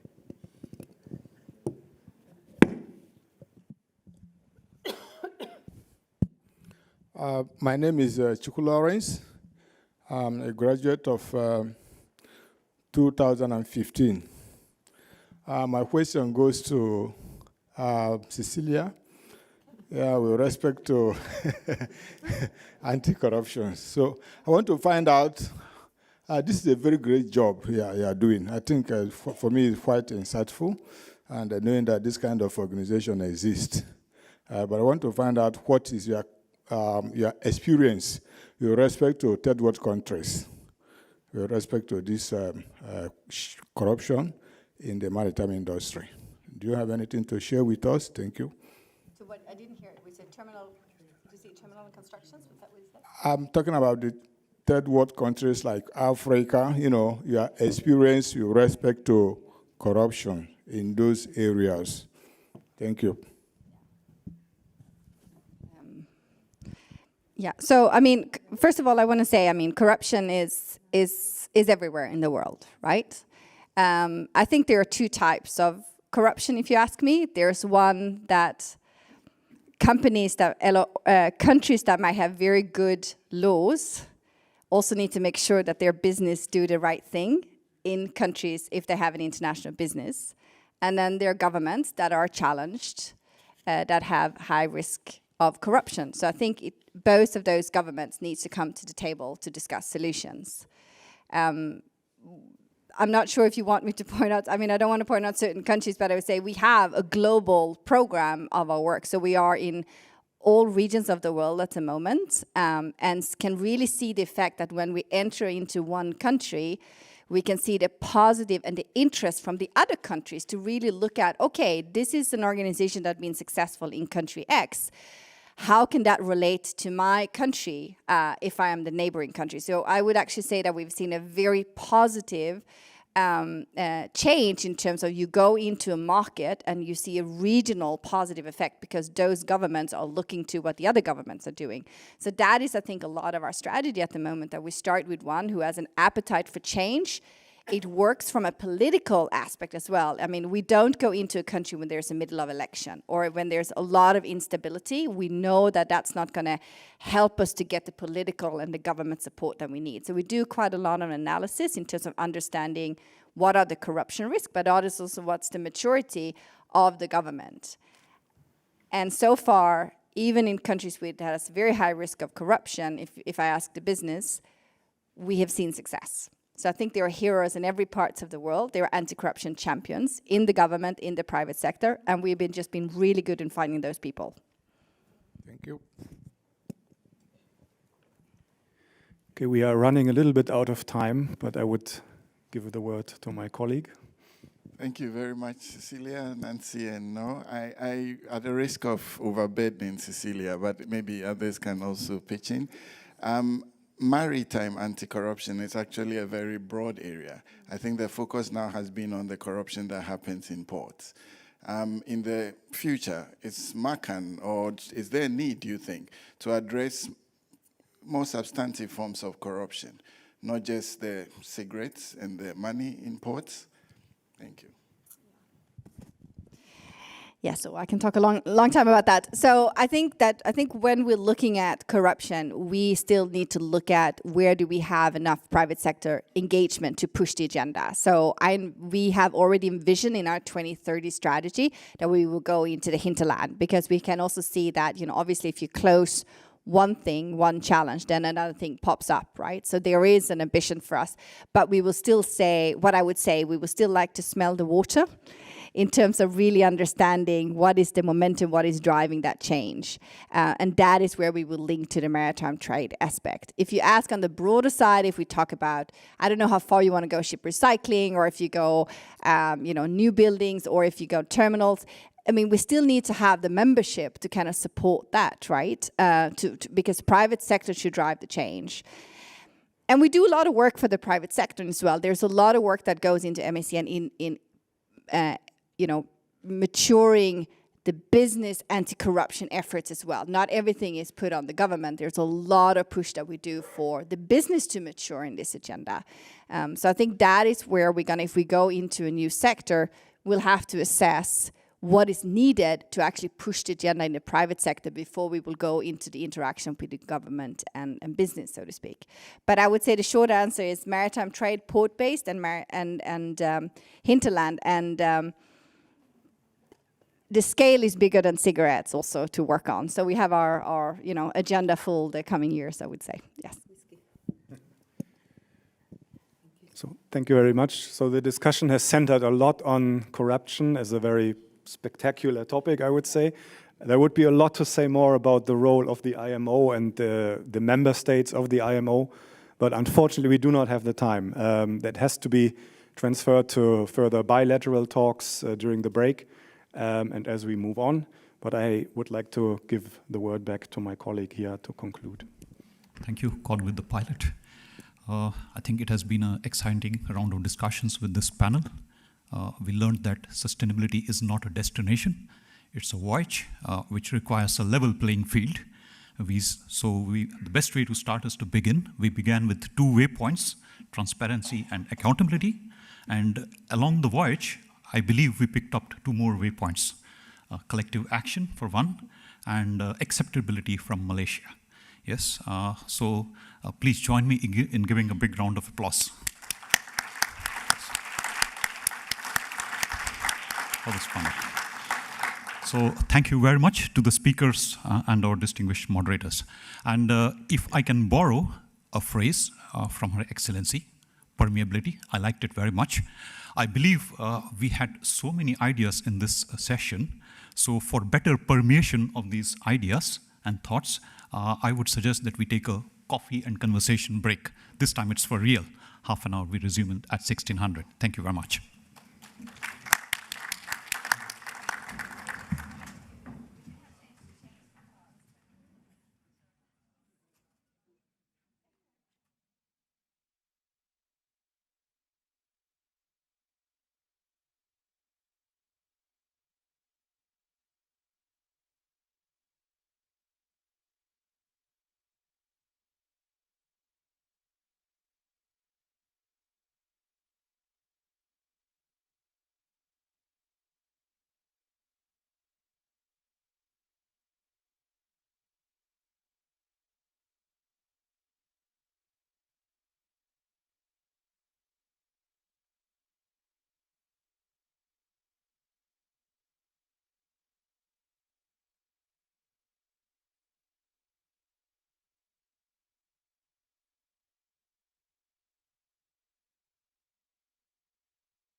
vad trevligt. Okej. Härligt att höra skånska.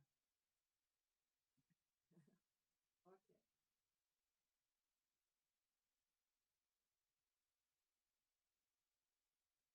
Ja.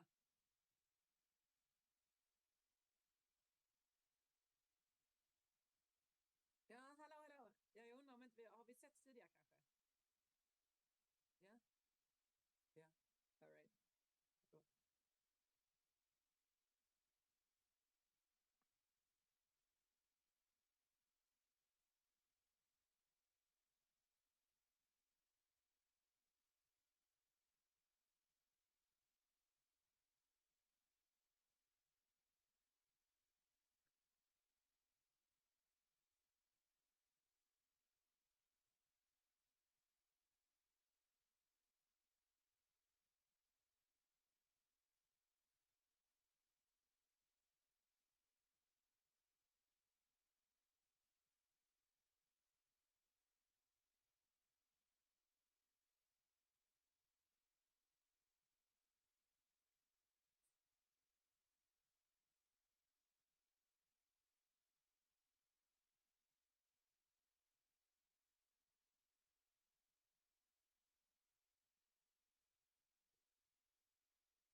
Good afternoon.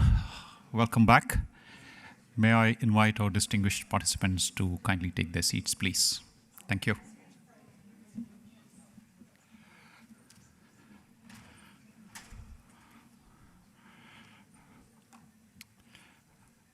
Well, after our successful voyages, 2 of them in this post-lunch session, we are now at the third and concluding voyage for this particular session, and also it's the concluding session for this 2-day conference.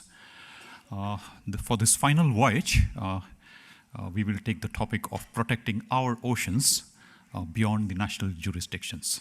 And for this very interesting topic, I would like to invite our distinguished Professor Ronan Long, who is the director of the WMU Sasakawa Global Ocean Institute. Please, Professor Long. Thank you. Gone with you, please, to invite them. Yes. Yeah, whichever, if you're comfortable here. Yes. Thank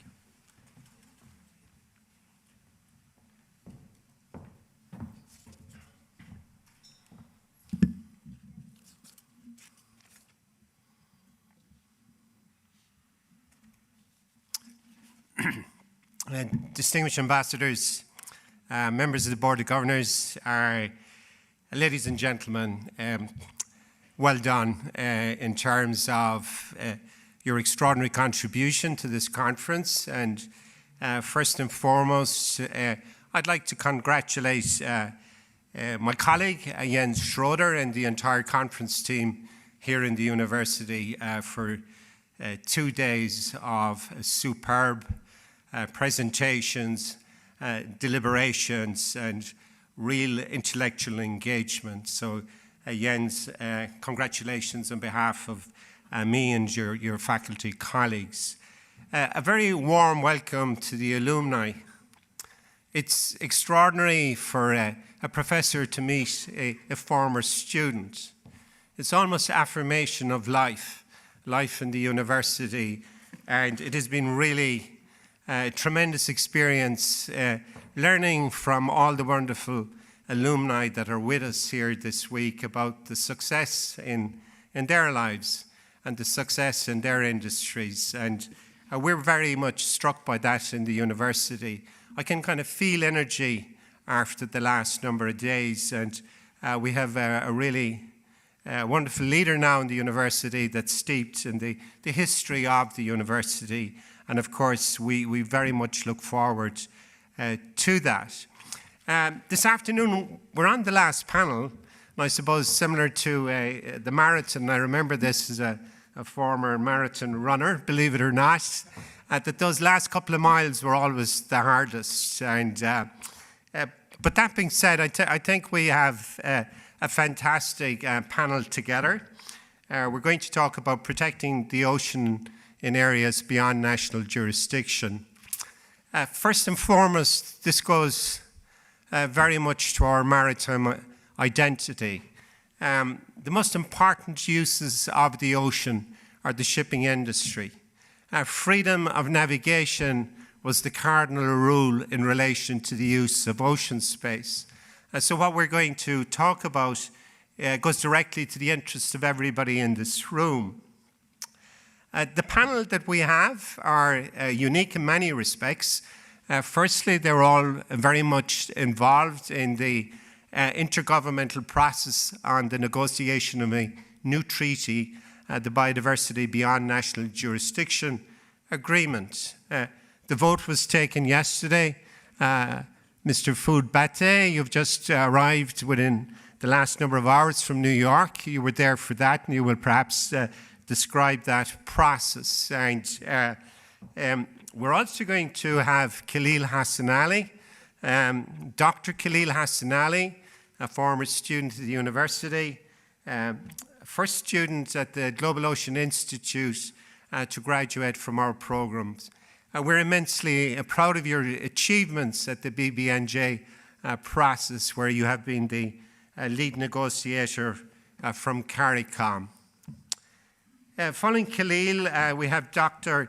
Kintaro Nishimoto, a very distinguished and indeed a very good friend of mine from Tokyo University in Japan. And again, you've traveled specifically for the conference, and you've participated in the Japanese delegation. You're also working on the draft treaty on the global pandemic, and perhaps you make reference to that in your intervention. Last but by no means least, we have Mina Epps, head of IUCN Ocean and the International Union for the Conservation of Nature, who is joining us from just outside Geneva in Switzerland. Again, a leading figure in these negotiations. Before I call the panel to the floor, I'll just ask here in the room, who has heard of the BBNJ negotiations? Maybe about 1/3 of the audience. This is quite important. I see down in the back of the room here, sorry, in the front of the room here, we have some very distinguished former alumni of the university from Peru that have been key members in your national delegation. And I would say as well, throughout this process, the alumni of the university have contributed to the success of that. And that has been, they've been great ambassadors, first and foremost, for their countries, for their delegations, for their industry organizations. They've represented the university very well. And this is a big international process. It has gone on for 20 years. I reflect back on it now, and I've seen my children grow up during this time. And, you know, one of the big issues perhaps that we can address to the panel is, why does it take 20 years for an international process on the conservation and sustainable use of biodiversity beyond national jurisdiction? The instrument itself is 70 pages long. 49 pages long, 70 substantive provisions. So it's a highly prescriptive, complex instrument. There are 4 aspects, substantive aspects that you need to be familiar with. The first one is marine genetic resources and benefit sharing. Secondly, there's the issue of area-based management tools, such as marine protected areas. Thirdly, there's environmental impact, and I'm very, very pleased to say the 4th aspect deals with capacity building, and that's what this audience knows most about. Everybody recognizes here in this auditorium that the World Maritime University is the world-leading university on capacity building. There is no equivalent across the maritime space or indeed the ocean space. The BBNJ agreement is going to affect shipping, and that's why it's really nice to have this topic on the program to close off the conference this afternoon. Without further ado, I'd like to invite the conference panelists to the panel, please. And what I would propose to do to start the conversation in motion, I'd ask you to perhaps explain a little bit about how you got involved in this process. And after that, we will move on to 5-minute interventions from each of the panelists on their first impressions of the outcome. So please, panelists.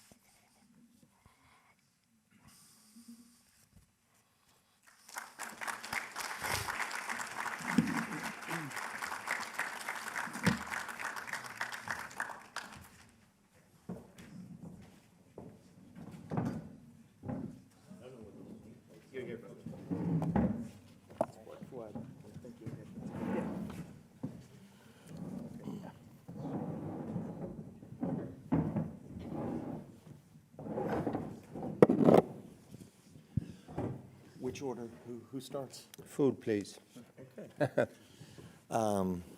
Ladies and gentlemen, it's lovely to be here. This is actually my 2nd visit to the World Maritime University, and before I tell you a little bit about myself, let me just congratulate it on the 40th anniversary. Really well done to the President and the President-designate. You are at the pinnacle of capacity building on the ocean, and thank you for that. I wish that I were a graduate of here. Let me be clear.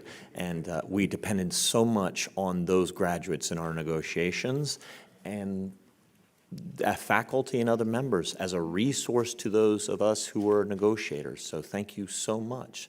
How did I get involved? My background is I'm a Palestinian-American lawyer who happened to work in environmental law unit of the World Bank for some time, actually focusing on freshwater resources. And I was recruited to become a negotiator for the Palestinians on environmental water resources and during the Annapolis round of negotiations, and subsequently have supported them on a number of other negotiations. And in 2019, the state of Palestine became the chair of the G77 and China, which is the largest negotiating bloc, and which is a major task for any country who takes that on, because they actually have to represent that 134 countries on almost every issue across the UN spectrum. And so for small countries, small delegations, that's quite difficult. And so some friends in New York said, Fuad, would you like to come out to New York for a year? And I was like, my children are too young. I can't do that. But what's the one thing you need help on? And I'm happy to jump in. And so it turned out that during 2019, there were 2 rounds of intergovernmental conferences of the BB&J. And they said, well, there's this conference on oceans. Could you come in and help us that? And I went out for the IGC2, the second conference, and we had our first coordination among the 134 countries. My friend from the mission coordinated the meeting, and then he turned to me and he goes, now let me introduce you to Fuad. He'll be coordinating the group for the remainder of the year. I was like, I'm a freshwater lawyer. He says, we don't have anybody else. That's how I got in. Thank you, Fuad. Khalil. Thank you, Professor Long, and good afternoon, everyone. First, let me begin by thanking WMU and the Global Ocean Institute for inviting me to speak at this conference. I left the university only a few months ago, but it's always a pleasure to be back in Malmö among so many good friends and contributing to this auspicious event. I'd also like to, of course, join in offering congratulations to the World Maritime University on its 40 years of enduring and really impactful presence in the educational and research landscape as it relates to oceans. How did I get involved in the BB&J? So back home in Trinidad and Tobago, I work for the Institute of Marine Affairs, which is a government-funded marine scientific research organization. And back in 2016, when the preparatory committee for the BB&J was starting up, Ambassador Eden Charles from Trinidad and Tobago was elected as the chair of the PrepCom.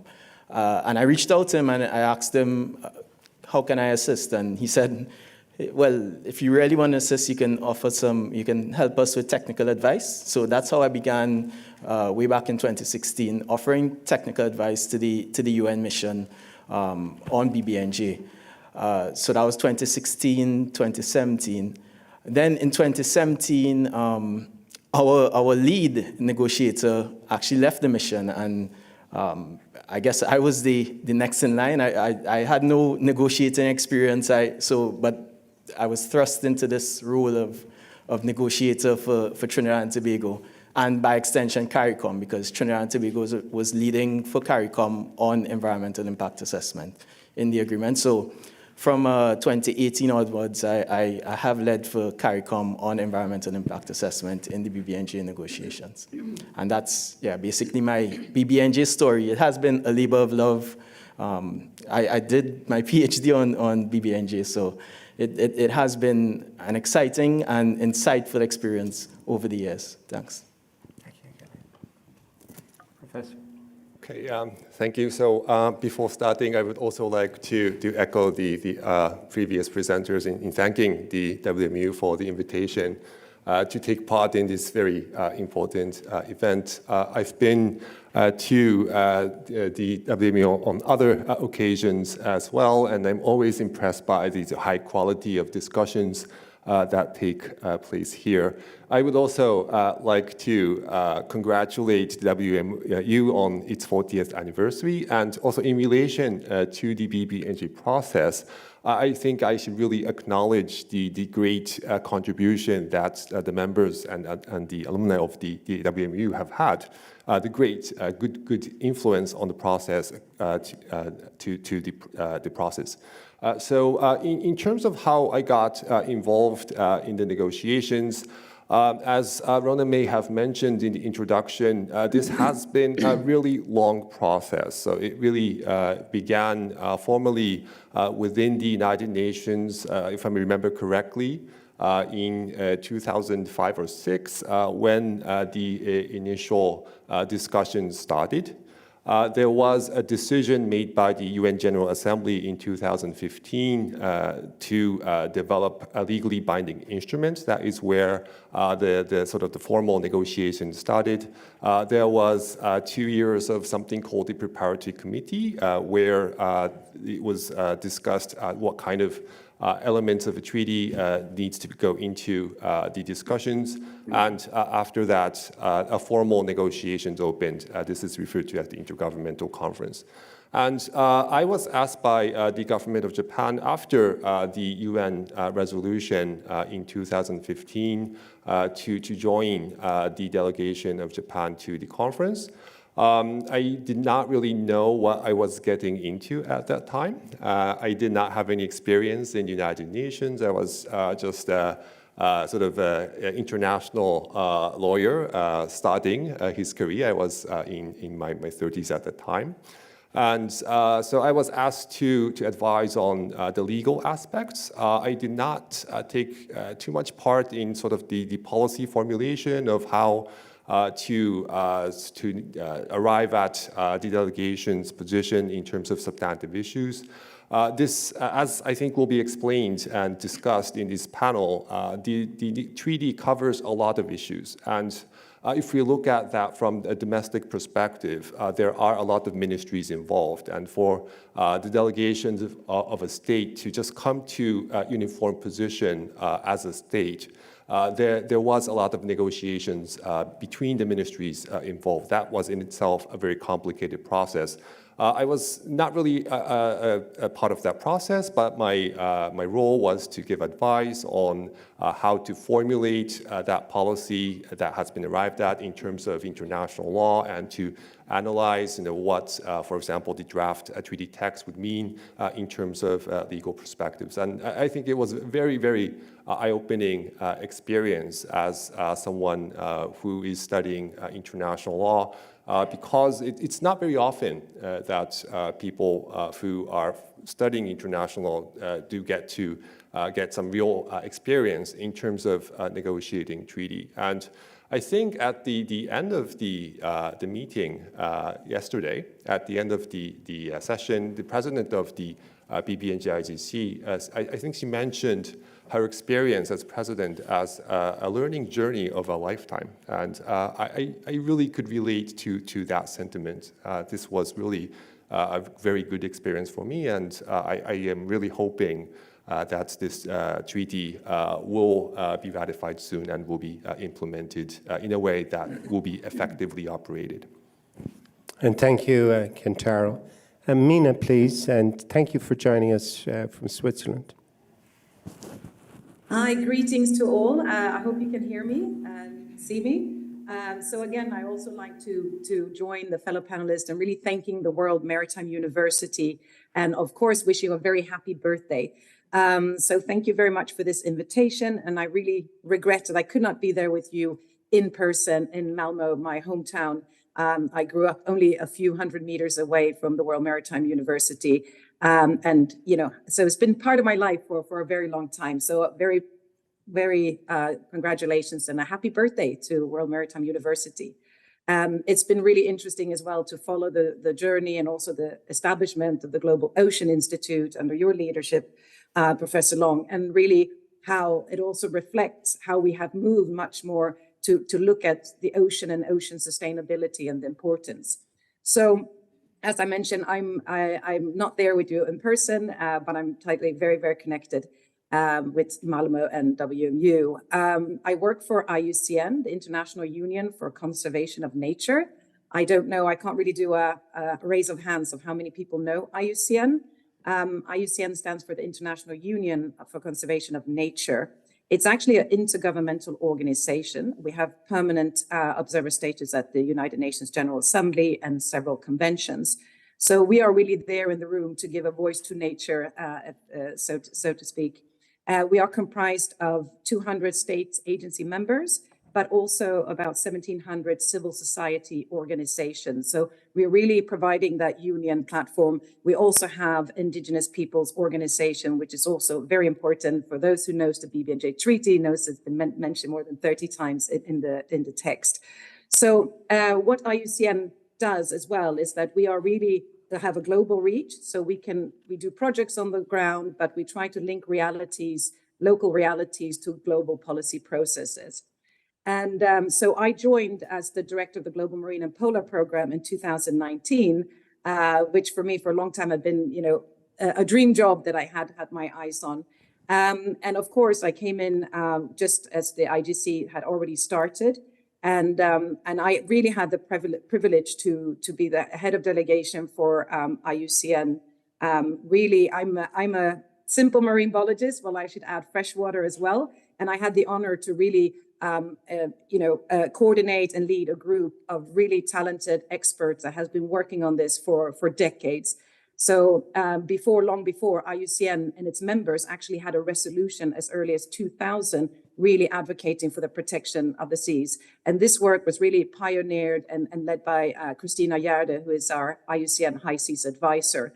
So again, I was very humble to be amongst all these international lawyers. Policy. So that's really how I've been involved. And what we have been doing is been giving independent legal and scientific advice. So we actually had a very diverse delegation with experts from international law on environmental impact assessment, but also on marine genetic resources. And of course, marine protected areas is really, core of IUCN.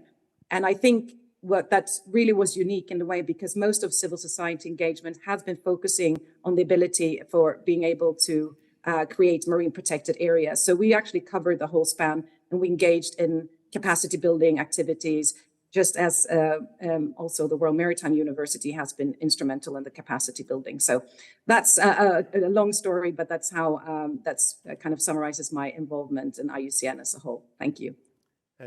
Thank you very much, Mina. And I should say our president, Rina Lee, wished to be here with the audience this afternoon. And but for the scheduling at the UN, she would be here. She's been a great support to the university. She's been here in terms of bringing all the lead negotiators together in a very important conference just over 3 years ago, prior to the pandemic. She said to convey her congratulations to the president, the alumni, and of course faculty and staff at the university. Okay, maybe 3 minutes from each of the panelists on their impressions of the outcome. A happy outcome, winners or losers? First impressions. Food. Well, first impression is it's a great outcome for everyone, that there is now this governance in the high seas that will protect biodiversity and give us guidance on the sustainable use of what is more than 45% of the earth. And when one appreciates, although this is an instrument under UNCLOS, that it is basically a biodiversity instrument, so therefore close association with the CBD and what has just been determined in December with the Kunming Global Biodiversity Framework.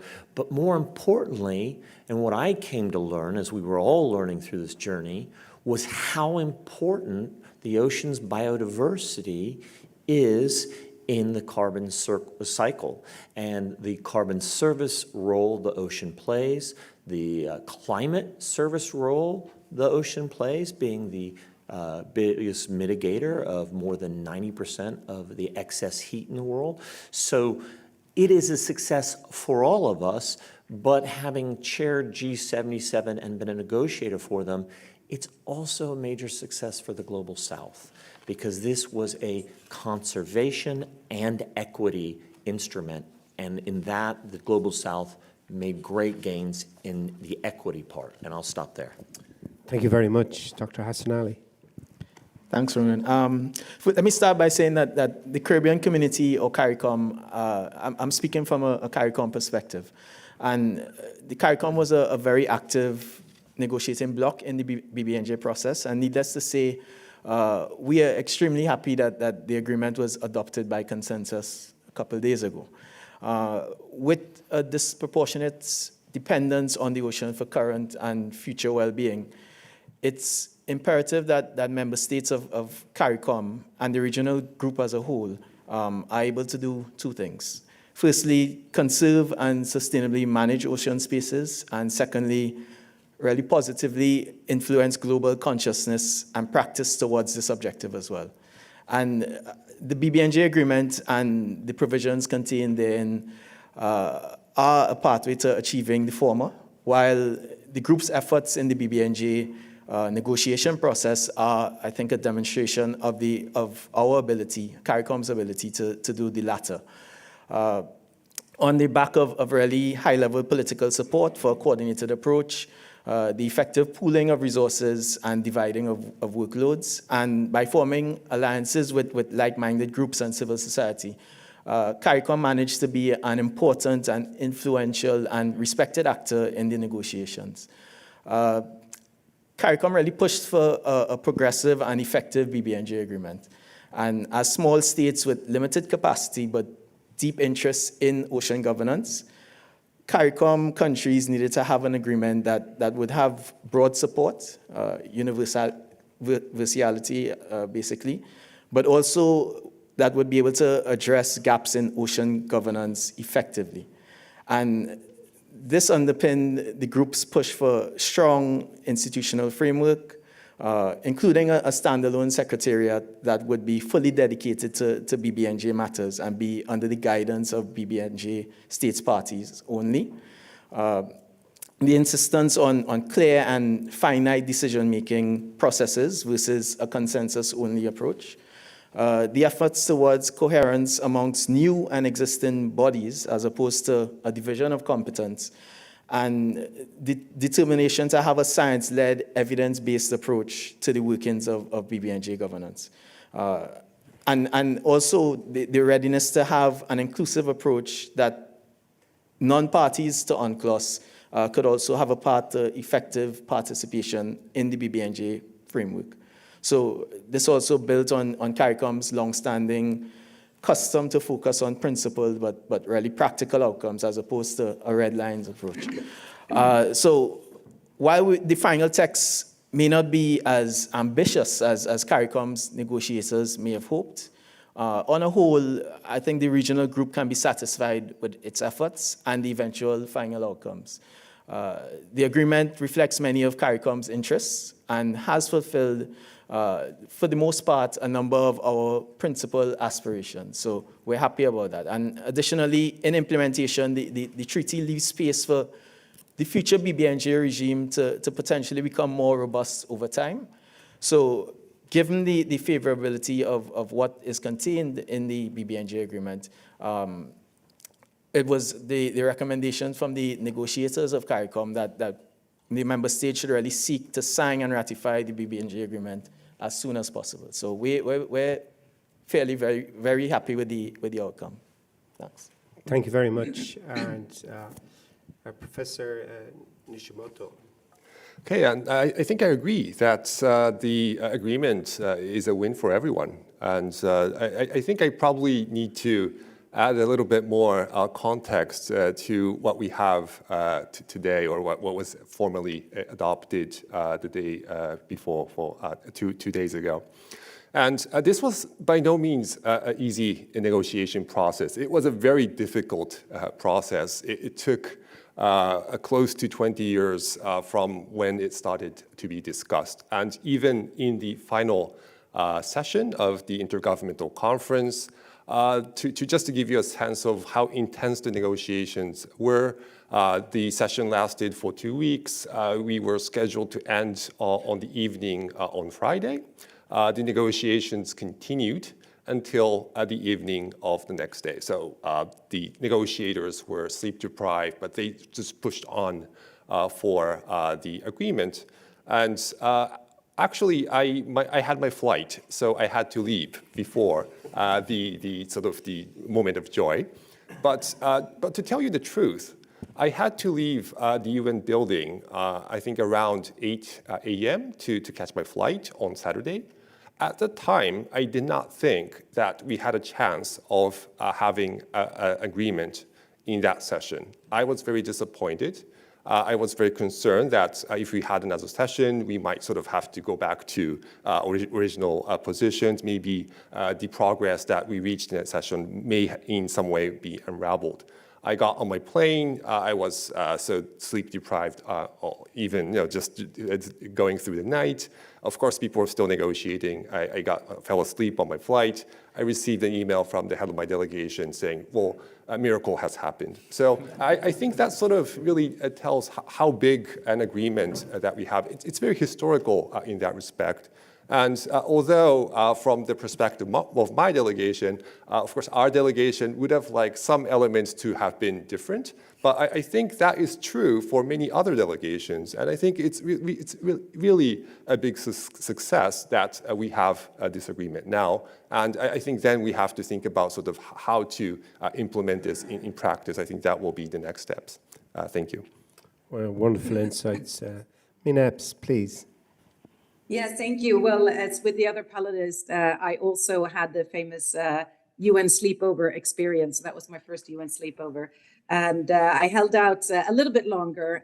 We were there, as you said, in the morning. The media started contacting us and share that sentiment that, it was really touch and go. Negotiators, I mean, all credit to them, really, really impressed how long they held out. They were sleep deprived, etc. And we didn't even mention that, the cafes were closed on the Saturday, so deprived in many ways.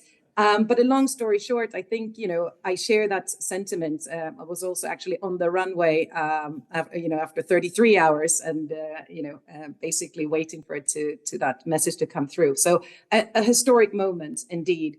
And I think we need to celebrate. This is the third internationally legally binding agreement under UNCLOS, but it really, really provides a platform to and a mechanism to, and it really focuses on, the conservation to conserve, but also sustainably use marine biological diversity.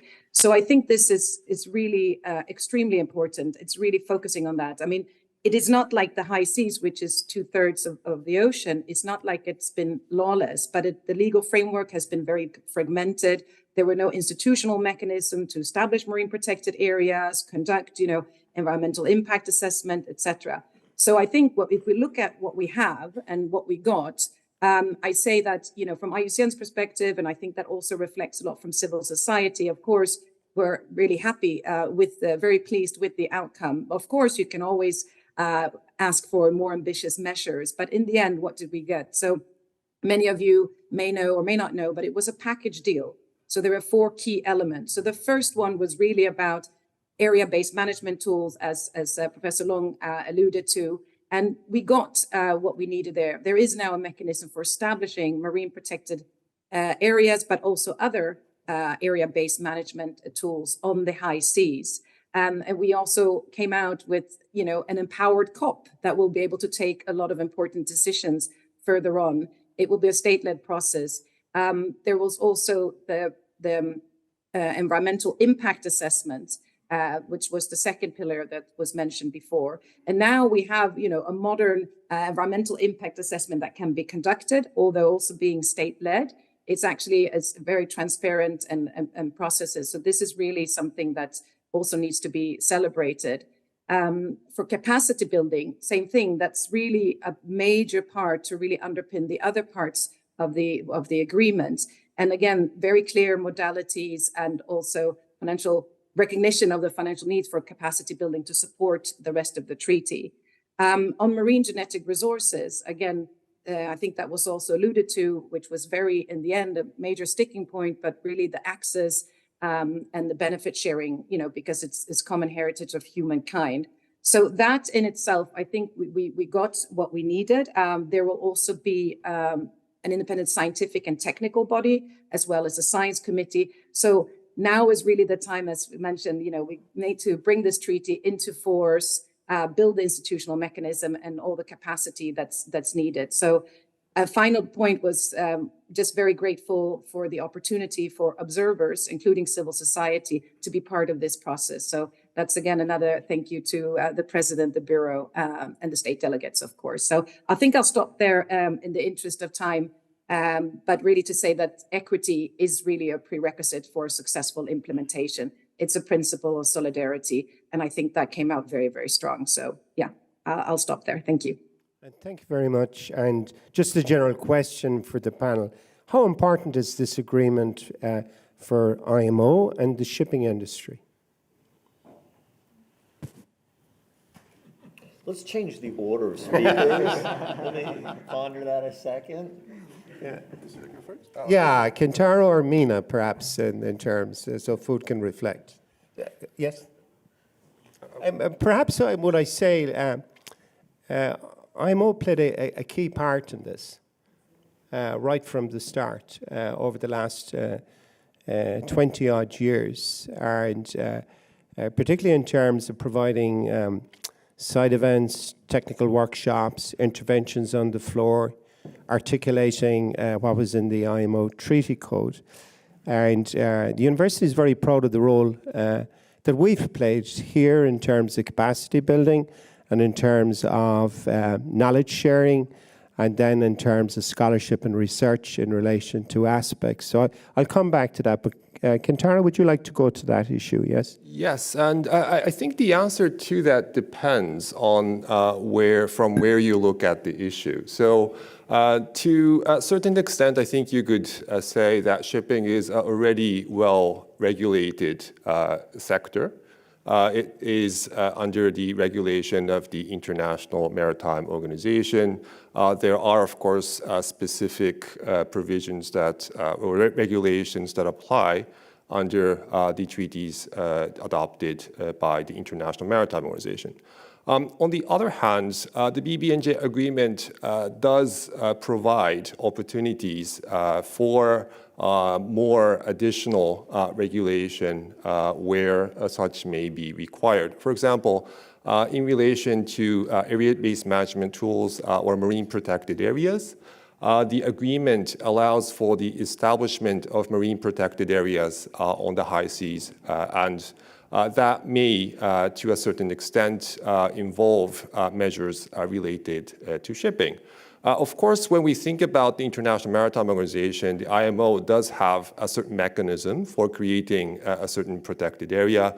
For example, there is the particularly sensitive sea area, the PSSA.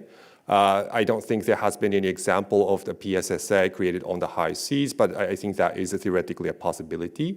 But then the measures that can be adopted are limited. The APMs, the associated protective measures, are limited to those that can be adopted in accordance with UNCLOS. So in that respect, the BBNJ agreement creates an additional opportunity to have additional regulation where that may be required. Of course, that raises the issue relating to the relationship between the agreement and the IMO as the competent international organization. That is something that is also provided under the agreement. There is a provision in Article 22, Paragraph 2, if I remember correctly, of the agreement, saying that the decisions adopted by the Conference of the Party of the agreement must respect the competences of and not undermine relevant international organizations and other bodies. That issue actually was one of the highly discussed issues. I think that would probably need to be played out in the actual process for designating marine protected areas. I think the starting point is whether there is a need based on scientific evidence, also based on the precautionary approach on addressing any additional issues that are not adequately addressed by the International Maritime Organization. I think I should stop there. Thank you, and a very, very comprehensive answer. Mina, please. Yes, thank you very much for giving me the floor again.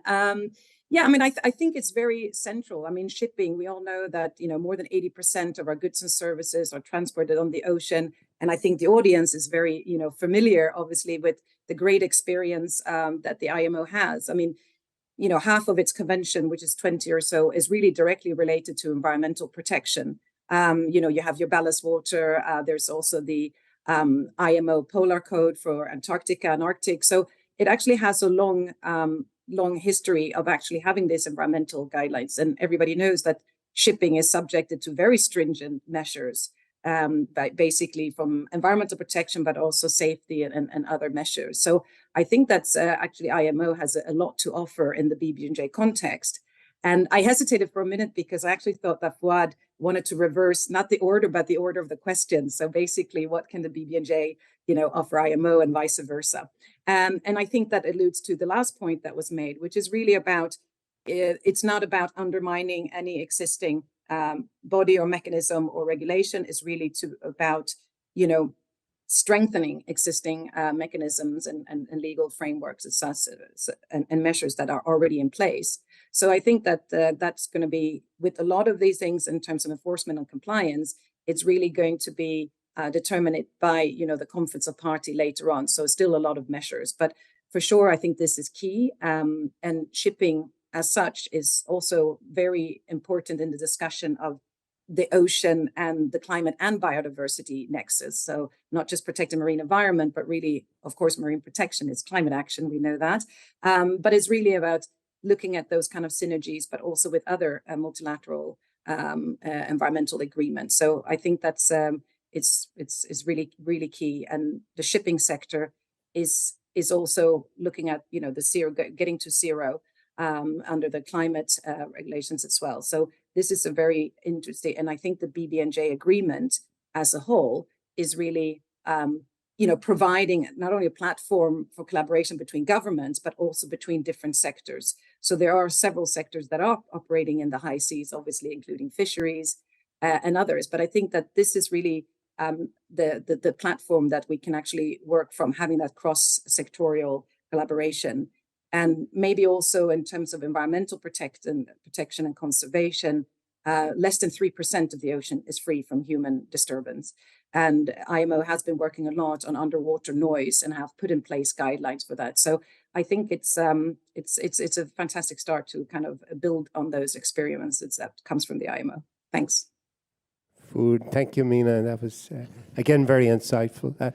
Food, please. Maybe a little bit about the World Maritime University. I was going to get there. I'm going to come at this question from a couple different perspectives, so bear with me. First of all, one of the problems of this negotiated process, frankly, is basically, when we think about it, that areas beyond national jurisdiction, who are the main utilizers of that space? Well, it's the private sector. And actually, the private sector was not directly engaged in these negotiations, not that their interests weren't being presented by the different governments, but one of the important things is we're now at the, what I would call the end of the beginning. We're just about to begin the implementation phase. And this is where we really must get the private sector engaged in a meaningful way for so many reasons. I mean, let us consider the underlying natural capital of the ocean on which all your economic activities depend.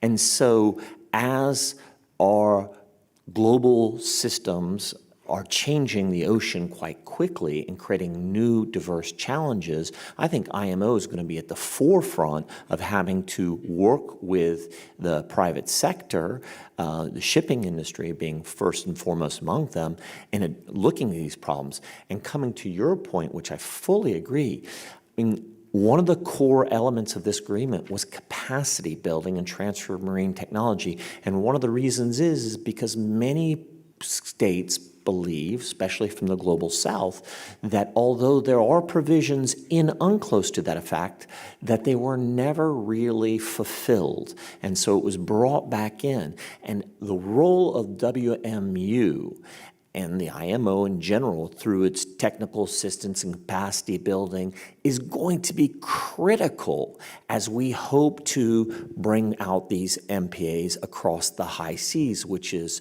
you know, a degree of partnership that is not just, you know, one developed country working in their national waters. There is some experience out there, but much less in the global south. So that capacity building is going to be needed in a tremendous way so that the global south can work and become the partner that the global north needs. If they don't have that capacity, they'll do what they always do, which is kind of be reluctant and delay. And from an ecological point of view, we don't have that time. So I see the WMU and IMO playing an incredible role. And the private sector, I'm so sorry I missed the Global Compact person, because I wanted to corner them and say, we need you desperately to be that bridge to the private sector, because governments, well, I'm going to get into that later, but politicians don't fund the global commons. There's no constituency there, and we have no idea how we're going to fund this right now. It's just wishful thinking, and we have to have the private sector as part of that, like a Marrakesh partnership for the oceans. I'll stop there. Fantastic. And just maybe before we go to the floor, if one of the panelists could address what happens next in terms of the process. 60 ratifications is required to bring this instrument into force. Would anybody like to answer that? Or Mina, perhaps? Yes, in terms of what happens next, yes. So this is all a cause for celebration, but it really is the beginning, right, of a continuous journey. So I think we've been provided with this gift or this great tool. So it's also about putting it in place and making best use of it. So in September, the 20th of September is when it will open up for signatures. And just like the United Nations Convention on Law, it will require 60 states to kind of ratify the treaty. So that will then open up for signature in September. So obviously, we want the treaty to be universal. We want all states adopted. We don't want to stop at 60, but 60 is required for it to enter into force. And also believe that it does not have to take as long as UNCLOS, which took 12 years. It has been done before, and it can be for. And I really, listening to all the interventions that were made, you know, from the different negotiating both groups and countries, and also the observers. I mean, really, the momentum is there, the pressure, and so many states actually echoed in terms of like, we need to bring this treaty into force rapidly to make sure also effective and equitable implementation. So I think the momentum is there. We're keeping an eye, and we would like to see it actually enter into force by the 3rd United Nations Oceans Conference, which would be in June 2025 in Nice. That should be our milestone. And I believe it can be done. Of course, each state needs to have different procedures or legal procedures in order to adopt and ratify a treaty. Some can sign and ratify at the same time. I think there's also a lot of capacity building needs to happen to, you know, in a sense, kind of promote and basically launch a campaign for ratification, and not just for, you know, marine protected areas, etc. It is a package deal. So we need to listen to, and the funds that are going to be available to support ratification, like the Global Environmental Facility, they will have to listen to their countries as well, and what are their priorities. So it's really about raising awareness of what are the benefits of actually signing and ratifying this treaty. And, you know, there needs to be a lot of capacity building. So that's also why IUCN is supporting the BBNJ Treaty Dialogues, which is a continuation of the High Seas Dialogue, to provide that platform and also the legal expertise and, help with that process. And I think there are many from research institution, academia, but also civil society groups that are really willing to do this. But just enter into force is not enough. In parallel, we need to start building those institutions, the institutional framework. Think about, the PrepCom. Really, we should have a preparatory committee should be established before the end of the year. So we're not waiting till, the secretariat and the first COP. So, capacity building, and building those that institutional framework and joining forces and really, promoting this treaty and, what it actually has to offer. And, it's, the high seas. It should be, benefit to all and harm to none. And thank you, Mina, and really a very, very comprehensive answer. Dr. Hassan Ali, but I really want to go to the floor. So unless it's absolutely critical. A quick point, please. Thanks, Ronan. I, of course, agree with everything Mina said. But I think the point also needs to be made that for CARICOM at least, and for many of the developing countries, early ratification is important because there are a number of key decisions that are to be taken at the first COP. And we need to ratify to participate in the first COP. You don't want inequitable representation at the first COP when these key decisions are made. So for the developing world, we want a seat at the table at the first COP to maintain the equitable and earnest intentions of the BBNJ agreement and ensure that our perspectives are recognized at that first COP when these key decisions are being made. Absolutely crucial point. Please, Food. So I'm going to come with a little bit of a divergent voice here. And I, too, hope that this enters into force as quickly as possible because of how important this instrument is to fulfilling our global biodiversity framework target 3. It's absolutely essential.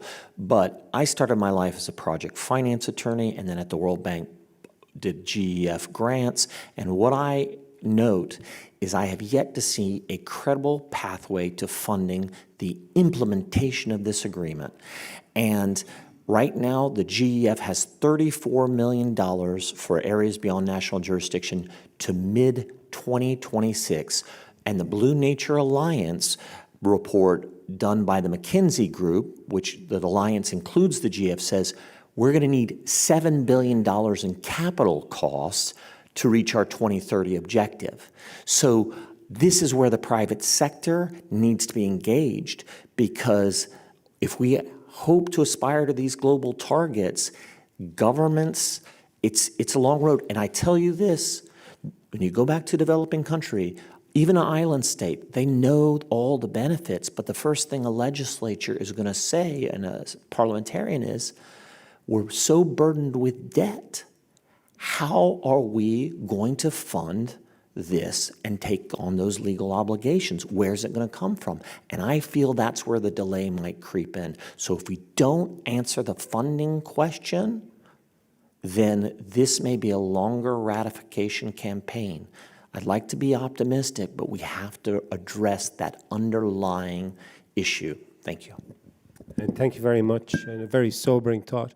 Perhaps some questions from the floor. And, Professor Mary Wise, and I'll start with Professor Mary Wise. So if we only have about 10 minutes, so perhaps go ahead. I'll ask a question about time. I'm going to ask a question about time. How do I turn this on? That's slow me down. Okay. Can you hear me? Yeah. All right. So my question, about time is about, how soon, and I've discussed this also with Khalil, how soon before you think we will see the first MPAs and EIAs on the high seas that have been facilitated by this BBNJ treaty, given that we have to develop a preparatory committee, that we have to ratify, that we have to build a scientific and technical committee, a COP, build capacity to do all these things, finance. And, because we have the biodiversity and climate crises that can't wait, we need to protect biodiversity, and we also have to protect the ocean's biological carbon pump. So, Great. How soon? great question. So while the panelists are thinking about the reply to that question, perhaps we could take a second question. I can't see through the lights, so perhaps if you, yes, we have somebody here on my right. Mine is not a question, really. I'm just trying to say the cooperation or collaboration between IMO and the other organizations regarding ocean governance. IMO has already taken steps about its part of the ocean governance because, as you know, many of the IMO conventions or regulations are named international conventions for preventing pollutions at sea, international regulations for prevention of collision. All these are international rules and regulations. So definitely, BBNJ is not going to be in conflict with any one of them, but probably it is a matter of future collaboration to understand exactly what IMO is doing by all other associated organizations for a successful ocean governance. So this is my comment. Thank you. Wonderful intervention. Thank you very much. Perhaps if we can go back to Professor Wise's, really, I suppose, a very discerning question. How long before we see some action on substance? Sorry, Mina, please. So yes, thank you. It's a bit difficult because I can't see the audience and it's a split screen. Of course, nobody has the exact answer, but a possible scenario, which I would say is still, the ambitious. So if we stick to the ambitious timeline that it will enter into force by 2025, by the time you've had the first COP, etc., the following year, etc. So at the earliest, let's say 2027 could be, but it's still a guesstimate, but that's still a realistic, but still an optimistic point of view in my way. So it's great. We need to deliver on the target 3, protecting at least 30% of which of course includes the high seas. It's going to be a tight run. That's why we have no time to waste. So I would say that's why we need to have a preparatory committee by the end of the year if we're going to stick to that timeline, and it's still going to be a tight run. So that was my guesstimate here, but again, stand to be corrected. Thank you very much. I think we've 2 minutes. So maybe in 2 or 3 words from each of the panelists, starting food with you, right, in terms of yesterday after the vote, did you think there was energy and was there the kind of optimism to build the momentum? Yes, there was energy, there is optimism. We will be fixing the plane while we're flying it, though. I mean, and as I said before, capacity building is the cross-cutting issue enabling all other aspects of this instrument. And to that regard, let me just say, we have to start now. And that is driven by funding. So with this intervention, I'm actually pledging $5,000 to the WMU for BB&J implementation. And I'd actually like to put that out there as a match pledge if anyone would like to meet us on that. And I'm pledging on behalf of the Palestinian people because it's building capacity that is going to get this done quicker. So we need your help. Thank you. Wonderful. Dr. Hassan Ali, 5,000, please. I only just graduated, so I'm still a poor student, sort of. I think there's a lot of momentum to carry this forward, and I think the BB&J agreement, many of you may have heard it, but I definitely think it was a huge win for multilateralism. Having that 193 countries get together and settle on this agreement, especially in light of global international politics as it is these days.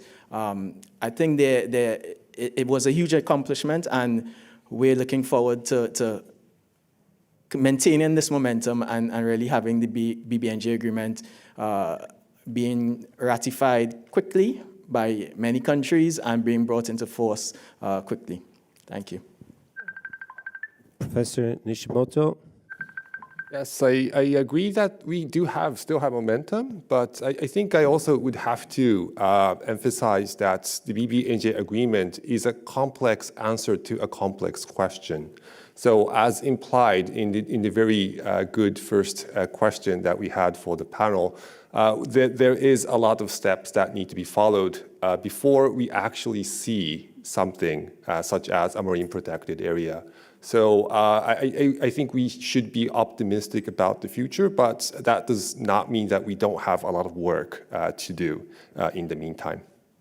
Thank you very much. And Mina, can you finish us on a high note, please? Yes, okay, I'll try. So great. Maybe since the high seas is, common heritage of humankind, maybe we should do a bit of a crowdsourcing in terms of funding for the sea. But certainly we will certainly match that, and we would want to work with the World Maritime University on capacity building. And that really needs to also include, capacity building from bottom up and different, approaches. And of course, we all pledging, we said we want and we need upfront investments. We can't wait. And as Fuad has kind of alluded to, working with Jeff and other multilateral funds, I mean, there's a challenge to navigate and access, and there's also time, and we don't have time to wait for Jeff, the ninth cycle, etc. So we need that private sector investment. We need the philanthropy, but also I'd just like to, in terms of a high note, we shouldn't really be talking about, the cost associated, because these are investments. So the stronger we can make that case to save our planet, to save, ourselves ultimately, I think that's key. But also looking at the potential multiple revenue streams that can be generated as well from the high seas. It's not just cost, whether it's royalties, access fees, taxes, it's an unpopular word, but there is just an ocean of opportunity there for us. So once again, thank you for letting me join this discussion remotely, and I truly enjoyed it. And here on onwards. Thank you. Thank you very much, Mina. I think we're on time, and perhaps to thank the panelists on behalf of all my colleagues here in the university, a great discussion to round out the conference. Thank you.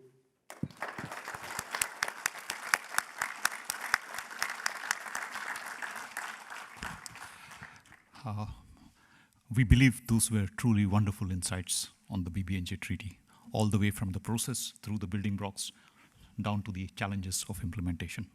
I think with the high seas, we have ended our conference on a high note. Thank you very much to this distinguished panel and the speakers and the moderator.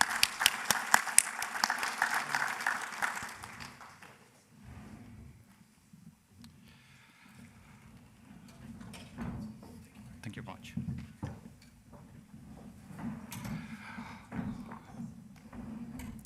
With the conference coming to a close, may I now call upon our Vice President Academic Affairs, Professor Jens Schroer-Henriks, to kindly deliver the closing address. Thank you.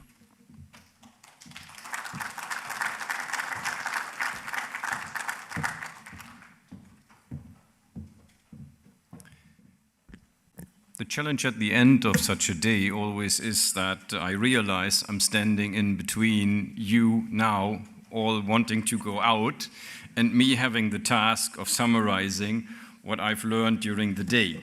I will try to be as brief as possible in order to find a good compromise solution.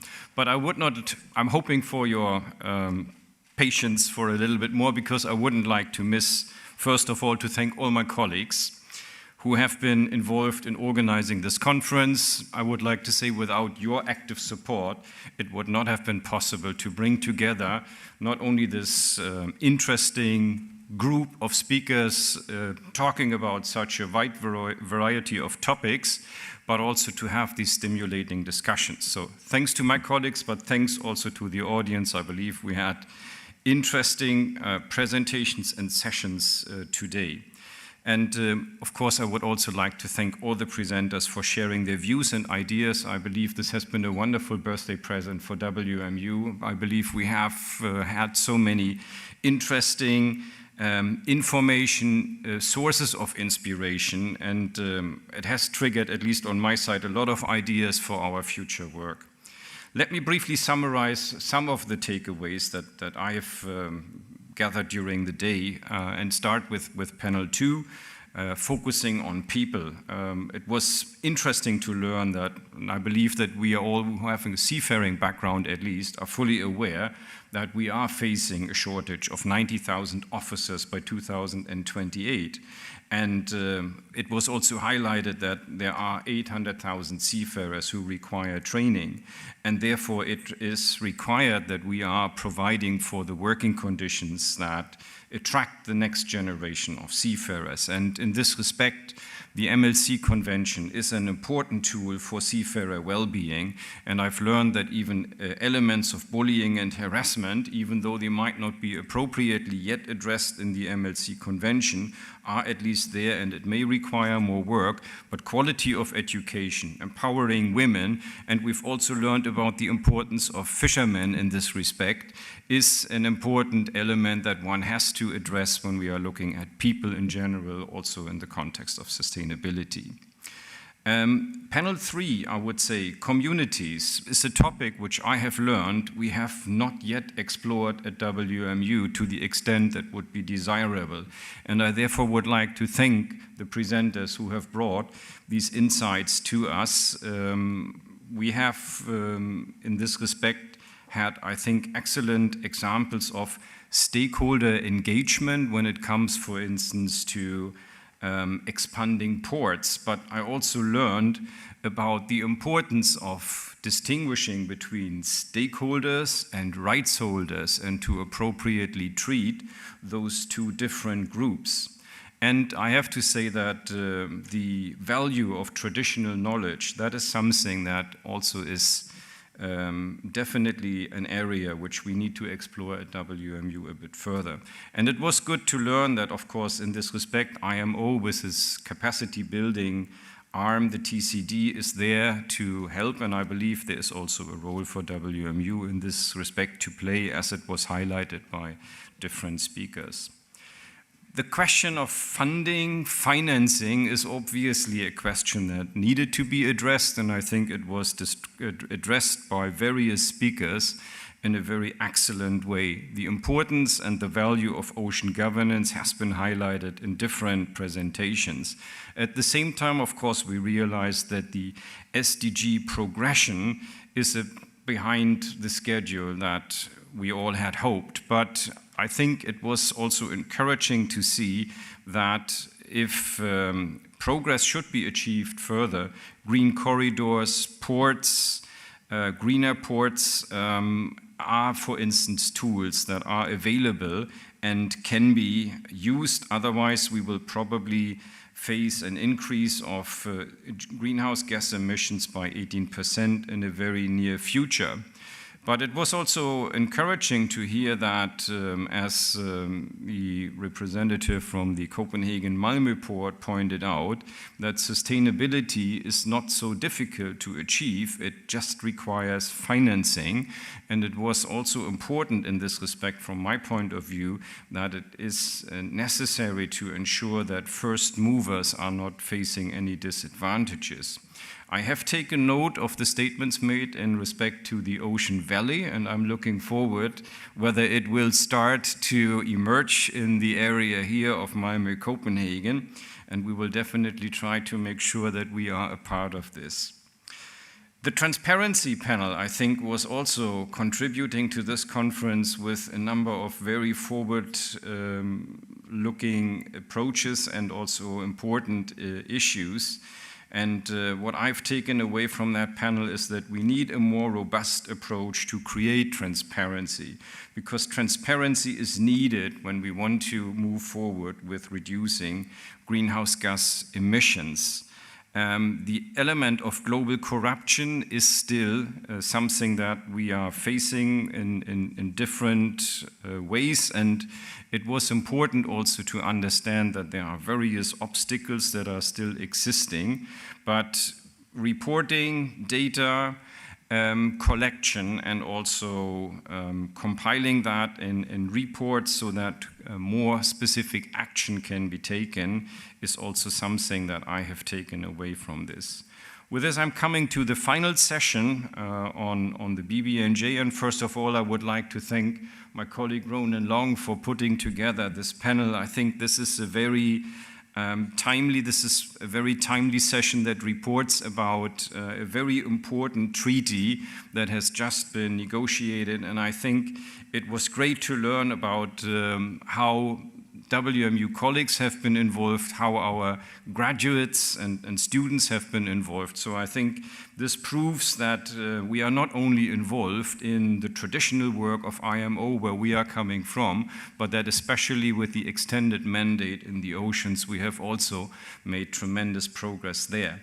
So what I've learned also from this is that the freedom of navigation, as I've learned that as an ex-seafarer, is something that will change as a paradigm, and that as a result of the BBNJ agreement, which will affect shipping, we now have an instrument on protecting biodiversity in the high seas.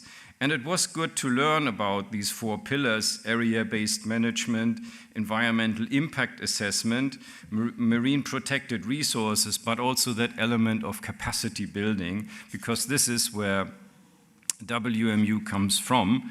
And I would like to finish or close my short summary by highlighting once more a short statement that I've learned from the CEO of the Copenhagen Malmö port, when she said, 40 years ago, WMU was a good idea. Today, it is a necessity. I think all the sessions made clear that knowledge sharing, informed decision making, and capacity building is today, in this complex world, more important than ever. And I believe that there is a role for WMU to play. Sustainability, this was also highlighted by one of our graduates, is not a one-time commitment, it is a continuous journey. And with this, I would like to thank you all for your input. And I also have to say, not only the input, but the spontaneous donations that were made at the end that should clearly be highlighted and should not be forgotten. I think this is very encouraging if you have somebody who is immediately saying, look, this is what we want to support at WMU. So it was not only an input, it is active support of the university. And with this, I'm looking forward to the next 40 years ahead. And thank you very much for coming and sharing your knowledge with us.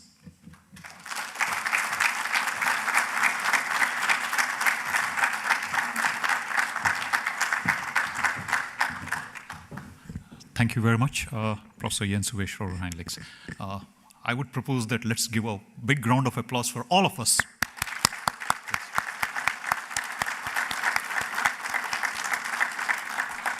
Thank you very much. It was an honor and pleasure to be part of this wonderful voyage over the last 2 days.